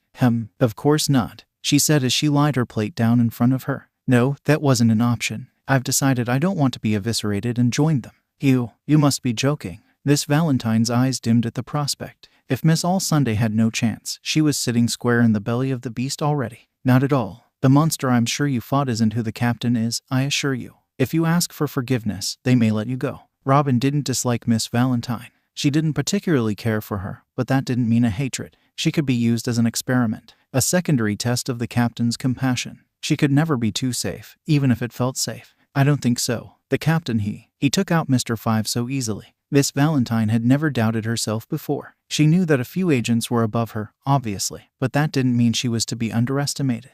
But now, well, I'm merely giving you the option. I don't gain anything from it. But, word of advice, I am a member of their crew now, so if you decide to force your way out, I will retaliate. Robin knew the best way to deal with the lower agents was fear. She alone could kill almost any agent, and they all knew it. You understood, Miss All. Robin, no need for code names anymore. She cut her off as she walked towards the stairs, not bothering to look back for the correction. After that, Robin went to her new captain, ready to bear a gift. However, while she was dealing with the prisoner, they got a visitor. Miss Monday and Vivi were having a meeting with the Luffy. Most everyone else was a good bit away, watching and being deadly silent to hear what was going on. When Robin approached, they all synchronized their SHHs to keep her from ruining their snooping. Please, Captain Luffy, I know you don't have an obvious incentive, but my country needs me. My father will surely repay your gratitude, Vivi pleaded, trying to crack the now oddly stoic captain. If what Miss Wedney's, Princess Vivi said was true, I would like to join you, at least until we get the bastard that. Please. Miss Monday didn't want to talk about the death any more than necessary. Luffy rested his head in his hand, covering his mouth as he thought, not necessarily heavy thinking, as his heart was making this decision. He just knew the underlying problem here. Miss Monday wanted vengeance. He wanted some vengeance. But Miss Monday would not be happy with Robin. I think I can help you both, for an agreement. Vivi gulped while Monday gripped her fists. Pirates never did something for nothing. The problem was, they didn't have anything. What is it? You can't hurt any of my crew, or doubt me. I want this guy to pay, but you worked for him too, so you can't blame everyone. The terms were directed to Miss Monday. She stared with a furrowed brow for a moment. She was confused and suspicious, but this was her best shot. Fine. That seems too basic to be good, though. Luffy stood and smiled, breaking the stoic facade he had to put up to assure the safety of his crew. Great. Hey, guys, we're going to stop a war, Luffy yelled out, a cheek-stretching smile on his face. The group facepalmed in unison at how simple their captain made a monumental task out to be. Like it was going to take just a few punches and that would solve it. They picked themselves up, whined their protests, especially Nami about being paid in gratitude. It's not that simple, you moron. They yelled out. Sure it is. We go there, beat up this Zero guy, tell the people. Boom, end of the war, Luffy said with a smile, truly believing that was all it took. I'm just happy you're willing to help, Vivi said with a smile as she walked towards the group. Now that I know we're safe, Karu, you can come out now, Vivi yelled out towards the cacti. Her supersonic duck was strong and fast, but she would have needed him for a speedy escape more than a fight, so he was to lie in waiting until she gave the signal. Come out he did. The duck sprinted at the boat at breakneck speeds, kicking up sand as he made his way there. He had a scowl on his face since he was forced to wait, but Vivi's plan was better than his bite and kick plan. He made a leap up to the boat and saluted the princess, then looked at the strangers defensively. Cool, a fast chicken, Luffy said excitedly as he saw it. This was turning out to be a pretty cool morning, especially considering the terrible night. Actually, Karu is a duck, Vivi corrected as she walked over to hug him. I'm glad you're okay, Karu. These are my new friends. They're going to get us back to Alabasta. Karu looked at them again, trying to make sure he heard her right. These were the people she befriended. They didn't look like the friendlies bunch, especially. Karu started to quack in a horrified manner at the sight of Robin, who he recognized well. No, Karu, calm down. This whole Sunday is on our side now, Vivi yelled, trying to calm down her beloved companion. She held his wing to comfort his fear. Karu, however, wasn't the only one who needed to be calmed down. You're Miss All Sunday, Miss Monday yelled in anger as she clenched her fists. She didn't actually know who the woman was before, but now she knew she was the bitch responsible for he pain. Without a second thought, she swung her fist in rage. But her fist was caught by the waiting captain, his grip iron tight around her broad hand. Her face coiled in pain as she looked up, checking the face of whoever stopped her from seeking vengeance. The awaiting cold stare was all that was needed. Rule number 1, no hurting my crew, Luffy stated, letting her soak up the knowledge before letting her hand go. Any tighter and she'd have needed a replacement hook, rather than argue, which would be breaking rule number 2 and undoubtedly get her kicked off the boat. Monday gritted her teeth and rubbed her hand. It was a miracle the bones were intact. Just make sure she doesn't take who you love too, Miss Monday said before walking away, intent on at least getting a ride off the island and to wherever the hell the boss was. Robin frowned lightly as Miss Monday stormed off, knowing she was being blamed for the events. But she couldn't let that matter now. She was still a new crew member who needed to earn trust. "Thank you, Captain." I wouldn't have liked snapping her arms to calm her down. "I have a gift for you." Robin's arms crossed to make way for dozens more, hauling the gift in a one-woman conveyor belt. In the flower field of hands was a large, round, black fruit. Luffy instantly recognized what it was. Even if it wasn't just like his own, he could recognize a devil fruit. They were pretty distinctive. The gears turned and he realized what it was. The black coloration and thin stem. It looked like a very comical bomb. "Hey, that's from that guy, right? The booger one." "Correct, Captain. The Bamu Bamu no Mai. A rather destructive paramecia, I'd say." She smiled a bit as she presented it on a pedestal of arms. "The person who eats it has the power to make any part of their body explode." "That's so cool," Luffy yelled as he picked it up and looked at it. "I could have exploding blood. That would be so awesome. I could sling it on people, then. If you ate it, you would experience a horrific death," Robin said, cutting him off before he decided to take a bite. "I'm not sure on the exact effects, but no one who's eaten two has lived to tell the tale." "Oh, so, wait. One of you guys can eat it," Luffy yelled, turning to his friends. His eyes were wide with excitement at the idea of an explosive friend.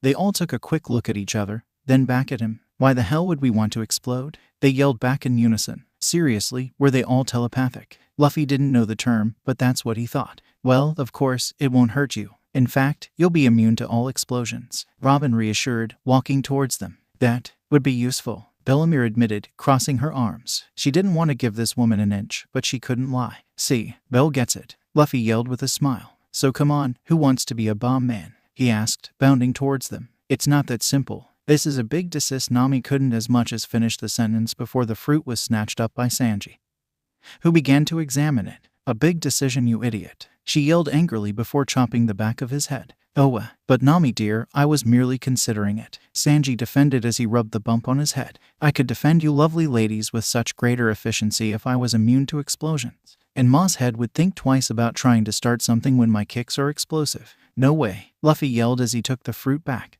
"You already try to kick my head off as is. I'm not letting you add explosives to that." Sanji started to argue but was stopped by the stares. He was right. If Luffy got one more woman, he probably shouldn't be given explosive weaponry. "Well, let's just hang on to it. I mean, nothing says we have to eat it. Those things are worth fortunes," Nami yelled as her eyes turned to bully signs. A single devil fruit was worth her entire life savings. No telling on one they know the effects of. "I believe she's right, Captain. They are indeed valuable. Let them give it some thought," Robin said, backing up the claim that they could wait. "It would be best eaten by someone who could take full advantage of the power, and who wouldn't try to kill Luffy with it." "Yeah, I guess," Luffy pouted, the picture of an explosive crewmate getting foggy. "I think it's time we leave." "Off to the next island," Luffy yelled, getting everyone to rush to their respective station. Robin quickly pulled Luffy and Ms. Navigator aside to talk about their next destination, cueing them in on the lesser-known facts on a big place called Little Garden. "A year. We can't wait an entire year for the log pose to reset," Nami yelled out. Robin may have left the part about her eternal pose out, but only to toy with her. "We won't have to wait that long. I have a special log pose that can lead us straight to Alabasta. I'm merely suggesting we stop by to deal with some former colleagues of mine." "Shishishi," Luffy laughed with a big smile on his face. "I want to stop by just to see a dinosaur." "Think they're tasty?" Luffy asked, genuinely interested in the possibilities of an entirely new type of meat for him to sink his teeth into. Nami turned around and cried to herself. "Luffy's insane. He hears there's an island of dinosaurs and wants to eat one. What did I get myself into?" "Oh come on Nami. Adventure, freedom, meat." Luffy really was a simple man. Those three things were all it took for him. Meanwhile, in a small garden, "Mr. 3, have you heard from the Unluckies?" The Den Den Mushi with an inexplicable stitched-up scar spoke. "No sir, Mr. 0. They have not brought us our report." The weird man with a number 3 haircut spoke into his end. "Damn, what's taking them? Miss All Sunday isn't back either. Be on the lookout for Miss All Sunday, either of the 5 pair, or the princess. If they are in the company of any non-Baroque agent, consider them hostiles. But capture Miss All Sunday alive no matter what." "Yes sir, Mr. 0. Mr. 3 responded, gulping hard at the prospect of trying to capture Miss All Sunday. "But I still need my eternal pose deliver." The Den Den Mushi unceremoniously shut off. "Ed, it's like I don't even exist." "What about me?" the little girl accompanying him asked, looking up from her tea set. "What about you?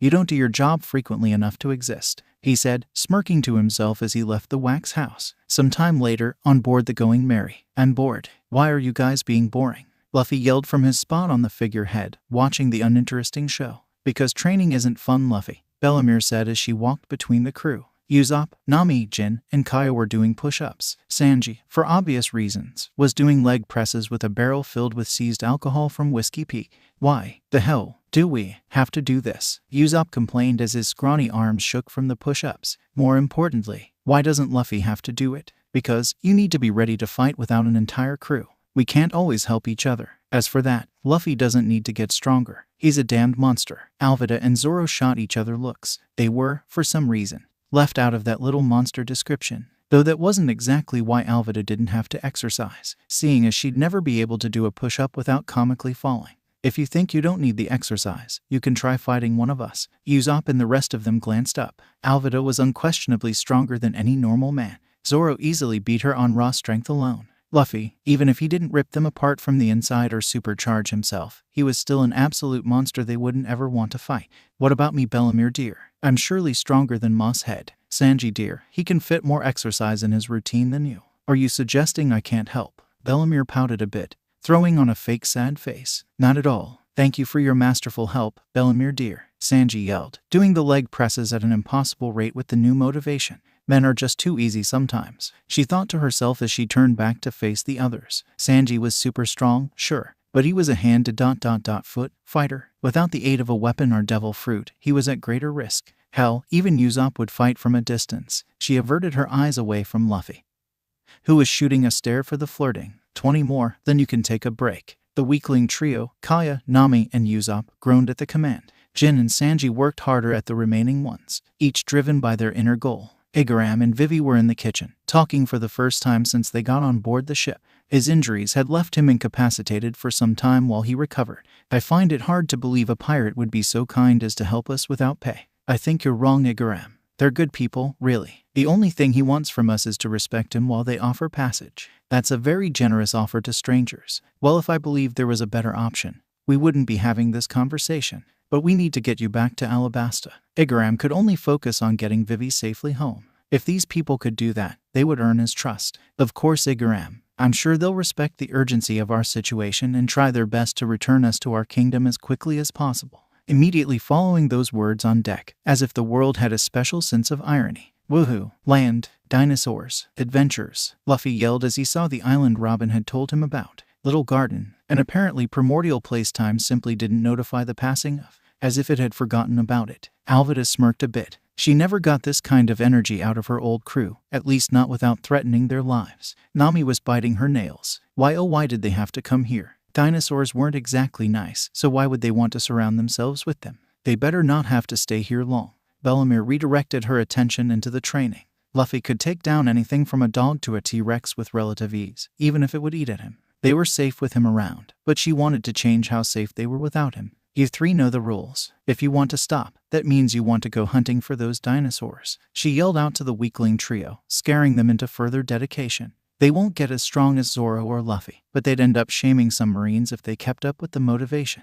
Hunting dinosaurs. Hey, Mosshead, you want to make yourself useful and get us some food? Sanji yelled, getting the swordsman's attention. Zoro wasn't actually all that far away. It was just that Sanji hardly spoke to him in anything less than a shout. You need me to go out and hunt a big bad dinosaur for you? Zoro teased as he pushed himself up from his resting position. I'm twice the hunter you could ever be, Sanji yelled as he stood up to Zoro, staring him down. I'm going to bag the biggest dinosaur you've ever seen. Joke's on you, curly brow, I've never seen a dinosaur, Zoro retorted. Sanji backed down, realizing the comment was accurate. Do they always fight like that, Captain Luffy? Robin asked her captain from her spot behind him on the railing. Watching the going-ons aboard the ship, Luffy looked back. He was waiting for her to say something so they could go. It was agony to not rush into the thick jungle and run wild.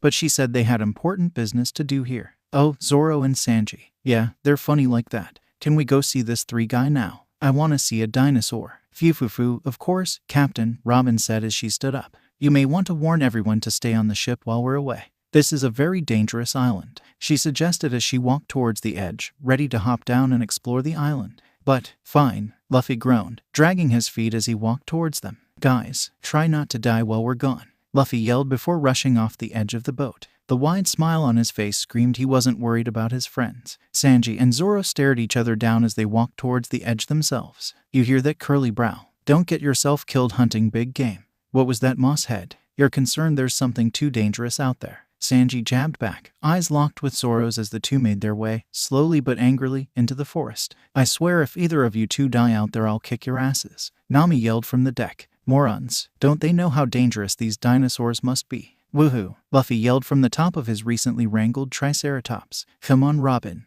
this is awesome, he said as he steered the beast around her. In actuality, it was merely thrashing about in circles trying to get the stubborn beast off of him. I'll pass, Captain. I don't believe you have the element of surprise riding in on the back of a dinosaur after all, she said as she walked deliberated through the jungle, not worried about the volatile beast or the dinosaur it was riding. After all, he could put the brakes on it if he wanted. But it's so foo-one, Luffy yelled as he was finally swung from the dinosaur and into a tree. He slammed into it with a thud before sliding down. Oh, he groaned as he pushed himself up. The large bruise on his back began to heal instantly, but it was still a pain. Fine, no more riding the dinosaurs. Wanna get one as a pet? Robin cocked her eyebrow at the premise. A pet dinosaur would surely be unique, especially a cute one like a velociraptor. Her taste in pets may have been a bit different, but she didn't care. She'd name it Being of Darkness, a good name for a pet, or anything for that matter. I'm not sure we could keep anything here as a pet, Captain Luffy. Feeding them alone would cost a lot of money. Oh, but this one looks like it eats the same thing as me, Luffy said, pointing to the T-Rex that was currently eyeing them as, well, as Luffy does a nice thing of meat.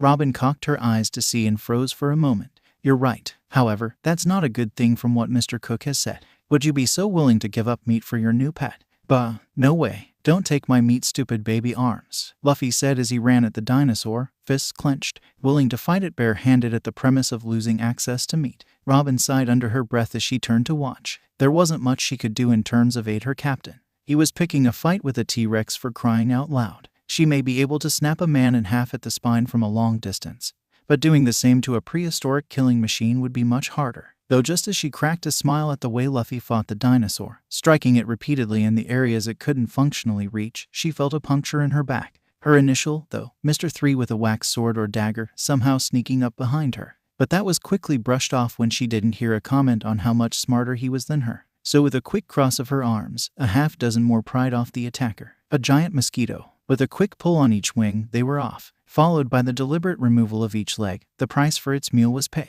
She had beaten the mighty mosquito, which seemed embarrassingly easy once she realized Luffy had brought down the T-Rex without actually ripping its blood out, just propelling around it and punching. Really, really, really hard. Are you done, Captain? We still have work to do on this island, Robin said as trying to fight the urge to feel her wound. Fine, we'll go find this 3 guy. I really don't get why they're named after numbers. Numbers aren't cool, Luffy said as he walked with her. He turned his head when he felt something out in the open. Hey, you're bleeding. Robin felt the bug bite and looked at her hand. Bleeding all right. Don't worry about me, Captain. I think I can handle a bug bite. Damn stupid cook. Zoro grumbled as he sliced the brush away. He would have been happy to just have gotten out and hunted the stupid lizards on his own. But now it was a competition. He liked it, most of the time, but when Curly Brow was involved he seethed with rage. There wasn't a chance he'd lose. Not to him. But where the hell were the lizards? The big ones at least. He'd need a giant-sized one. Fucking mosshead, Sanji grumbled, kicking the tiny ankle biters around his feet before they could actually bite him. He couldn't find a single large dinosaur to hunt. It was bad enough he'd have to drag it all the way back to the ship, but now he'd have to wrangle up all these small ones first. Ugh, I'm bored, Alvida complained out loud as she shimmied about on her spot, sliding to ludicrous positions comically. She didn't join this crew just to sit around and do nothing. Wait, why did she join? Oh yeah. She had no crew, Luffy saved her, and was an absolute monster. Oh well, that was no excuse. Then why don't you do something productive? Bellamere yelled, angry at the lazy woman's complaining. She and Usopp were working on refitting some patchwork done on some damage to the ship's mast. That's no work for a woman of my beauty, Alvida said with her incredibly demeaning tone, believing herself too beautiful to do the actual work required for ship repair. That attitude, needless to say, didn't sit well with Bellamere. Though not because of the laziness. Are you suggesting you're more beautiful than I am, you bitch? Bellamere yelled in anger, charging to the woman and staring her down. For those who looked at her, it would be easy to confuse her with some hell spawn. Her entire face seemed to change appearance from the anger. I'm not suggesting anything, you old war dog. I'm stating it outright. You're not half as beautiful as I am. Alvida stuck her chin up at the veteran marine woman as she ran a hand down, starting at her cheek, showing off her smooth skin. I didn't have to eat a damn devil fruit to look this good, you former sea cow, Bellamere yelled, remembering her old wanted posters. Her time in the Marines kept her checking in on the happenings. and she knew Alvida was known to be the ugliest pirate in a sea with a fishman ruling an island. That was hard to do. Alvida stood her from lounging spot to be on even ground with someone who would dare insult her weight. She wasn't stupid or vain enough to not know she was fat enough, she just wouldn't openly admit it. That being said, she wouldn't let anyone get away with calling the truth. "Oh, I'll crush you like a bug, you whore." It was at that moment Alvida realized ... she didn't have her mace. So that was an empty threat at least. "You wanna go, you fucking..." Bellamere stopped when she felt a giant thud rock the ship. It felt like an earthquake that leached out into the bay. The entire crew turned to see if it had been something from inland.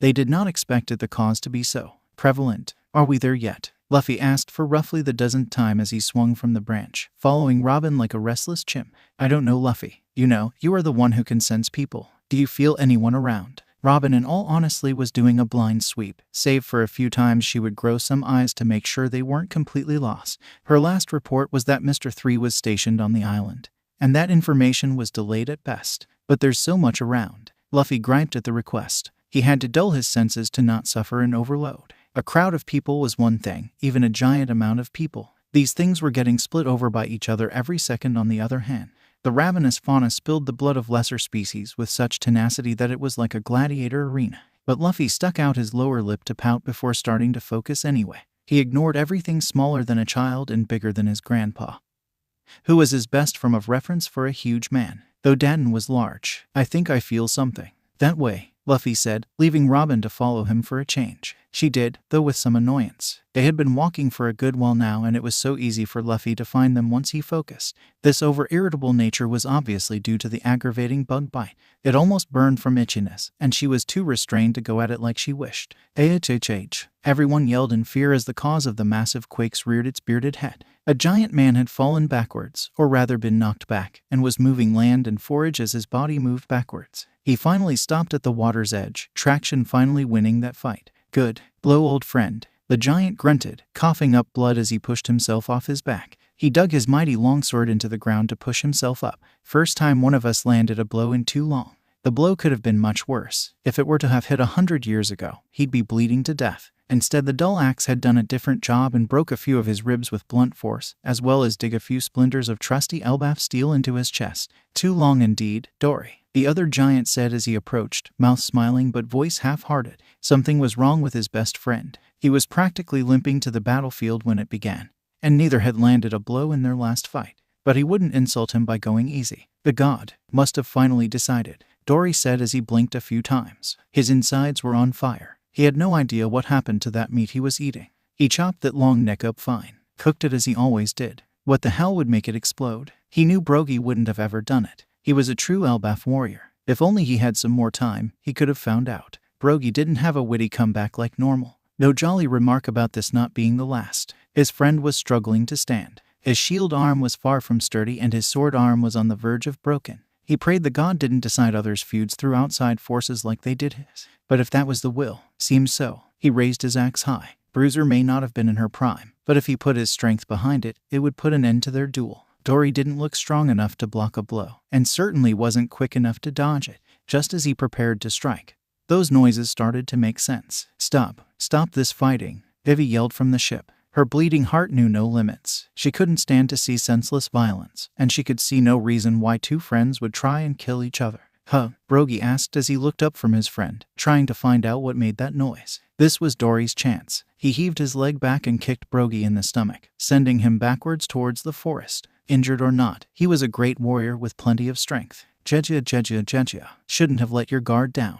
Dory laughed as he held his stomach. "Damn stomach. Will you stop and talk this out?" Vivi had leaped off the boat and was running towards the giant now. He was no better than the other one. "Please, this won't solve anything." Dory heard it too now, his mind previously filled with what would have been his last thoughts. "What are you talking about? This is going to solve a 100-year fight." "Oh, Miss Golden Week, aren't you excited?" Mr. 3 asked his young partner in crime as she painted aimlessly. Her calm color traps were around her as a nice protective barrier from any dinosaurs. "Hey," she said, giving all the enthusiasm a girl would at the premise of murder for money. "Oh, come now. This is the very definition of easy money. One kills the other, then we reap the rewards. Do you think the boss will be happy with you?" Miss Golden Week asked, pressing a needle to the balloon that was his plan. "Hey, well, he's sure to appreciate his cut of the earnings. But of course, we're doing the hard work, so we'll be getting the biggest cut. If you say so, the boss won't think I came up with this plan."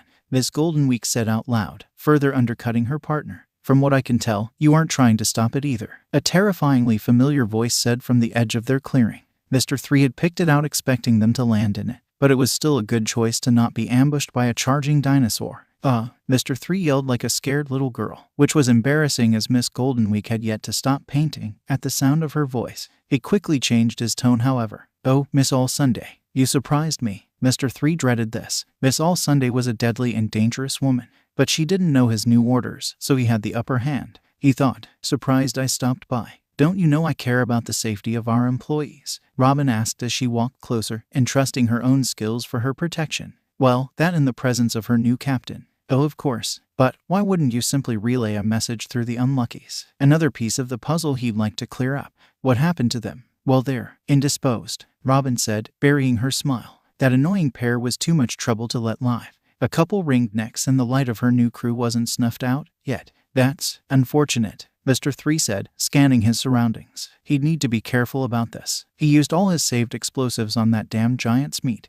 but he was the king of improvising. It is, she said, crossing her arms as she walked, smearing the paint on Miss Goldenweek's color traps while neither watched. But it isn't all bad. I made some new friends. The passive route. Not one she was familiar with, but worth a shot. Mr. 3 was useful after all. Just arrogant. Well, I don't think Mr. 0 would be too happy about that. You know his thoughts on friendship better than anyone, Mr. 3 said, walking towards her with his hands just behind his back, already forming some wax. I don't think that would upset him. At least, nowhere near as much as hearing that I quit. That was it. If she wanted to end this peacefully, this would decide it. Then my orders are clear. You're to be exterminated, Mr. 3 yelled, dashing quickly towards her. Robin responded in turn, growing hands off his chest and legs so she could. Mr. 3 knew what was coming. The wax he had formed came out hot enough to slather across her arms and burn them enough to stun her long enough to attack, which would have worked extremely well. He would have stabbed her in the heart and gotten a big promotion. But unfortunately for him, he didn't have a chance. The force that stopped him was like running into a brick wall full speed.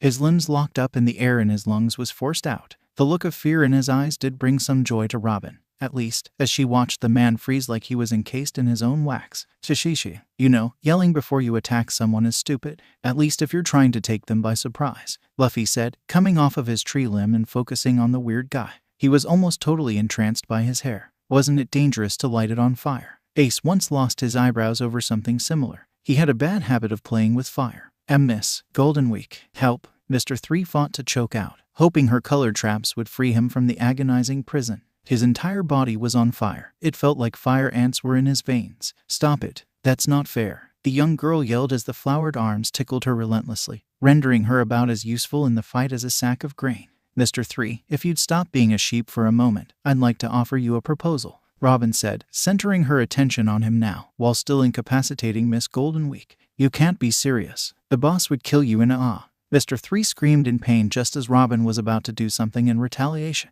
Make it stop. Make it stop. Luffy smiled a bit more as he walked closer, one of his fingers moving up and around in a jagged manner. Inside one of Mr. 3's arms, his blood was tearing apart his insides like a saw blade.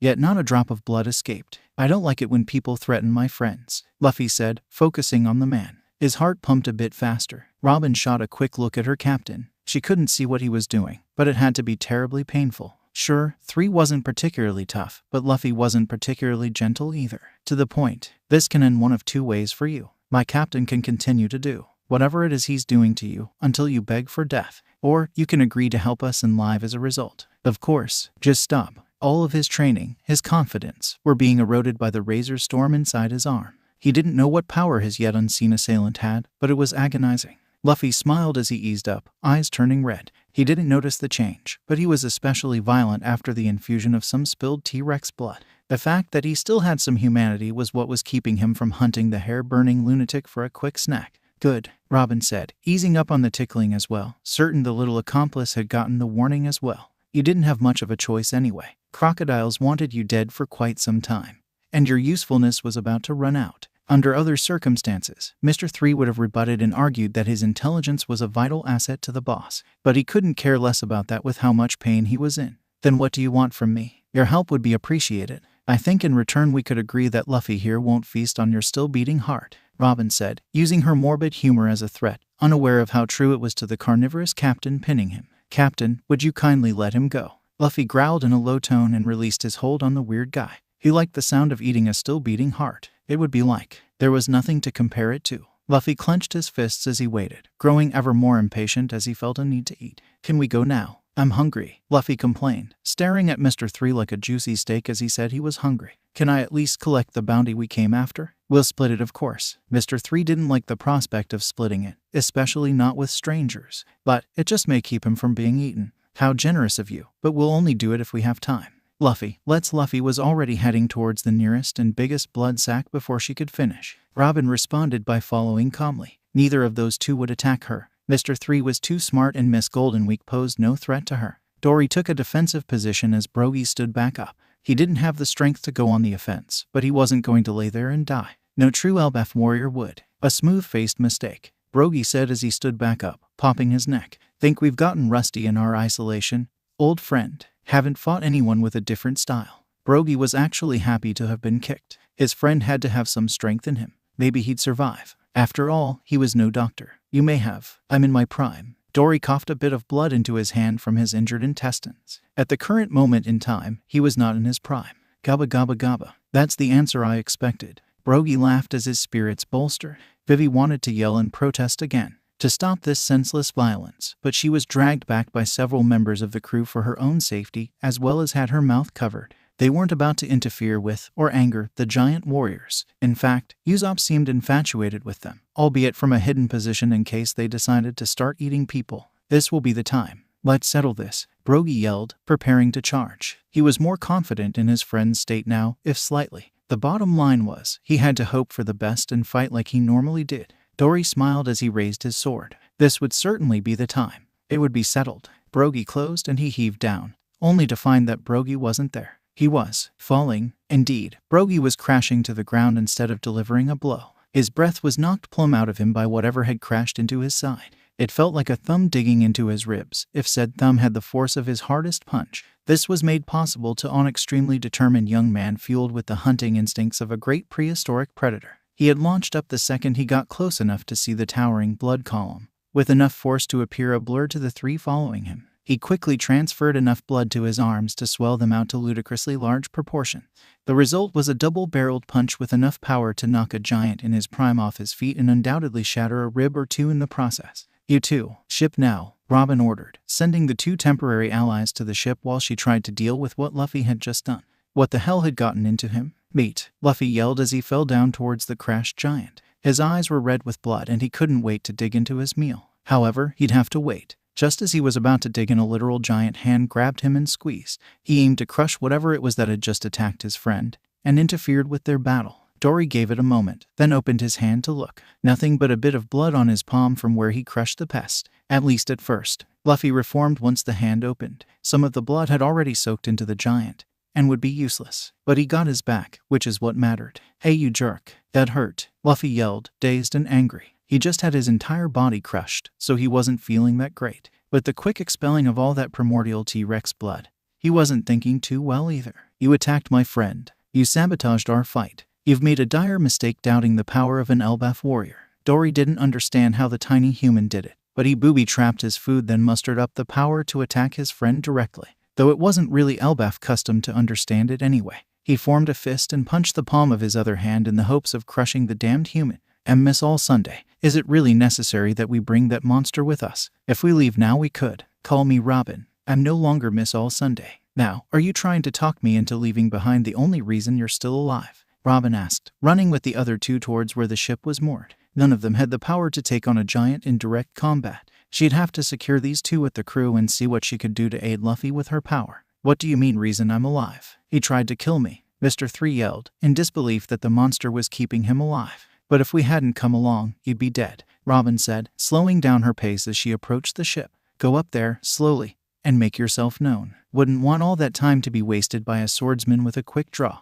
Mr. 3 gulped and climbed up the side slowly, yelling out that he was friendly and to not kill him. Robin lifted Miss Goldenweek up through flowering arms, since she wasn't big enough to scale the ship on her own, especially with her paint supplies. "Robin, Luffy, get on quick," Nami yelled, expecting both of them to be climbing up behind those two. "There's some monster giants on this island. We need to go now." Luffy, Robin. The barked order turned into a question of presence as silence was the only response. Zoro and Sanji checked over the edge together, both examining their catches together anyway. After the peak, Zoro responded swiftly, pressing Yubashiri to the stranger's throat. Where are they, freak? Mr. 3 gulped and raised his hands, palms out. I don't know, Miss. Robin told us to come up here. I don't know where she went. After the encounter with their captain, Mr. 3 didn't want to risk whatever this crew could do. Is that true? Sanji asked the little girl that came up. No way he would let Zoro's method of questioning apply to this little girl. Miss Goldenweek nodded and set up her tea set. Well, they couldn't have gotten far then. Luffy better not let the beautiful Robin get hurt, Sanji yelled, running to jump off the ship and assist them as needed. Bellamere threw her arm out and clotheslined the blonde cook, causing him to fall to the ground. What the hell do you think you can do? Kick the giant's toe till he surrenders? You'd be killed. Sanji rubbed his head as he climbed up. But sweet Belle, I can't just let a woman run into that danger alone, Sanji yelled, swooning and defending his actions at the same time.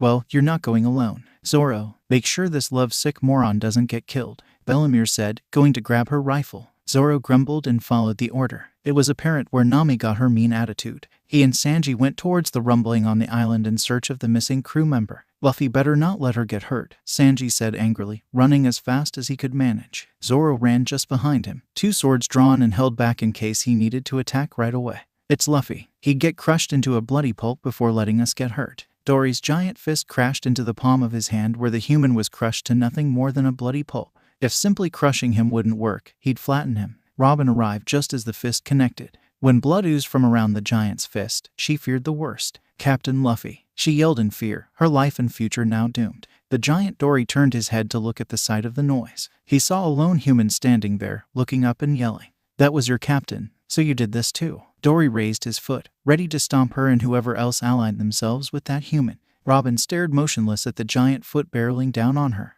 What point was there to try and dodge? Her life was as good as over anyway. Her one chance at salvation was just crushed. Crocodile would certainly have her killed. She hadn't realized her dream. Nothing was left but death. Death and an angry captain. Luffy formed atop the giant's hand and yelled like an angry beast, "Don't you hurt my friends," as he seized up the giant's entire leg. What the hell? Let me go, damn it. Dory yelled in anger. He couldn't move his leg. I won't let you hurt her, Luffy yelled, responding to the giant. Robin, run, he ordered her, hoping to get her out of harm's way. Robin was still motionless, this time out of shock. That foot was roughly the size of their entire ship. The leg it was attached to the size of a multi-story building, and it was stopped against the wool of the giant. She didn't get much longer to stare, however, as Zoro and Sanji pulled her away from the scene and began to run with her back to the ship. Sanji, thankfully, was leading the way. Damn it, I knew Luffy would let you get hurt. The next time I see him, Sanji's threat was cut off when Robin forced herself out of his arms. I can walk, thank you, Robin said, chest heaving from her panic. She would not be carried by him for various reasons. The risk of catching whatever diseases he may be carrying for one,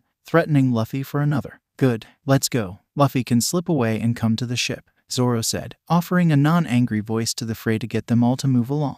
Luffy let the giant's leg go after his friends were a safe distance away.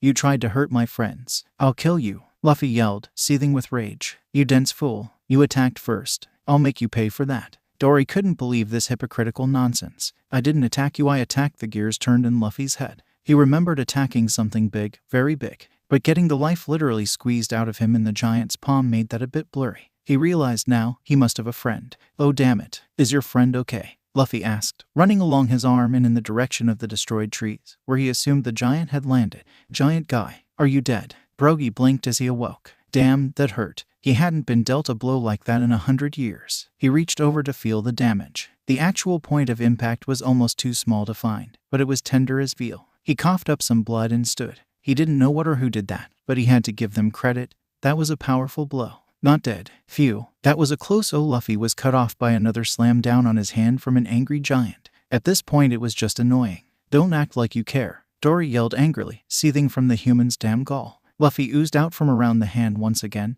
visibly upset. Damn it, let me talk. I didn't know you guys were. What's the word? People. I thought you were monsters. Dory was still foaming with anger, but if he couldn't crush him there would be no point in continuing. Maybe he could throw him in the sea. What of your sabotage? 100 years of fighting that you tried to desecrate. Luffy looked genuinely confused for a moment, then furrowed his brow in anger. I know who did that, but it wasn't my friend, who you tried to kill. Luffy was now in a shouting contest with someone who could crush him in the palm of his hand.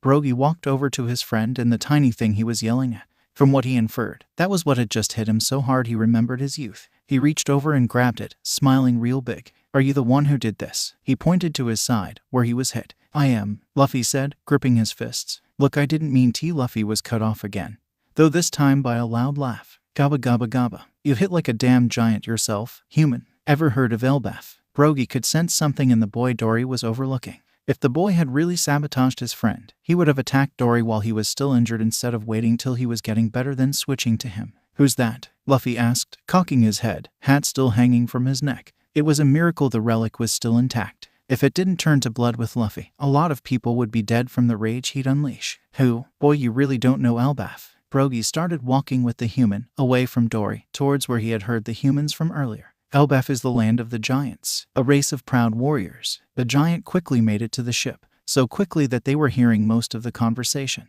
"That place sounds so cool," Luffy said, wide-eyed at the concept. An entire island, likely equally giant in size, filled with guys like these. Hopefully they weren't so quick to smash him. "I'm Brogy. My friend is Dory. We've been battling on this island for the past 100 years, Brogy said, now introducing himself to the crew awaiting the both of them as he set the young man down.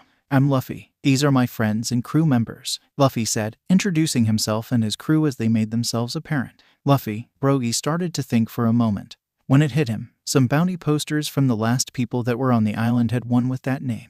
Brogy and Dory both liked to keep tabs any way they could on the world outside the island, for when the victor left to rejoin the world, he found the one he remembered. The smiling young man with the high bounty caught his eye. There you are, 60 million to start." The number was enough to impress Brogy. He took great pride in his 100 million bounty from 100 years ago. Humans with similar bounties had to be extremely deadly. "Shishishi, to start is right. I'm going to make it much higher," Luffy declared proudly, liking this giant. "That's the spirit," Brogy boasted with a laugh, in high spirits. The attack from that boy had lit the fire in his heart again. He and his friend were on the same level again injury-wise. The scales were no longer unbalanced. "Now, who hurt my friend?" Brogy's tone changed quickly. He liked this human, no doubt about it. But if he was the one who interfered, he'd be a much different giant. "Hey, Candle Guy," Luffy yelled, scanning for a scrawny guy on the ship. First, he found Usopp, but then he found the guy he knew was behind it. Robin forced him out from his hiding spot with her powers. Mr. 3 stared up in horror at the giant. He wasn't the one he booba-trapped, which meant he was in better, tougher shape. That, coupled with the fact that there was no element of surprise, meant he was as good as dead. Brogy looked at the man, then at the captain of the pirates. "Is he a member of your crew?" If he was, what he was about to do would not go over well. Just as Luffy was about to yell, Robin stepped forward. She didn't brave that jungle and get that nasty mosquito bite to have him be killed. "He is a captive who was acting under the orders of a man we seek to kill. We need him to do it." The latter part was a lie. She needed him about as much as Bellemere needed shouting lessons. But he was useful. Brogy gritted his teeth. That put him in an awkward position. They weren't allied with him, they needed him. "Will you make him pay for his cowardice?" Brogy asked the woman who stood up to him and the captain he had met. "Shishishi." Luffy laughed and smiled up at the pirate. "You bet, giant guy," Luffy yelled, sending a chill down Mr. 3's spine. Brogy stood up straight and smiled. "Good, Dory," Brogy yelled for his friend, who was trying his hardest not to murder all of them. "Dory, you better not say. These guys are all right." Brogy cut him off to the annoyance of his friend. "They weren't responsible for it, and are going to find him while we continue our duel." Dory stomped over. "You trust them?" Dory was skeptical to say the least. He had no pleasant interaction with these humans as of it. "As much as I should. Besides, they're making them stronger now." That pipsqueak floored me in one hit.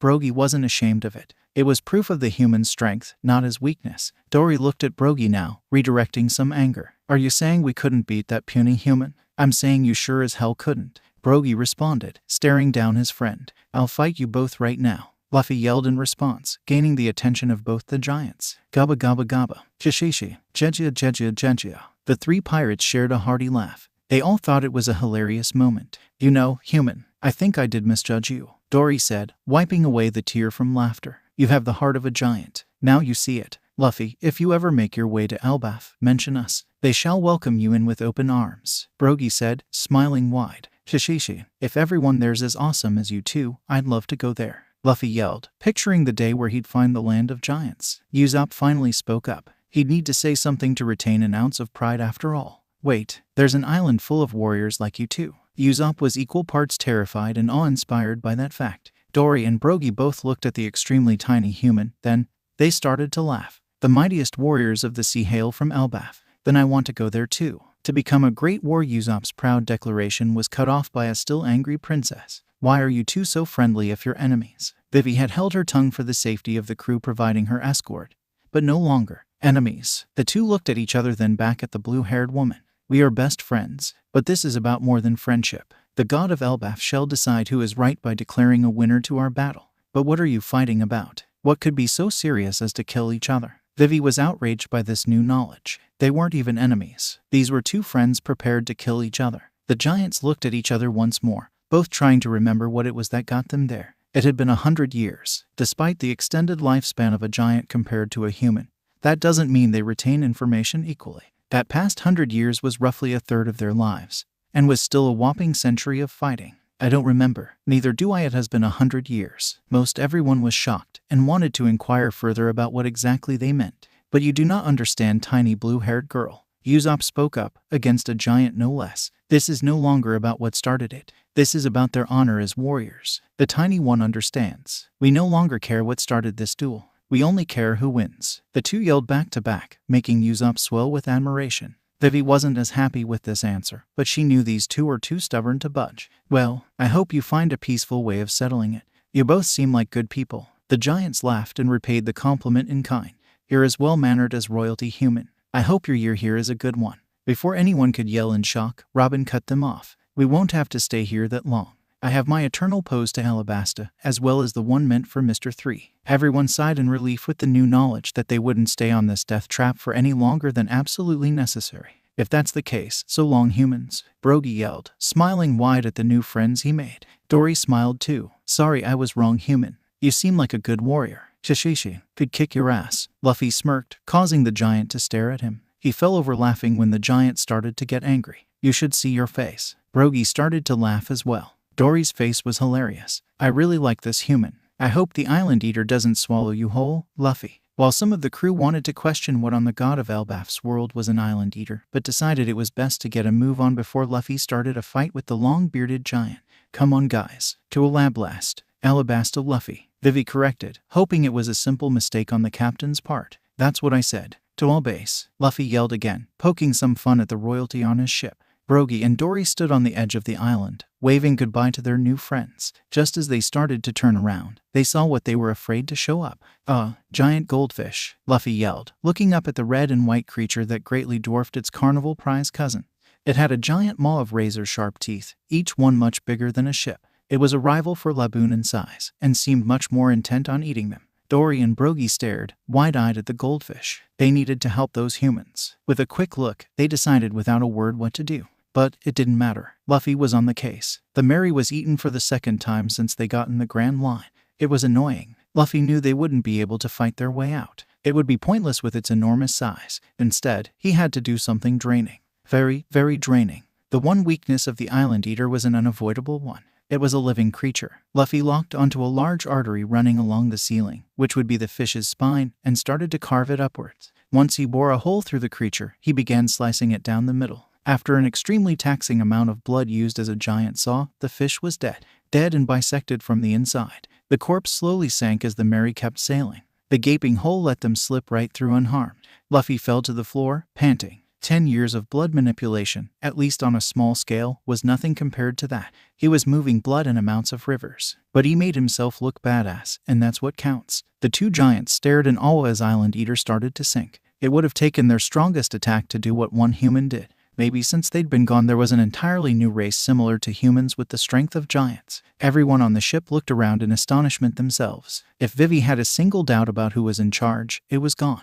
If Mr. 3 had any wild ideas about sneaking his way to freedom, they were dashed against the stones. The captain of this ship could literally tear sea kings in half. Ms. Golden Week was more or less disinterested. The blood would make for some interesting red paint, however. Some time and meat later, Luffy was feeling better. Not rip apart another Sea King apart better, but better. The same could not be said for their newest crew member. Robin was starting to feel hot. She was sweating in her chair and feeling weak. Luffy noticed she wasn't reading her book, and went to check on her. Boy, Robin, what's wrong? Are you hungry? Robin looked at her new captain, concern in her eyes. Captain, I don't feel. Robin finally slipped off to sleep, like her body was trying to get her to for the past hour. Luffy waited a moment, tapping on her shoulder and trying to wake her up before yelling, Kaya, come here, quick. Of course Kaya rushed to help, as well as the rest of the ship at such a dire request. Luffy solved injuries with meat, not medicine. If he needed a doctor, things were bad. Then they saw that he wasn't the one needing her. Robin had fainted in her chair,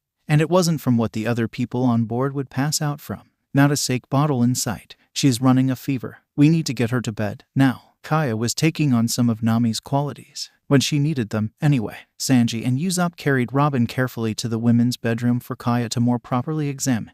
Everyone was deeply concerned, save one red-haired marine woman ... and Luffy. Luffy transformed what would be fear of losing a friend into anger. Anger at the only person who would be responsible. Poor Mr. 3. Galdino, as they had learned, stood no chance against a truly angry Luffy. He tried to hide the second he heard his name shouted angrily.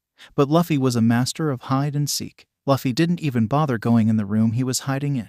A fist went through the wooden wall and grabbed him by the throat before pulling him through it. What did you do to her, you bastard? Luffy yelled in a deep rage. His eyes were abyssal red and locked on Galdino's. I didn't do anything. Galdino struggled to defend, coughing out as the life was literally choked out of him. He could feel the tiny blood vessels in his eyes pop from the pressure. Liar, Luffy yelled, squeezing harder. He would have torn his head off, but he may know how to save her. Not about this. You'd kill me if I hurt anyone. Galdino was more than right about that. He was being blamed for, unknown to him, was nature's work. His plans of trying something like that were quashed upon seeing him rip apart a Sea King. Luffy stared angrily. He had little reason to trust, and much more reason to doubt, anything he said. But he had a point. He'd be the first to blame for anything like this. He would have a backup plan, or would have gone after all of them. Where can I get her help? Luffy asked as he let go, letting the man drop down and regain his precious oxygen. Galdino could hardly believe he was still alive. He really didn't do anything to miss all Sunday, but that didn't mean the boy would believe him.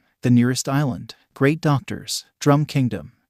Okay, sadly the chapter is over. And if you enjoyed the video, just leave a like and subscribe with post notification, so when the next chapter is ready, you will be notified. Okay, see you in the next video. Bye.